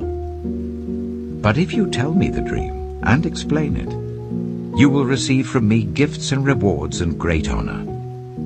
So, tell me the dream and interpret it for me." Once more they replied, "Let the king tell his servants the dream, and we will interpret it." Then the king answered, "I'm certain that you're trying to gain time, because you realize that this is what I have firmly decided. If you do not tell me the dream, there is only one penalty for you. You have conspired to tell me misleading and wicked things, hoping the situation will change. So then, tell me the dream, and I will know that you can interpret it for me." The astrologers answered the king, "There is no one on earth who can do what the king asks. No king, however great and mighty, has ever asked such a thing of any magician or enchanter or astrologer. What the king asks is too difficult. No one can reveal it to the king except the gods, and they do not live among humans." This made the king so angry and furious that he ordered the execution of all the wise men of Babylon. So the decree was issued to put the wise men to death, and men were sent to look for Daniel and his friends to put them to death. When Arioch, the commander of the king's guard, had gone out to put to death the wise men of Babylon, Daniel spoke to him with wisdom and tact. He asked the king's officer, "Why did the king issue such a harsh decree?" Arioch then explained the matter to Daniel. At this, Daniel went in to the king and asked for time, so that he might interpret the dream for him. Then Daniel returned to his house and explained the matter to his friends Hananiah, Mishael, and Azariah. He urged them to plead for mercy from the God of heaven concerning this mystery, so that he and his friends might not be executed with the rest of the wise men of Babylon. During the night, the mystery was revealed to Daniel in a vision. Then Daniel praised the God of heaven and said, "Praise be to the name of God forever and ever. Wisdom and power are his. He changes times and seasons. He deposes kings and raises up others. He gives wisdom to the wise and knowledge to the discerning. He reveals deep and hidden things. He knows what lies in darkness, and light dwells with him. I thank and praise you, God of my ancestors. You have given me wisdom and power. You have made known to me what we asked of you. You have made known to us the dream of the king." Then Daniel went to Arioch, whom the king had appointed to execute the wise men of Babylon, and said to him, "Do not execute the wise men of Babylon. Take me to the king, and I will interpret his dream for him." Arioch took Daniel to the king at once and said, "I have found a man among the exiles from Judah who can tell the king what his dream means." The king asked Daniel, also called Belteshazzar, "Are you able to tell me what I saw in my dream and interpret it?" Daniel replied, "No wise man, enchanter, magician, or diviner can explain to the king the mystery he has asked about, but there is a God in heaven who reveals mysteries. He has shown King Nebuchadnezzar what will happen in days to come. Your dream and the visions that passed through your mind as you were lying in bed are these. As your majesty was lying there, your mind turned to things to come, and the revealer of mysteries showed you what is going to happen. As for me, this mystery has been revealed to me, not because I have greater wisdom than anyone else alive, but so that your majesty may know the interpretation, and that you may understand what went through your mind. Your majesty looked, and there before you stood a large statue, an enormous, dazzling statue, awesome in appearance. The head of the statue was made of pure gold, its chest and arms of silver, its belly and thighs of bronze, its legs of iron, its feet partly of iron and partly of baked clay. While you were watching, a rock was cut out, but not by human hands. It struck the statue on its feet of iron and clay and smashed them. Then the iron, the clay, the bronze, the silver and the gold were all broken to pieces and became like chaff on a threshing floor in the summer. The wind swept them away without leaving a trace. But the rock that struck the statue became a huge mountain and filled the whole earth. This was the dream, and now we will interpret it to the king. Your Majesty, you are the King of Kings. The God of heaven has given you dominion and power and might and glory. In your hands he has placed all mankind and the beasts of the field and the birds in the sky. Wherever they live, he has made you ruler over them all. You are that head of gold. After you, another kingdom will arise, inferior to yours. Next, a third kingdom, one of bronze, will rule over the whole earth. Finally, there will be a fourth kingdom, strong as iron. For iron breaks and smashes everything, and as iron breaks things to pieces, so it will crush and break all the others. Just as you saw that the feet and toes were partly of baked clay and partly of iron, so this will be a divided kingdom. Yet it will have some of the strength of iron in it, even as you saw iron mixed with clay. As the toes were partly iron and partly clay, so this kingdom will be partly strong and partly brittle. And just as you saw the iron mixed with baked clay, so the people will be a mixture and will not remain united, any more than iron mixes with clay. In the time of those kings, the God of heaven will set up a kingdom that will never be destroyed, nor will it be left to another people. It will crush all those kingdoms and bring them to an end, but it will itself endure forever. This is the meaning of the vision of the rock cut out of a mountain, but not by human hands, a rock that broke the iron, the bronze, the clay, the silver and the gold to pieces. The great God has shown the king what will take place in the future. The dream is true, and its interpretation is trustworthy. Then King Nebuchadnezzar fell prostrate before Daniel, and paid him honor, and ordered that an offering and incense be presented to him. The king said to Daniel, "Surely your God is the God of gods, and the Lord of kings, and a revealer of mysteries, for you were able to reveal this mystery." Then the king placed Daniel in a high position, and lavished many gifts on him. He made him ruler over the entire province of Babylon, and placed him in charge of all its wise men. Moreover, at Daniel's request, the king appointed Shadrach, Meshach, and Abednego, chief ministers over the province of Babylon, while Daniel himself remained at the royal court. Daniel chapter 3. King Nebuchadnezzar made an image of gold, 60 cubits high and 6 cubits wide, and set it up on the plain of Dura in the province of Babylon. He then summoned the satraps, prefects, governors, advisers, treasurers, judges, magistrates, and all the other provincial officials to come to the dedication of the image he had set up. So the satraps, prefects, governors, advisers, treasurers, judges, magistrates, and all the other provincial officials assembled for the dedication of the image that King Nebuchadnezzar had set up, and they stood before it. Then the herald loudly proclaimed, "Nations and peoples of every language, this is what you are commanded to do. As soon as you hear the sound of the horn, flute, zither, lyre, harp, pipe, and all kinds of music.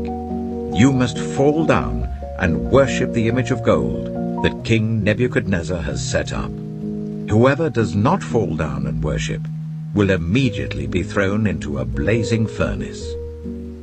Therefore, as soon as they heard the sound of the horn, flute, zither, lyre, harp, and all kinds of music, all the nations and peoples of every language fell down and worshipped the image of gold that King Nebuchadnezzar had set up.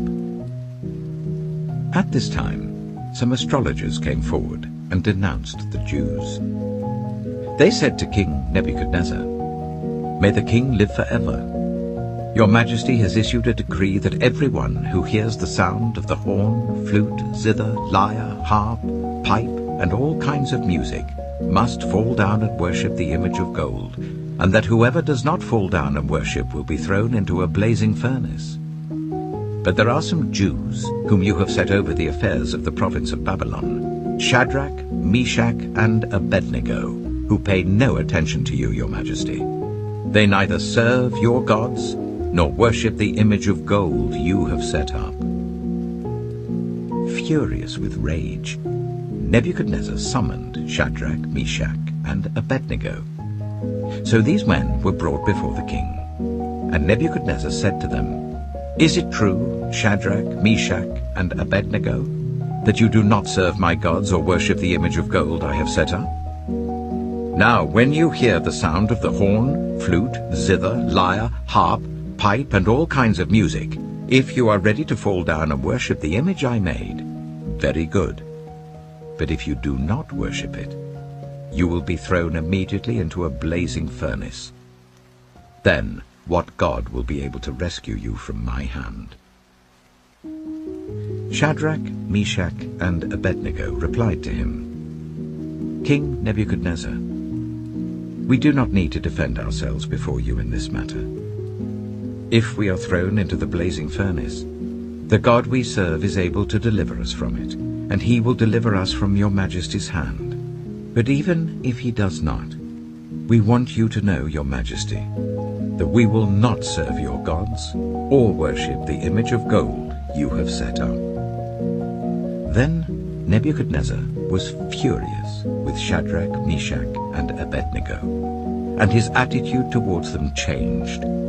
He ordered the furnace to be heated 7 times hotter than usual, and commanded some of the strongest soldiers in his army to tie up Shadrach, Meshach, and Abednego, and throw them into the blazing furnace. So these men, wearing their robes, trousers, turbans, and other clothes, were bound and thrown into the blazing furnace. The king's command was so urgent, and the furnace so hot, that the flames of the fire killed the soldiers who took up Shadrach, Meshach, and Abednego, and these 3 men, firmly tied, fell into the blazing furnace. Then King Nebuchadnezzar leapt to his feet in amazement, and asked his advisers, "Weren't there 3 men that we tied up and threw into the fire?" They replied, "Certainly, your Majesty." He said, "Look, I see 4 men walking around in the fire, unbound and unharmed, and the 4th looks like a son of the gods." Nebuchadnezzar then approached the opening of the blazing furnace and shouted, "Shadrach, Meshach, and Abednego, servants of the Most High God, come out, come here." So Shadrach, Meshach, and Abednego came out of the fire, and the satraps, prefects, governors, and royal advisers crowded round them. They saw that the fire had not harmed their bodies, nor was a hair of their heads singed. Their robes were not scorched, and there was no smell of fire on them. Then Nebuchadnezzar said, "Praise be to the God of Shadrach, Meshach, and Abednego, who has sent his angel and rescued his servants. They trusted in him and defied the king's command, and were willing to give up their lives rather than serve or worship any god except their own God. Therefore, I decree that the people of any nation or language who say anything against the God of Shadrach, Meshach, and Abednego be cut into pieces, and their houses be turned into piles of rubble, for no other God can save in this way." Then the king promoted Shadrach, Meshach, and Abednego in the province of Babylon. Daniel chapter 4. King Nebuchadnezzar, to the nations and peoples of every language who live in all the earth, may you prosper greatly. It is my pleasure to tell you about the miraculous signs and wonders that the Most High God has performed for me. How great are his signs, how mighty his wonders! His kingdom is an eternal kingdom. His dominion endures from generation to generation. I, Nebuchadnezzar, was at home in my palace, contented and prosperous. I had a dream that made me afraid. As I was lying in bed, the images and visions that passed through my mind terrified me. So I commanded that all the wise men of Babylon be brought before me to interpret the dream for me. When the magicians, enchanters, astrologers, and diviners came, I told them the dream, but they could not interpret it for me.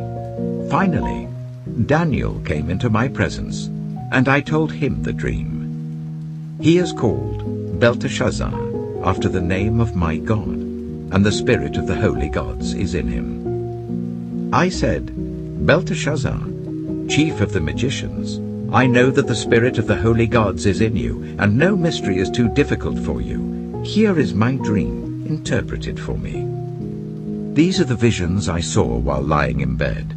I looked, and there before me stood a tree in the middle of the land. Its height was enormous.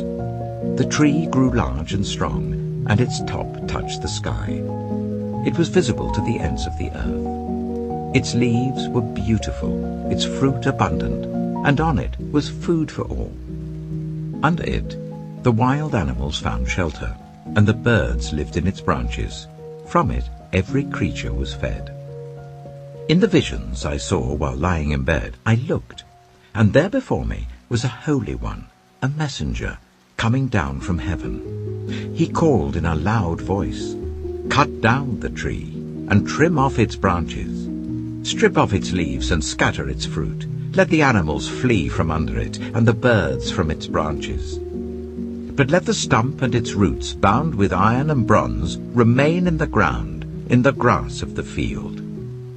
Let him be drenched with the dew of heaven, and let him live with the animals among the plants of the earth. Let his mind be changed from that of a man, and let him be given the mind of an animal, till 7 times pass by for him." The decision is announced by messengers. The holy ones declare the verdict, so that the living may know that the Most High is sovereign over all kingdoms on earth, and gives them to anyone he wishes, and sets over them the lowliest of people. This is the dream that I, King Nebuchadnezzar, had. Now, Belteshazzar, tell me what it means, for none of the wise men in my kingdom can interpret it for me, but you can, because the spirit of the holy gods is in you. Then Daniel, also called Belteshazzar, was greatly perplexed for a time, and his thoughts terrified him. So the king said, "Belteshazzar, do not let the dream or its meaning alarm you." Belteshazzar answered, "My lord, if only the dream applied to your enemies and its meaning to your adversaries. The tree you saw, which grew large and strong, with its top touching the sky, visible to the whole earth, with beautiful leaves and abundant fruit, providing food for all, giving shelter to the wild animals, and having nesting places in its branches for the birds. Your Majesty, you are that tree. You have become great and strong. Your greatness has grown until it reaches the sky, and your dominion extends to distant parts of the earth. Your Majesty saw a holy one, a messenger, coming down from heaven and saying, 'Cut down the tree and destroy it, but leave the stump bound with iron and bronze in the grass of the field, while its roots remain in the ground. Let him be drenched with the dew of heaven, let him live with the wild animals until 7 times pass by for him.' This is the interpretation, Your Majesty, and this is the decree the Most High has issued against my lord the king. You will be driven away from people, and will live with the wild animals. You will eat grass like the ox and be drenched with the dew of heaven. 7 times will pass by for you, until you acknowledge that the Most High is sovereign over all kingdoms on earth and gives them to anyone he wishes. The command to leave the stump of the tree with its roots means that your kingdom will be restored to you when you acknowledge that heaven rules. Therefore, Your Majesty, be pleased to accept my advice. Renounce your sins by doing what is right, and your wickedness by being kind to the oppressed. It may be that then your prosperity will continue. All this happened to King Nebuchadnezzar. 12 months later, as the king was walking on the roof of the royal palace of Babylon, he said, "Is not this the great Babylon I have built as the royal residence, by my mighty power and for the glory of my majesty?"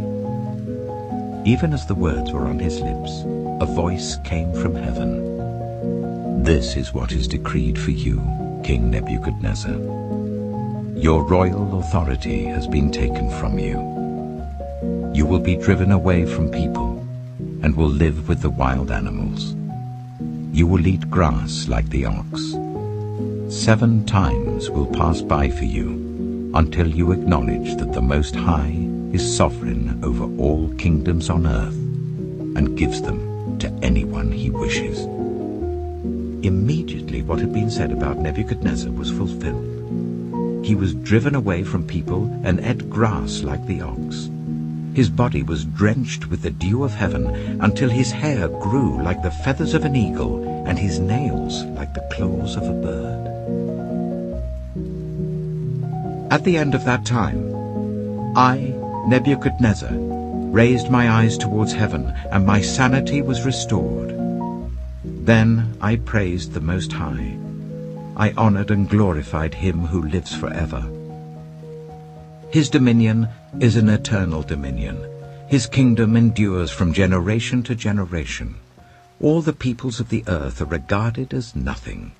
He does as he pleases with the powers of heaven and the peoples of the earth. No one can hold back his hand or say to him, "What have you done?"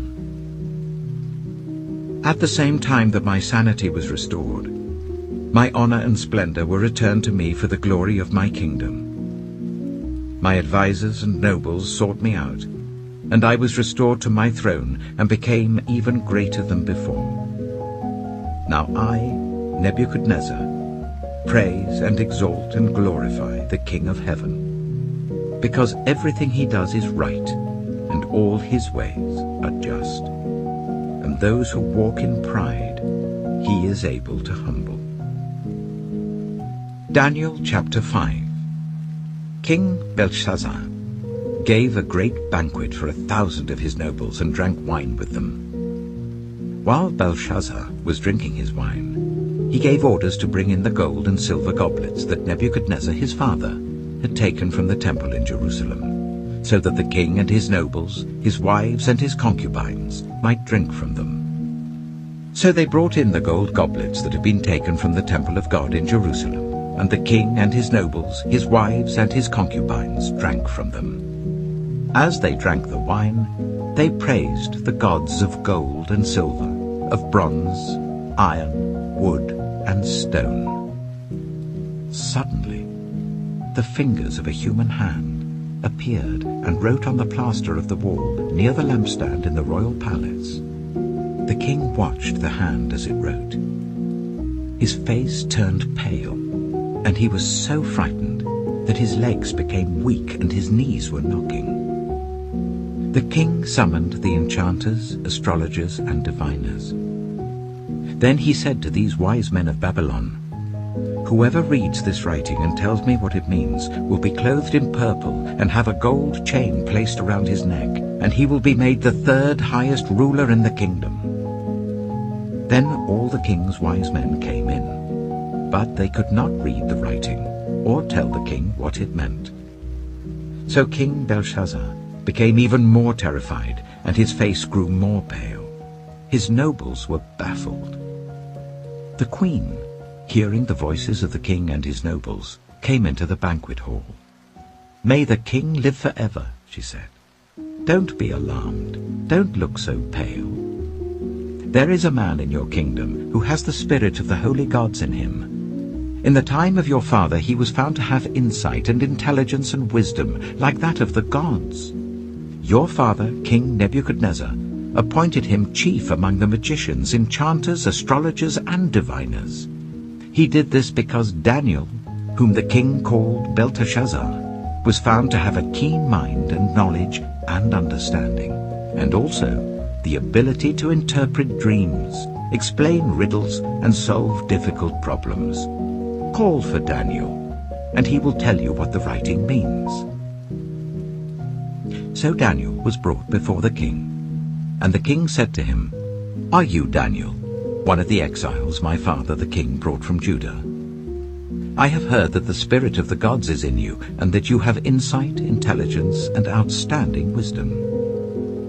The wise men and enchanters were brought before me to read this writing and tell me what it means, but they could not explain it.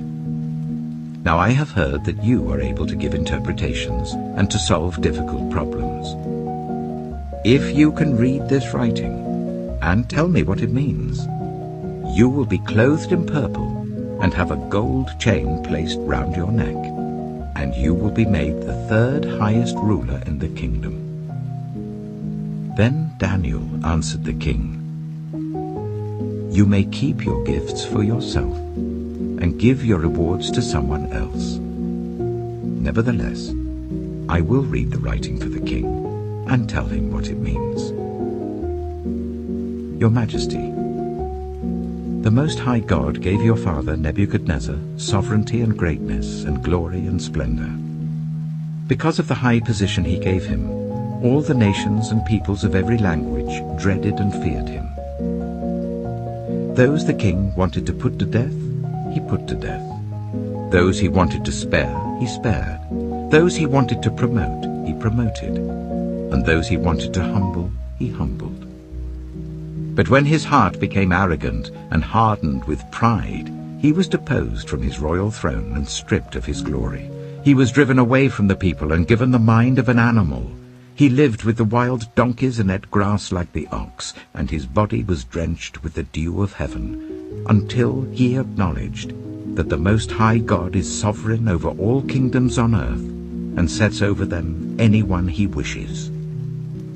But you, Belshazzar, his son, have not humbled yourself, though you knew all this. Instead, you have set yourself up against the Lord of heaven. You had the goblets from his temple brought to you, and you and your nobles, your wives and your concubines drank wine from them. You praised the gods of silver and gold, of bronze, iron, wood, and stone, which cannot see or hear or understand. But you did not honor the God who holds in his hand your life and all your ways. Therefore, he sent the hand that wrote the inscription. This is the inscription that was written: Mene, Mene, Tekel, Parsin.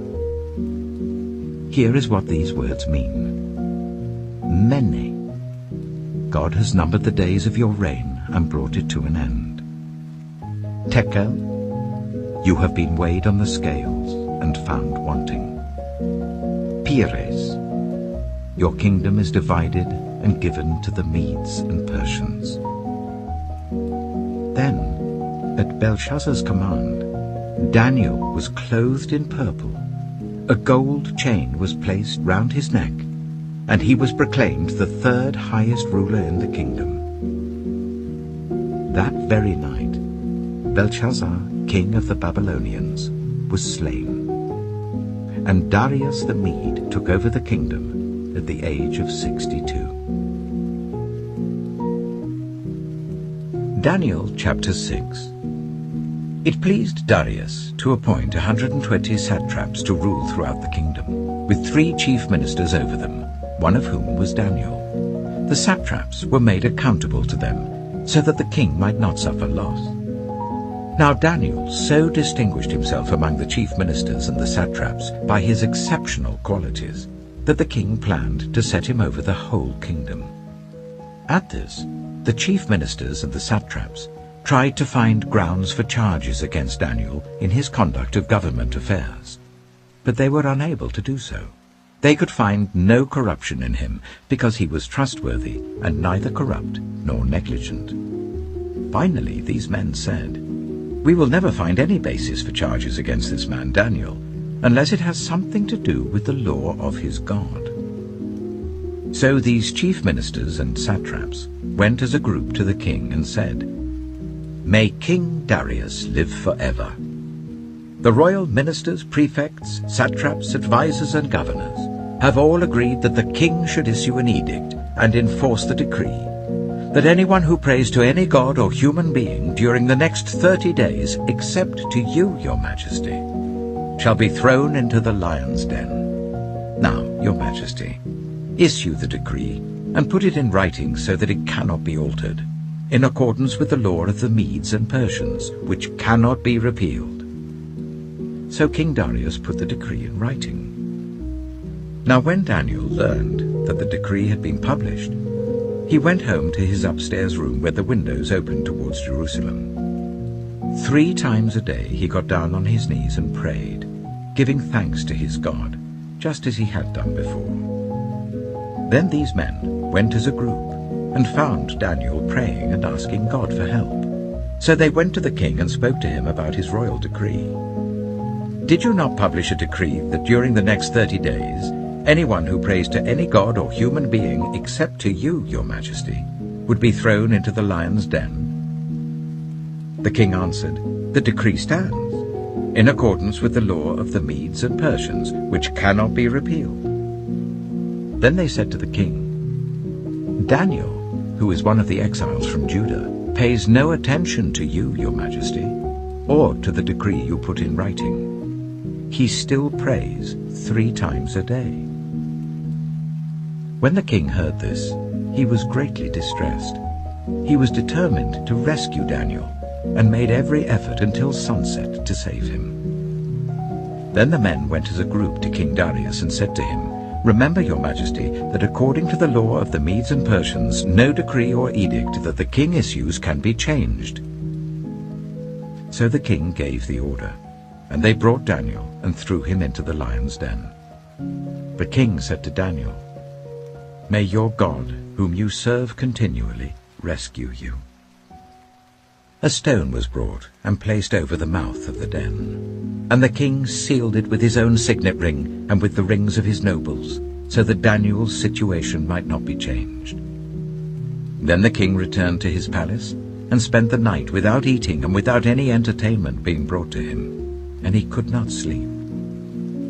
At the first light of dawn, the king got up and hurried to the lion's den.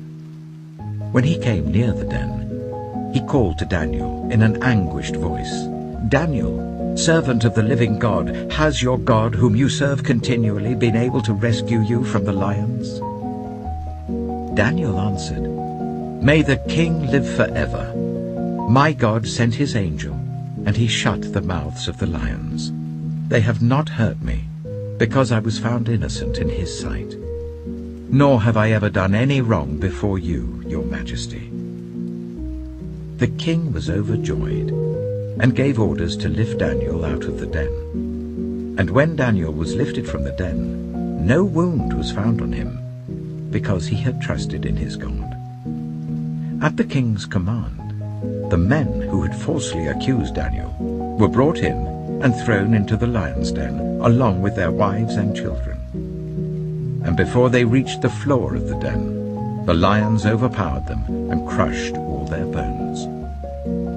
Then King Darius wrote to all the nations and peoples of every language in all the earth, "May you prosper greatly.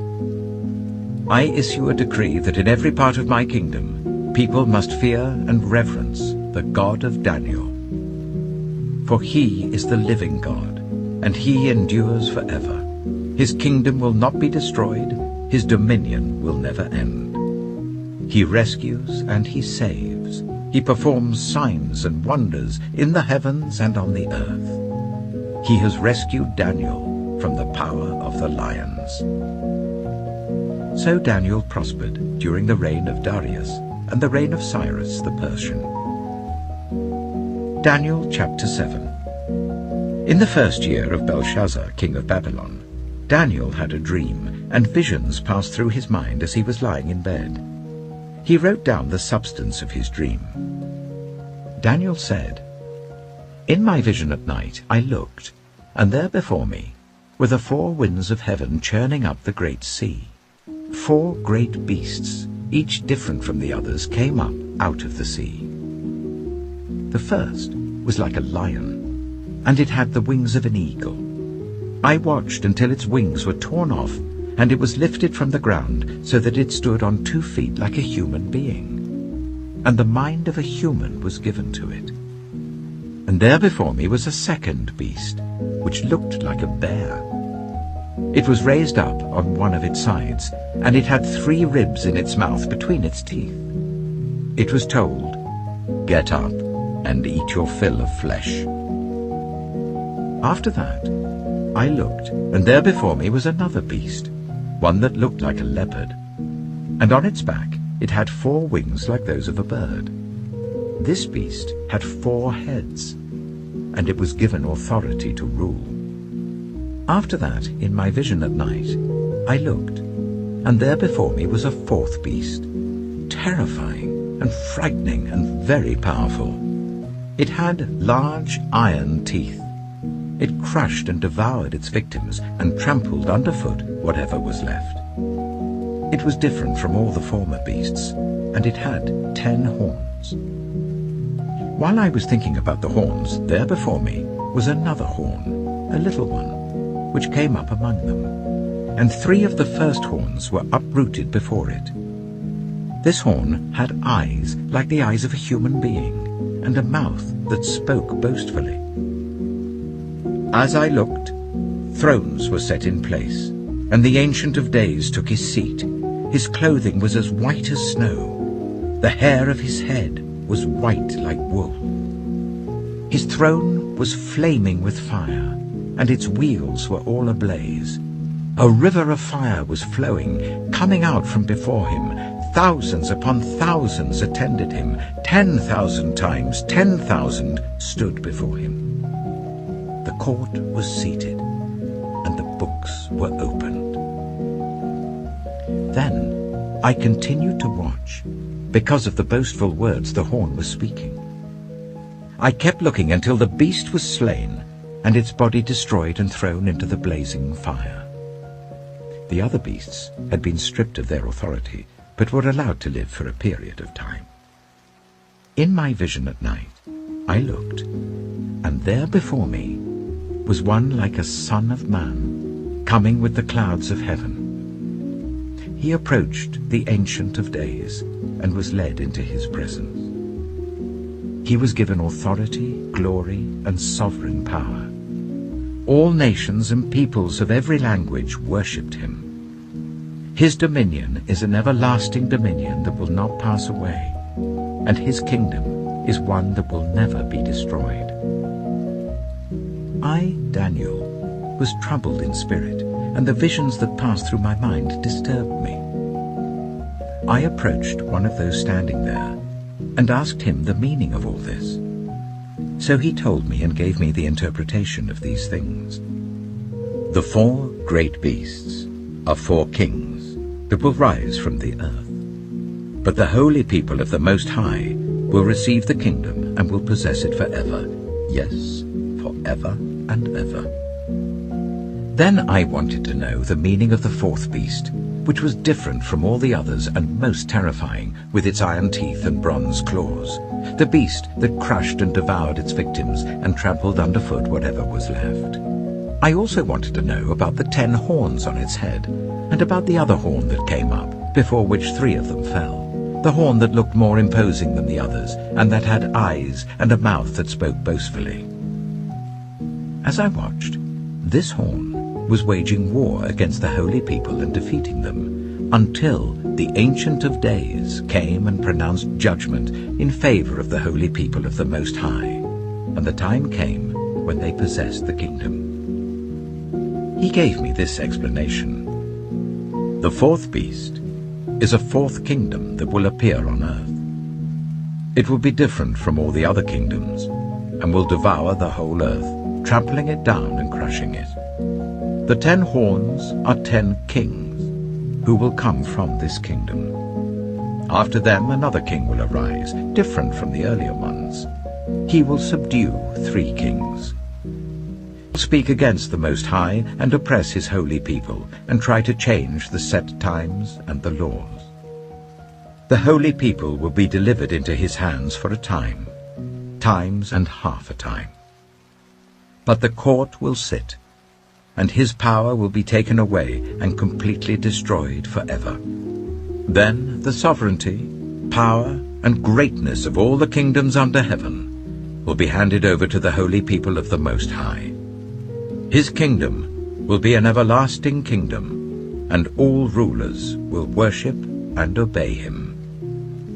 This is the end of the matter. I, Daniel, was deeply troubled by my thoughts, and my face turned pale, but I kept the matter to myself. Daniel chapter 8. In the 3rd year of King Belshazzar's reign, I, Daniel, had a vision, after the one that had already appeared to me. In my vision I saw myself in the citadel of Susa, in the province of Elam. In the vision I was beside the Ulai Canal. I looked up, and there before me was a ram with 2 horns standing beside the canal, and the horns were long. One of the horns was longer than the other, but grew up later. I watched the ram as it charged towards the west and the north and the south. No animal could stand against it, and none could rescue from its power. It did as it pleased, and became great. As I was thinking about this, suddenly a goat with a prominent horn between its eyes came from the west, crossing the whole earth without touching the ground. It came towards the 2-horned ram I had seen standing beside the canal and charged at it in great rage. I saw it attack the ram furiously, striking the ram and shattering its 2 horns. The ram was powerless to stand against it.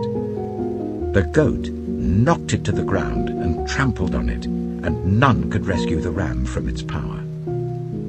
The goat became very great, but at the height of its power, the large horn was broken off, and in its place 4 prominent horns grew up towards the 4 winds of heaven.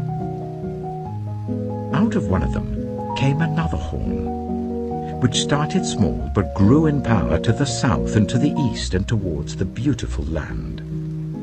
It grew until it reached the host of the heavens, and it threw some of the starry host down to the earth and trampled on them. It set itself up to be as great as the commander of the army of the Lord. It took away the daily sacrifice from the Lord, and his sanctuary was thrown down. Because of rebellion, the Lord's people and the daily sacrifice were given over to it. It prospered in everything it did, and truth was thrown to the ground. Then I heard a Holy One speaking, and another Holy One said to him, "How long will it take for the vision to be fulfilled?" The vision concerning the daily sacrifice, the rebellion that causes desolation, the surrender of the sanctuary, and the trampling underfoot of the Lord's people. He said to me, "It will take 2,300 evenings and mornings. Then the sanctuary will be reconsecrated." While I, Daniel, was watching the vision and trying to understand it, there before me stood one who looked like a man. And I heard a man's voice from the Ulai calling, "Gabriel, tell this man the meaning of the vision." As he came near the place where I was standing, I was terrified and fell prostrate. "Son of man," he said to me, "understand that the vision concerns the time of the end." While he was speaking to me, I was in a deep sleep with my face to the ground. Then he touched me and raised me to my feet. He said, "I am going to tell you what will happen later in the time of wrath, because the vision concerns the appointed time of the end." The two-horned ram that you saw represents the kings of Media and Persia. The shaggy goat is the king of Greece, and the large horn between its eyes is the first king. The 4 horns that replace the one that was broken off represent 4 kingdoms that will emerge from his nation, but will not have the same power. In the latter part of their reign, when rebels have become completely wicked, a fierce-looking king, a master of intrigue, will arise. He will become very strong, but not by his own power. He will cause astounding devastation and will succeed in whatever he does. He will destroy those who are mighty, the holy people. He will cause deceit to prosper, and he will consider himself superior. When they feel secure, he will destroy many and take his stand against the Prince of Princes. Yet he will be destroyed, but not by human power. The vision of the evenings and mornings that has been given you is true, but seal up the vision, for it concerns the distant future. I, Daniel, was worn out. I lay exhausted for several days. Then I got up and went about the king's business. I was appalled by the vision. It was beyond understanding. Daniel chapter 9. In the first year of Darius, son of Xerxes, a Mede by descent, who was made ruler over the Babylonian kingdom, in the first year of his reign, I, Daniel, understood from the Scriptures, according to the word of the Lord given to Jeremiah the prophet, that the desolation of Jerusalem would last 70 years. So I turned to the Lord God and pleaded with him in prayer and petition, in fasting and in sackcloth and ashes. I prayed to the Lord my God and confessed, Lord, the great and awesome God, who keeps his covenant of love with those who love him and keep his commandments, we have sinned and done wrong. We have been wicked and have rebelled. We have turned away from your commands and laws. We have not listened to your servants the prophets, who spoke in your name to our kings, our princes, and our ancestors, and to all the people of the land. Lord, you are righteous, but this day we are covered with shame. The people of Judah and the inhabitants of Jerusalem and all Israel, both near and far, in all the countries where you have scattered us because of our unfaithfulness to you.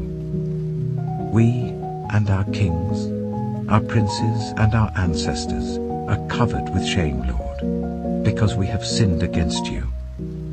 The Lord our God is merciful and forgiving, even though we have rebelled against him. We have not obeyed the Lord our God or kept the laws he gave us through his servants the prophets.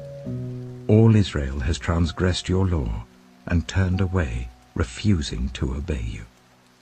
Therefore, the curses and sworn judgments written in the law of Moses, the servant of God, have been poured out on us because we have sinned against you. You have fulfilled the words spoken against us and against our rulers by bringing on us great disaster. Under the whole heaven, nothing has ever been done like what has been done to Jerusalem. Just as it is written in the law of Moses, all this disaster has come on us. Yet we have not sought the favor of the Lord our God by turning from our sins and giving attention to your truth. The Lord did not hesitate to bring the disaster on us, for the Lord our God is righteous in everything he does, yet we have not obeyed him. Now, Lord our God, who brought your people out of Egypt with a mighty hand, and who made for yourself a name that endures to this day, we have sinned. We have done wrong. Lord, in keeping with all your righteous acts, turn away your anger and your wrath from Jerusalem, your city, your holy hill. Our sins and the iniquities of our ancestors have made Jerusalem and your people an object of scorn to all those around us. Now, our God, hear the prayers and petitions of your servant. For your sake, Lord, look with favor on your desolate sanctuary. Give ear, our God, and hear. Open your eyes and see the desolation of the city that bears your name. We do not make requests of you because we are righteous, but because of your great mercy. Lord, listen. Lord, forgive. Lord, hear and act. For your sake, my God, do not delay, because your city and your people bear your name. While I was speaking and praying, confessing my sin and the sin of my people Israel, and making my request to the Lord my God for his holy hill, while I was still in prayer, Gabriel, the man I had seen in the earlier vision, came to me in swift flight about the time of the evening sacrifice. He instructed me and said to me, "Daniel, I have now come to give you insight and understanding. As soon as you began to pray, a word went out, which I have come to tell you, for you are highly esteemed. Therefore consider the word and understand the vision. 70 sevens are decreed for your people and your holy city to finish transgression, to put an end to sin, to atone for wickedness, to bring in everlasting righteousness, to seal up vision and prophecy, and to anoint the most holy place. Know this and understand this. From the time the word goes out to restore and rebuild Jerusalem until the Anointed One, the ruler, comes, there will be 7 sevens and 62 sevens. It will be rebuilt with streets and a trench, but in times of trouble. After the 62 sevens, the Anointed One will be put to death and will have nothing. The people of the ruler who will come will destroy the city and the sanctuary. The end will come like a flood. War will continue until the end, and desolations have been decreed. He will confirm a covenant with many for 1 7. In the middle of the 7, he will put an end to sacrifice and offering, and at the temple he will set up an abomination that causes desolation, until the end that is decreed is poured out on him. Daniel chapter 10. In the 3rd year of Cyrus, king of Persia, a revelation was given to Daniel, who was called Belteshazzar. Its message was true, and it concerned a great war. The understanding of the message came to him in a vision. At that time, I, Daniel, mourned for 3 weeks. I ate no choice food, no meat or wine touched my lips, and I used no lotions at all until the 3 weeks were over. On the 24th day of the 1st month, as I was standing on the bank of the great river, the Tigris, I looked up, and there before me was a man dressed in linen, with a belt of fine gold from Uphaz round his waist. His body was like topaz, his face like lightning, his eyes like flaming torches, his arms and legs like the gleam of burnished bronze, and his voice like the sound of a multitude. I, Daniel, was the only one who saw the vision. Those who were with me did not see it, but such terror overwhelmed them that they fled and hid themselves. So I was left alone, gazing at this great vision. I had no strength left. My face turned deathly pale, and I was helpless. Then I heard him speaking, and as I listened to him, I fell into a deep sleep, my face to the ground.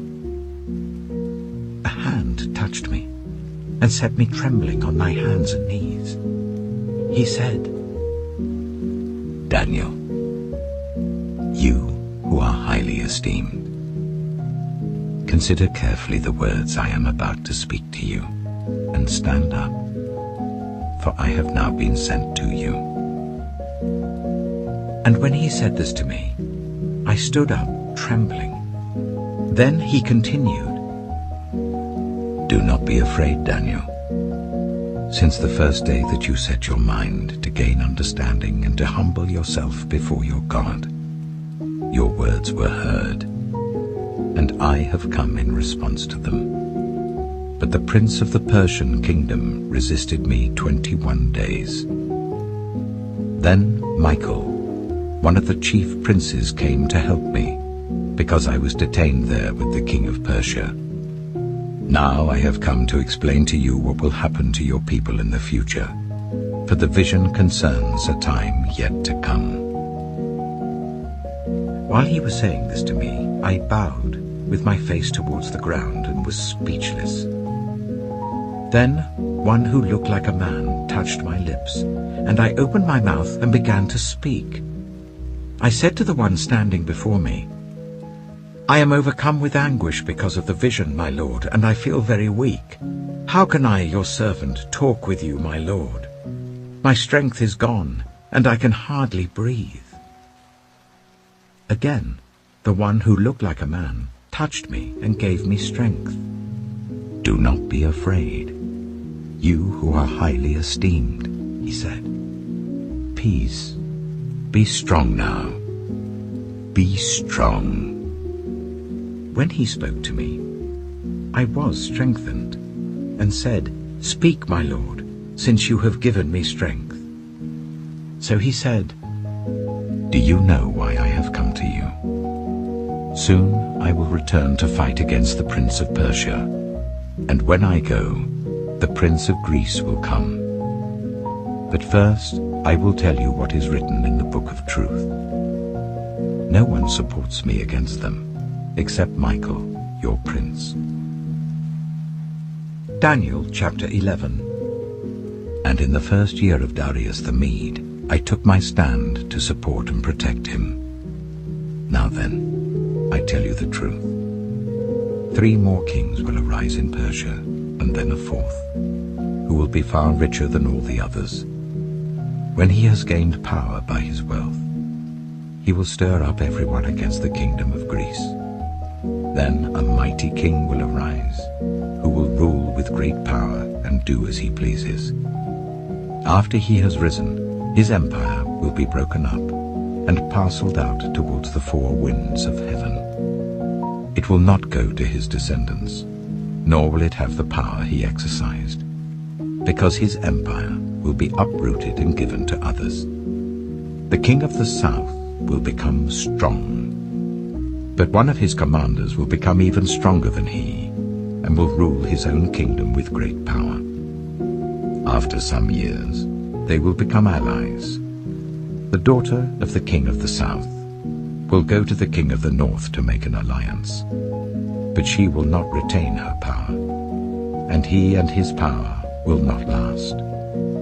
In those days she will be betrayed, together with her royal escort and her father, and the one who supported her. Someone from within her family will arise to take her place.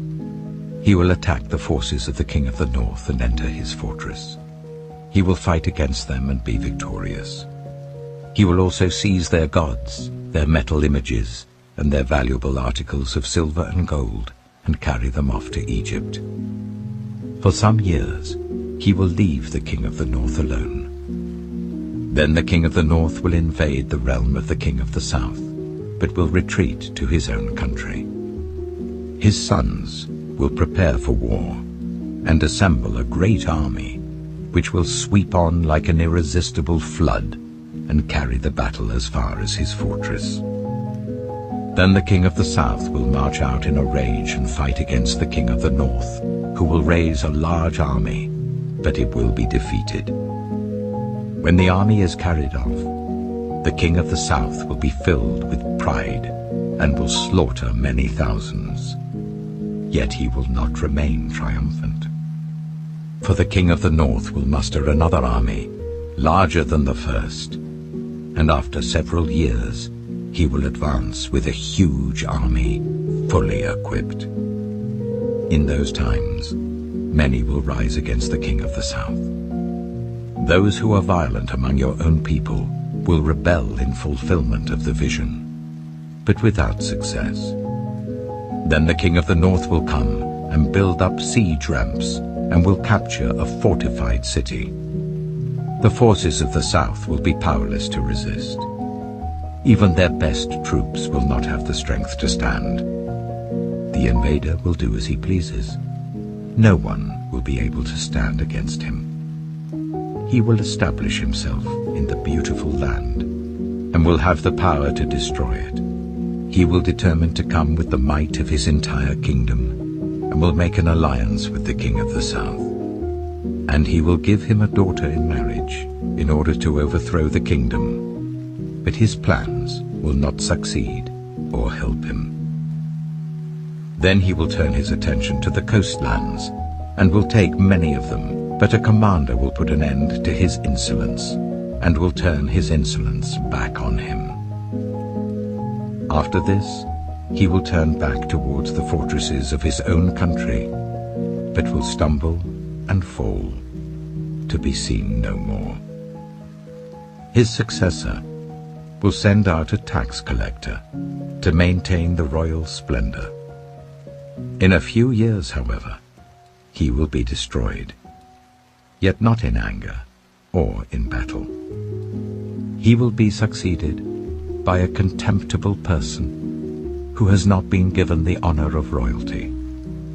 He will invade the kingdom when its people feel secure, and he will seize it through intrigue. Then an overwhelming army will be swept away before him. Both it and a prince of the covenant will be destroyed.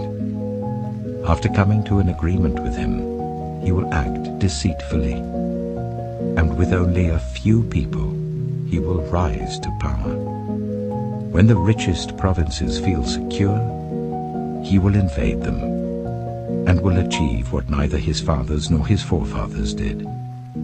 He will distribute plunder, loot, and wealth among his followers.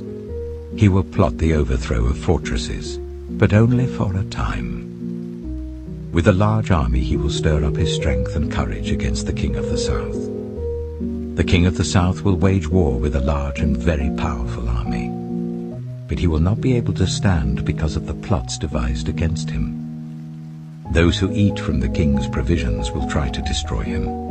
His army will be swept away, and many will fall in battle.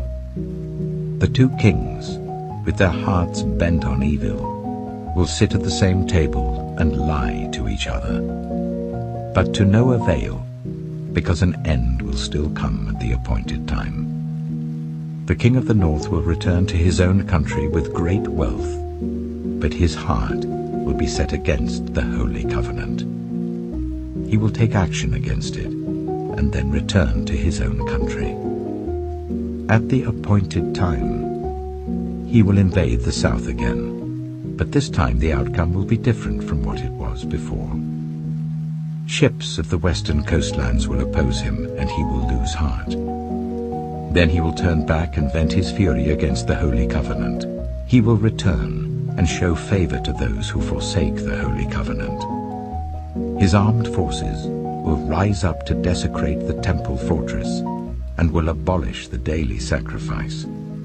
Then they will set up the abomination that causes desolation. With flattery he will corrupt those who have violated the covenant, but the people who know their God will firmly resist him. Those who are wise will instruct many, though for a time they will fall by the sword, or be burned or captured or plundered. When they fall, they will receive a little help, and many who are not sincere will join them. Some of the wise will stumble, so that they may be refined, purified, and made spotless until the time of the end. For it will still come at the appointed time. The king will do as he pleases. He will exalt and magnify himself above every god, and will say unheard of things against the God of gods. He will be successful until the time of wrath is completed, for what has been determined must take place. He will show no regard for the gods of his ancestors, or for the one desired by women, nor will he regard any god, but will exalt himself above them all. Instead of them, he will honor a god of fortresses, a god unknown to his ancestors. He will honor with gold and silver, with precious stones and costly gifts. He will attack the mightiest fortresses with the help of a foreign god, and will greatly honor those who acknowledge him. He will make them rulers over many people, and will distribute the land at a price. At the time of the end, the king of the south will engage him in battle, and the king of the north will storm out against him with chariots and cavalry and a great fleet of ships. He will invade many countries and sweep through them like a flood. He will also invade the beautiful land. Many countries will fall, but Edom, Moab, and the leaders of Ammon will be delivered from his hand. He will extend his power over many countries. Egypt will not escape. He will gain control of the treasures of gold and silver, and all the riches of Egypt, with the Libyans and Cushites in submission.